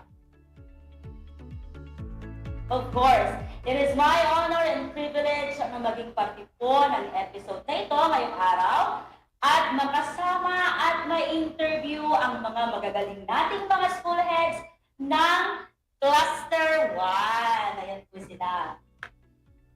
Join me and welcoming them. We have, of course, Dr. Ferdinand Gregorio of Marawi National High School. Of course, we also have Dr. Aurora Julian of Wood High School, of course. And for Balacampa National High School, we have Dr. Ruel Tijada. And last but not the least, syempre, Dr. Edward Pala of Kaanambungan High School. Ayan. Good afternoon, ma'am at mga sir, mga magagaling na school heads. I will give you your time na magbigay greeting sa ating mga viewers at ating mga listeners. Isang mapagpalang hapon po sa ating lahat, sa mga nakikinig at nanonood sa istasyong ito, lalong-lalo na sa aking mga kasamahan sa Marawi National High School at mga dating kasama sa Birbira High School at sa lahat po ng nakikinig at nanonood sa RTV Tarlac Channel 26. Good afternoon po sa ating lahat, sa ating mga listeners and viewers. Pinabati ko na rin yung mga kasama ko sa Kanamongan National High School. Happy birthday, Sir Arman. And congratulations po sa ating pamangkin, si Yanes Pala, for winning the Bikini Philippines. Wow! About you, Sir Well? Yes, good afternoon to everybody, especially to Malakang Pamilya, headed by our school principal, Dr. Susan Crespi Pasqua. And also, good afternoon to my kids who are watching right now, and also to my wife, watching live in Israel. Wow! Israel ka talaga. How about you, Ma'am Aurora? Okay, good afternoon sa ating mga listeners and viewers sa RTV Channel 26 at saka sa DCTC 828 at Hello na rin sa aking mga kasama sa Duwag High School at sa aking former school, Kalangitan High School at saka sa Bintira High School. Okay, so yan, naka-greeting na sa. So it's my time. I would like to greet personally. Andito po tayo ngayon. Live pong na viewer natin, si Dr. Joel Esquiel. Hi, sir! Nasa studio po siya. Of course, with Dr. Emmanuel Regadit. Hi, Sir Eman, ang ating EPSBR and ESP. Together with Sir Jonathan Gamboa, ang ating EPSBR in English. And together with yung Antiring District Supervisor, Dr. Catalina Castañeda. Thank you for having us, Madam. Bye, sir! Ang sisipag po nila talaga sobra. Okay, so go back. For this episode, may mga series of questions tayong inihanda with regards to managing school operations and resources in the expansion of limited face-to-face classes. All the organizations require effective and efficient management. Being effective is evident if one is doing a certain task appropriately, while efficiently or efficiency is observed if the task is done with accuracy. It is through management that the vision, and goals of an organization are realized through the efforts of all the people who walked in one direction to attain the desired goal. We are all aware that the school's division of Tarlac province is already 100% in terms of the expansion of the limited face-to-face classes implementation. One of the strands of managing school operations and resources is what we call the record management. Now, for my question, malalaman natin ang katalinuhan at makapag-share ang ating mga school heads sa kanilang mga insights, especially their best practices na kanilang ginagawa mismo sa kanilang eskwelahan. Okay. Are you ready for my first question? Okay. Can you share with us what is the best practice of your school that you are utilizing in terms of safekeeping of school data and information now that we are having the limited face-to-face classes? Okay, first to recite. Joke lang, sir. Okay, first to impart or share their best practice in their school, we have Dr. Ruel Tejada of Malacampan National High School. Thank you, Ma'am Christine. Okay, so one of the best practices that we have in Malacampan National High School, through the leadership, of course, of our school principal, Dr. Susan Grace Pasqua, in terms of safekeeping of school data and information, is by updating our Microsoft system services using our Microsoft 0365.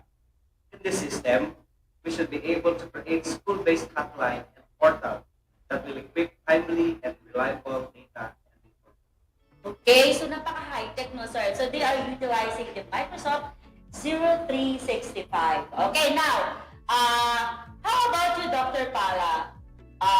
Ano yung best practice po ng inyong school sa Kaanamungan High School? Ma'am P, aside from the traditional cabinets and folders and bulletin boards na ginagamit for safekeeping of school data, I guess this is the practice not only Kaanamungan National High School is doing but also in other schools. Yes. By using Google Drive to save and collect school data and information.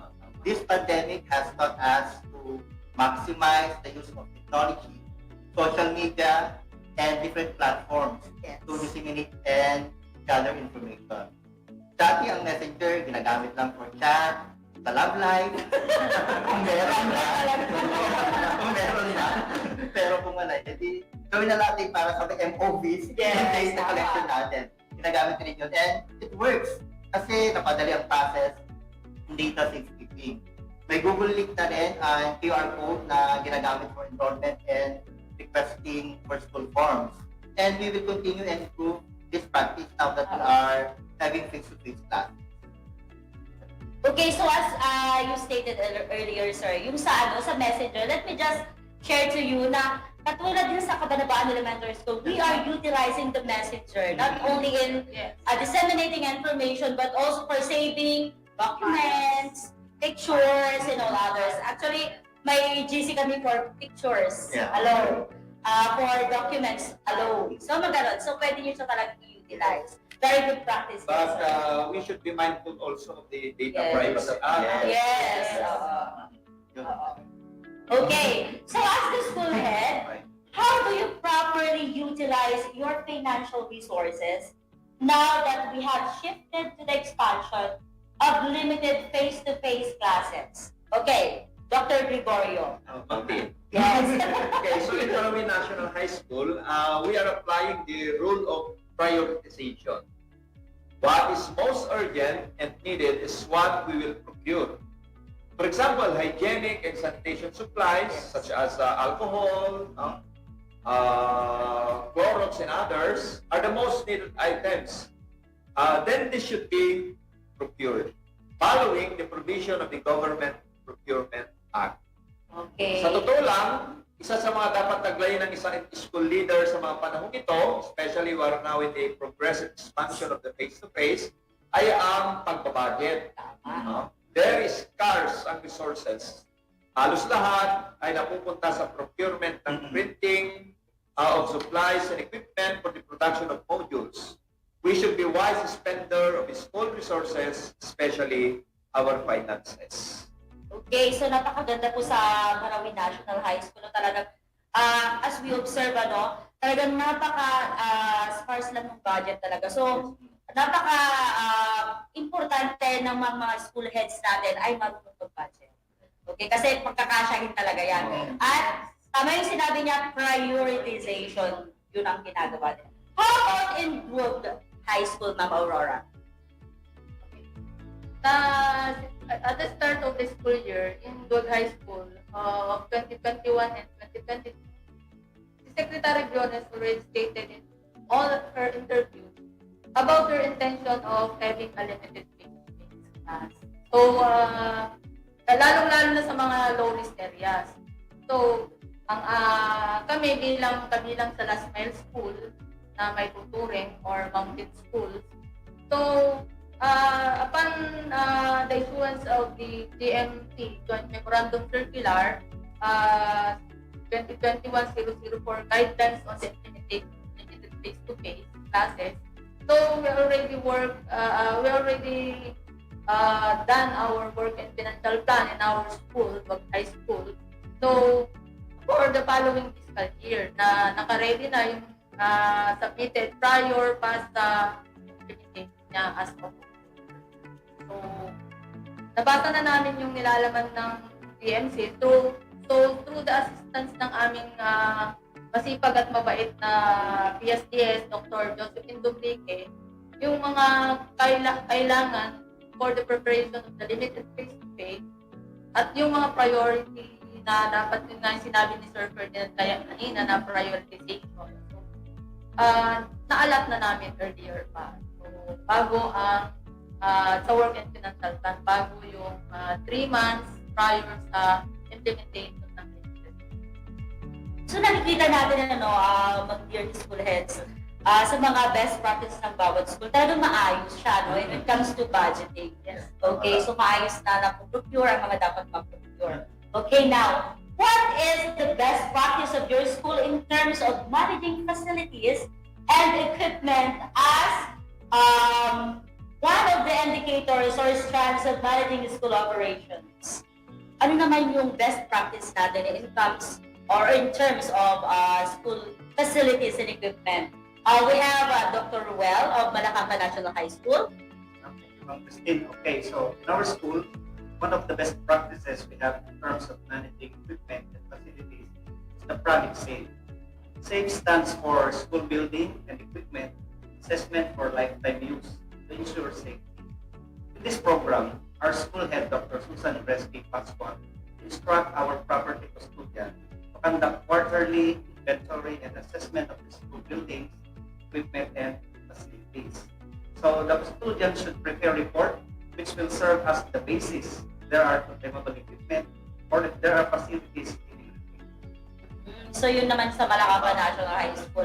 Meron silang project, which is Project SAFE. So madali siyang tandaan, How about in Marawi National High School, Dr. Gregorio?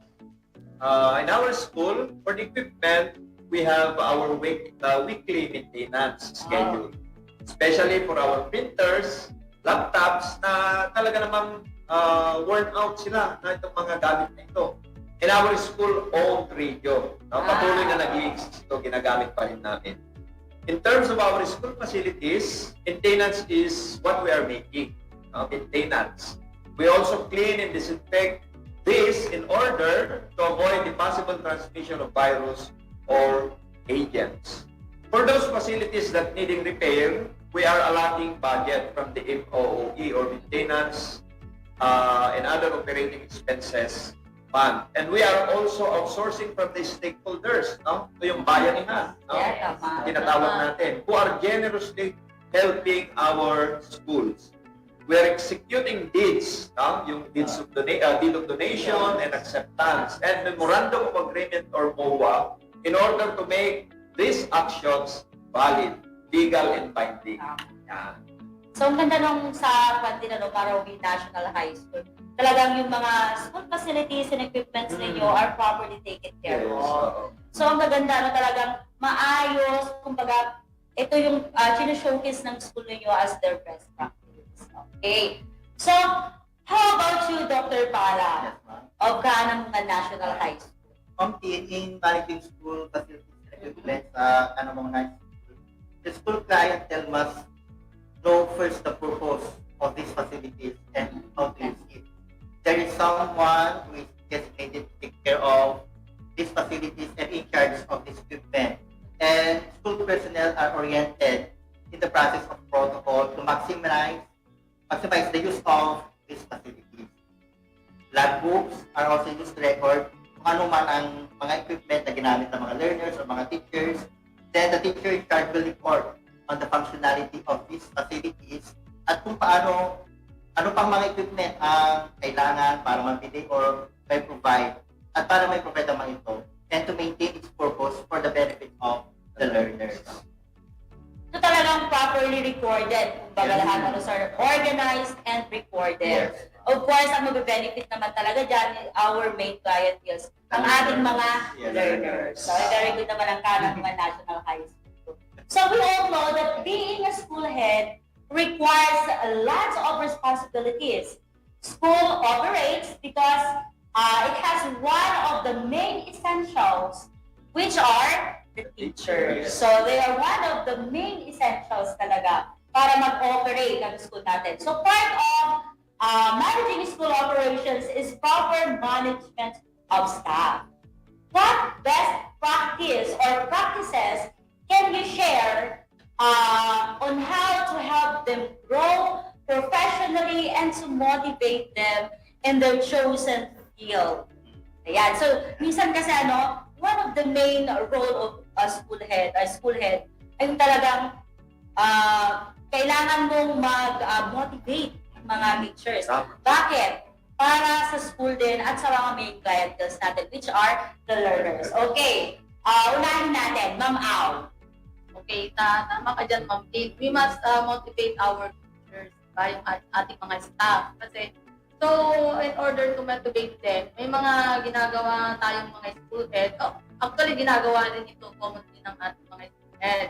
Kung giving technical assistance to our teachers, feedbacking and reflection ng mga teachers.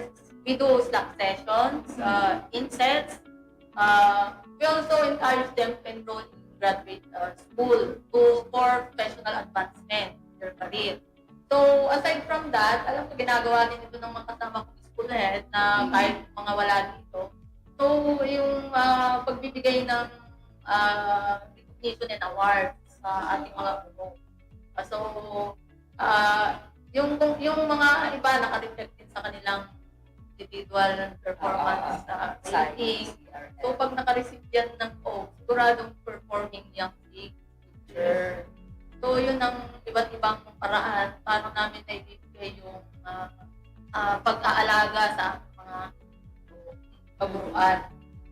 So, this is episode na i-enlighten tayo. Ano-ano yung mga best practices na ginagawa ng ating mga school heads para mag-motivate ang mga teachers na kagaya po namin.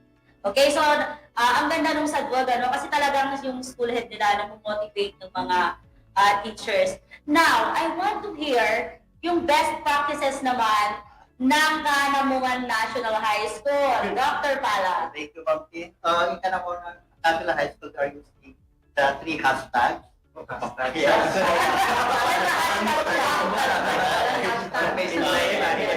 Hashtag never forget. Hashtag never again. And hashtag unity. Yung first hashtag natin, yung never forget.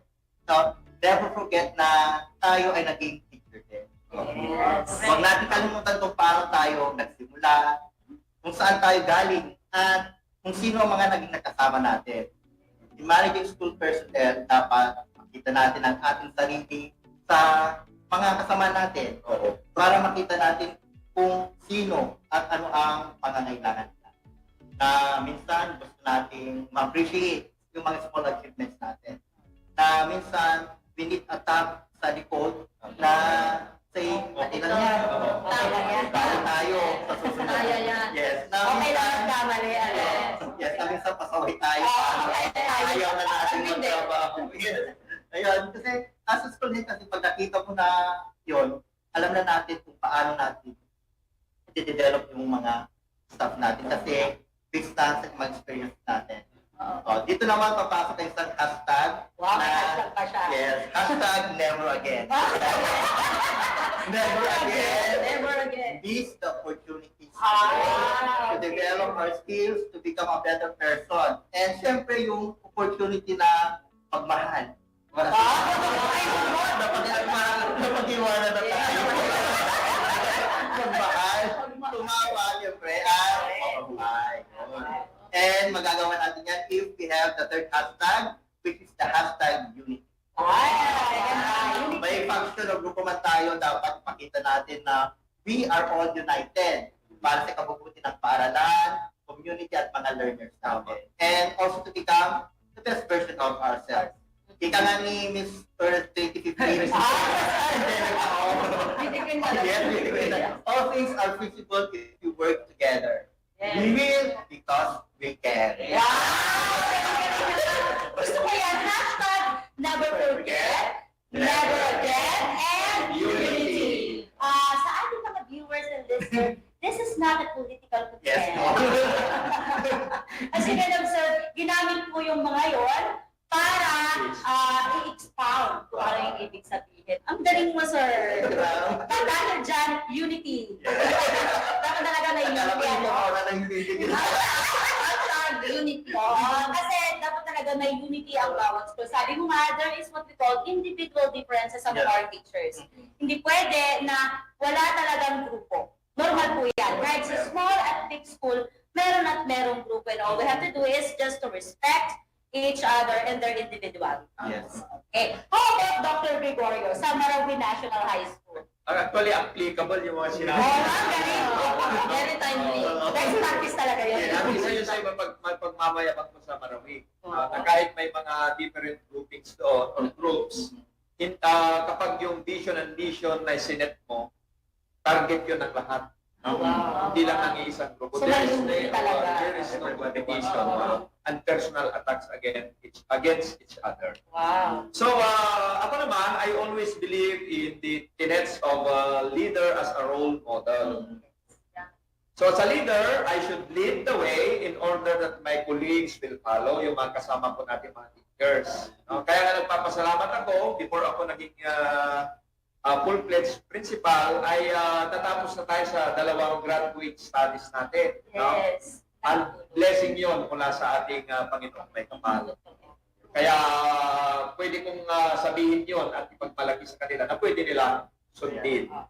And I always include in our agenda during the administration faculty meeting and in the learning action cells and insets or in-service trainings the importance and benefits of attending graduate schools.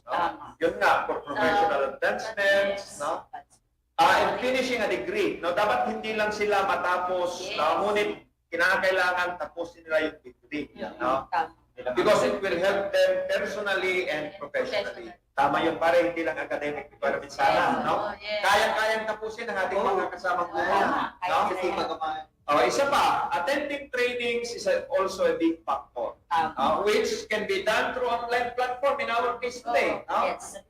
Actually, the SINEO, or the Southeast Asian Ministers of Education Organization, the National Educators Academy of the Philippines, or NEAM, in cooperation to our department, the Department of Education, are offering various trainings for free. Free, complete free. And this should be availed by our teachers. Kaya lang palagi kong sinasabi sa kanila. Kaya kung may mga information, send agad sa ating mga GC para ma-inform yung ating mga teachers na sabihin nila hindi natin ipinagdadamot yung mga opportunities na ganito. So I also find talking to them personally, heart to heart, about their professional progression and career track. Ayan po. So at nakatulong naman. May mga na-promote na at may mga naiinganyo na magtuloy sa kanilang pag-aaral. Ang ganda habang pinapakinggan ko kayo at nag-expound ng inyong mga best practices, I myself, ay parang gusto kong maging teacher mo, Sir Ferdinand. Sir, ma'am, at saka sir. Masaya. Kasi kung ganyan yung positive ang ating school, kasi napaka-importante ng human relations. Para ma-develop sila professionally at ma-reach din nila. Kasi we serve as a guide for them kung saan man nila gusto, sa admin, or sa master teacher position. So napaka-importante na well-guided sila At kagaya ng sinasabi mo, sa mga teachers na nanonood, please, grab always the opportunity to enroll for free sa ating mga free courses like the programs of Sevilla and DEA. Kasi napakalaki later on, ang hirap, sinasabi ng iba, ang hirap. Nag-trigger mo parang gano'n. Yung mga sa mother tongue natin, nag-trigger mo, ginaganon. Sinasabi nila, but later on, you will thank your school head kasi nakinig ka sa kanya. Kasi siya, pinagdaanan niya lahat. Okay. So in the expansion of the limited face-to-face classes, our pupils or the students and our teachers, safety becomes our main priority. So what are the best practices you can impart to us in terms of resiliency and disaster preparedness? Dr. Well, how about in Malacampan National High School? Kasi in Cluster 1, para sa kalaman po ng ating viewers and listeners ng RTV, sa Cluster 1, Malacampan National High School ang may pinakamaraming learners. Yes, ma'am. So before I'm going to answer that, ma'am, I just want to add from what Mr. Ferdinand said. Scholarships from me or NEAM. So in our school, we have scholars also. They're going to start their training maybe next month. So we have 3, I guess, scholars. We have 3 scholars from HENYO also. Wow! So in our school, Malacampan National High School has contingency plans in case an unavoidable incident may happen. So we make sure to regularly monitor the personnel and the learners, their health and their safety. Adhere to the proper implementation of the program of plan comes to that. So organizing the school disaster risk reduction management, or what we call the RDMM, which will serve as our backbone in case emergency may occur. How about Dr. Edward? Ma'am, we always observe proper health protocol. COVID-19 pandemic has changed the landscape of school. Dati ang pinag-ahandalan natin yung mga earthquake, at mga bagyo. Yan. Ngayon, tatagdag pa yung COVID. Last month, Anamao National High School has received the School Safety Assessment Tool Compliance Certificate. And complying with 4 indicators set by the DEPED and DOH keeps the learners and other clientele safe in school. Aside from maintaining this status, we continue to educate our learners on how to be resilient, to be prepared in any disaster or pandemic. By including these sa mga lessons sila, information drives, and kanina lang we conducted the orientation on stress management and mental health hygiene sa school, sa mga learners and teachers. And we have to educate them and educate everyone, and syempre we have to put that learning into practice.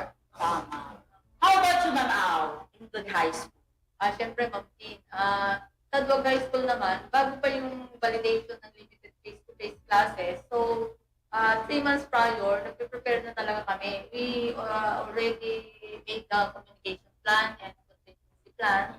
And part of that contingency plan is our project SIG, which is the proposal of our school DRMM, Ronel Geronimo. So, we have also prepared the concurrent letter to the LGU, signed also by our municipal mayor and we conducted orientation to our parents. Kasi priority din natin yung safety ng ating mga bata. So, prior dun sa orientation, siyempre nag-conduct na rin kami ng meeting with our teachers kasi importante din yung safety nila. At in-encourage ko silang mag-vaccine na. Actually, lahat na ng mga teachers, kumpleto na ng vaccine. Wow. First and second dose, then pati booster, kumpleto na din. So, yun, na-secure na din yung mga consent sa parents. To be sure, yung safety ng lahat ating mga pag-aaral. So, yun, practice naman ng Okay. So, can we hear from Dr. Gregorio sa Marawi National High School? So in our school naman, in Marawi National High School, we are implementing the Project Ulan, which stands for underscoring the roles and responsibilities of learners in times of adversities and natural calamities. No? Ang proponent po nito yung mga SSG at yung dalawang advisors po natin, si Sir J. Mark Ayento at saka si Madam Lilibet Ferrer Antonio. So this is being initiated by the SSG and the officers and advisors. So we also make sure that basic requirements such as first aid kits, fire extinguishers, and emergency supplies and materials are ready and available at all times. Trainings and capacity buildings will also help to practice the teachers, learners, and non-teaching personnel in the event that disaster will happen. Okay, yan. So as I listen to all the best practices, me as the OIC of Cabanabaan Elementary School ay talagang parang mas natuto pa ako and na-enlighten ako sa mga bagay-bagay. Thank you so much sa mga magagaling na school heads ko ng Classroom 1. There you have it. Talaga namang na-enlighten po tayo at maraming natutunan sa ating mga competent school heads when it comes to managing school operations and resources. Maraming salamat po sa pagpapaunlak ng interview ngayong episode na ito. But before we end, I would like to take this opportunity to thank the TWG of Namineng West District. Thank you so much. Thank you. And also to the hospitable District Supervisor, Dr. Catalina Castañeda. Before that, I would like to greet Dr. Ricky Julio, our PSDS at Namineng East District. Kaya po na marami tayong natutunan muli po. Ako po si Christine Joy Pastor Borino para sa School Heads Hour dito sa Project Child, Aral TarlakHenyo ng SDL Tarlac Province. Hanggang sa muli, keep safe!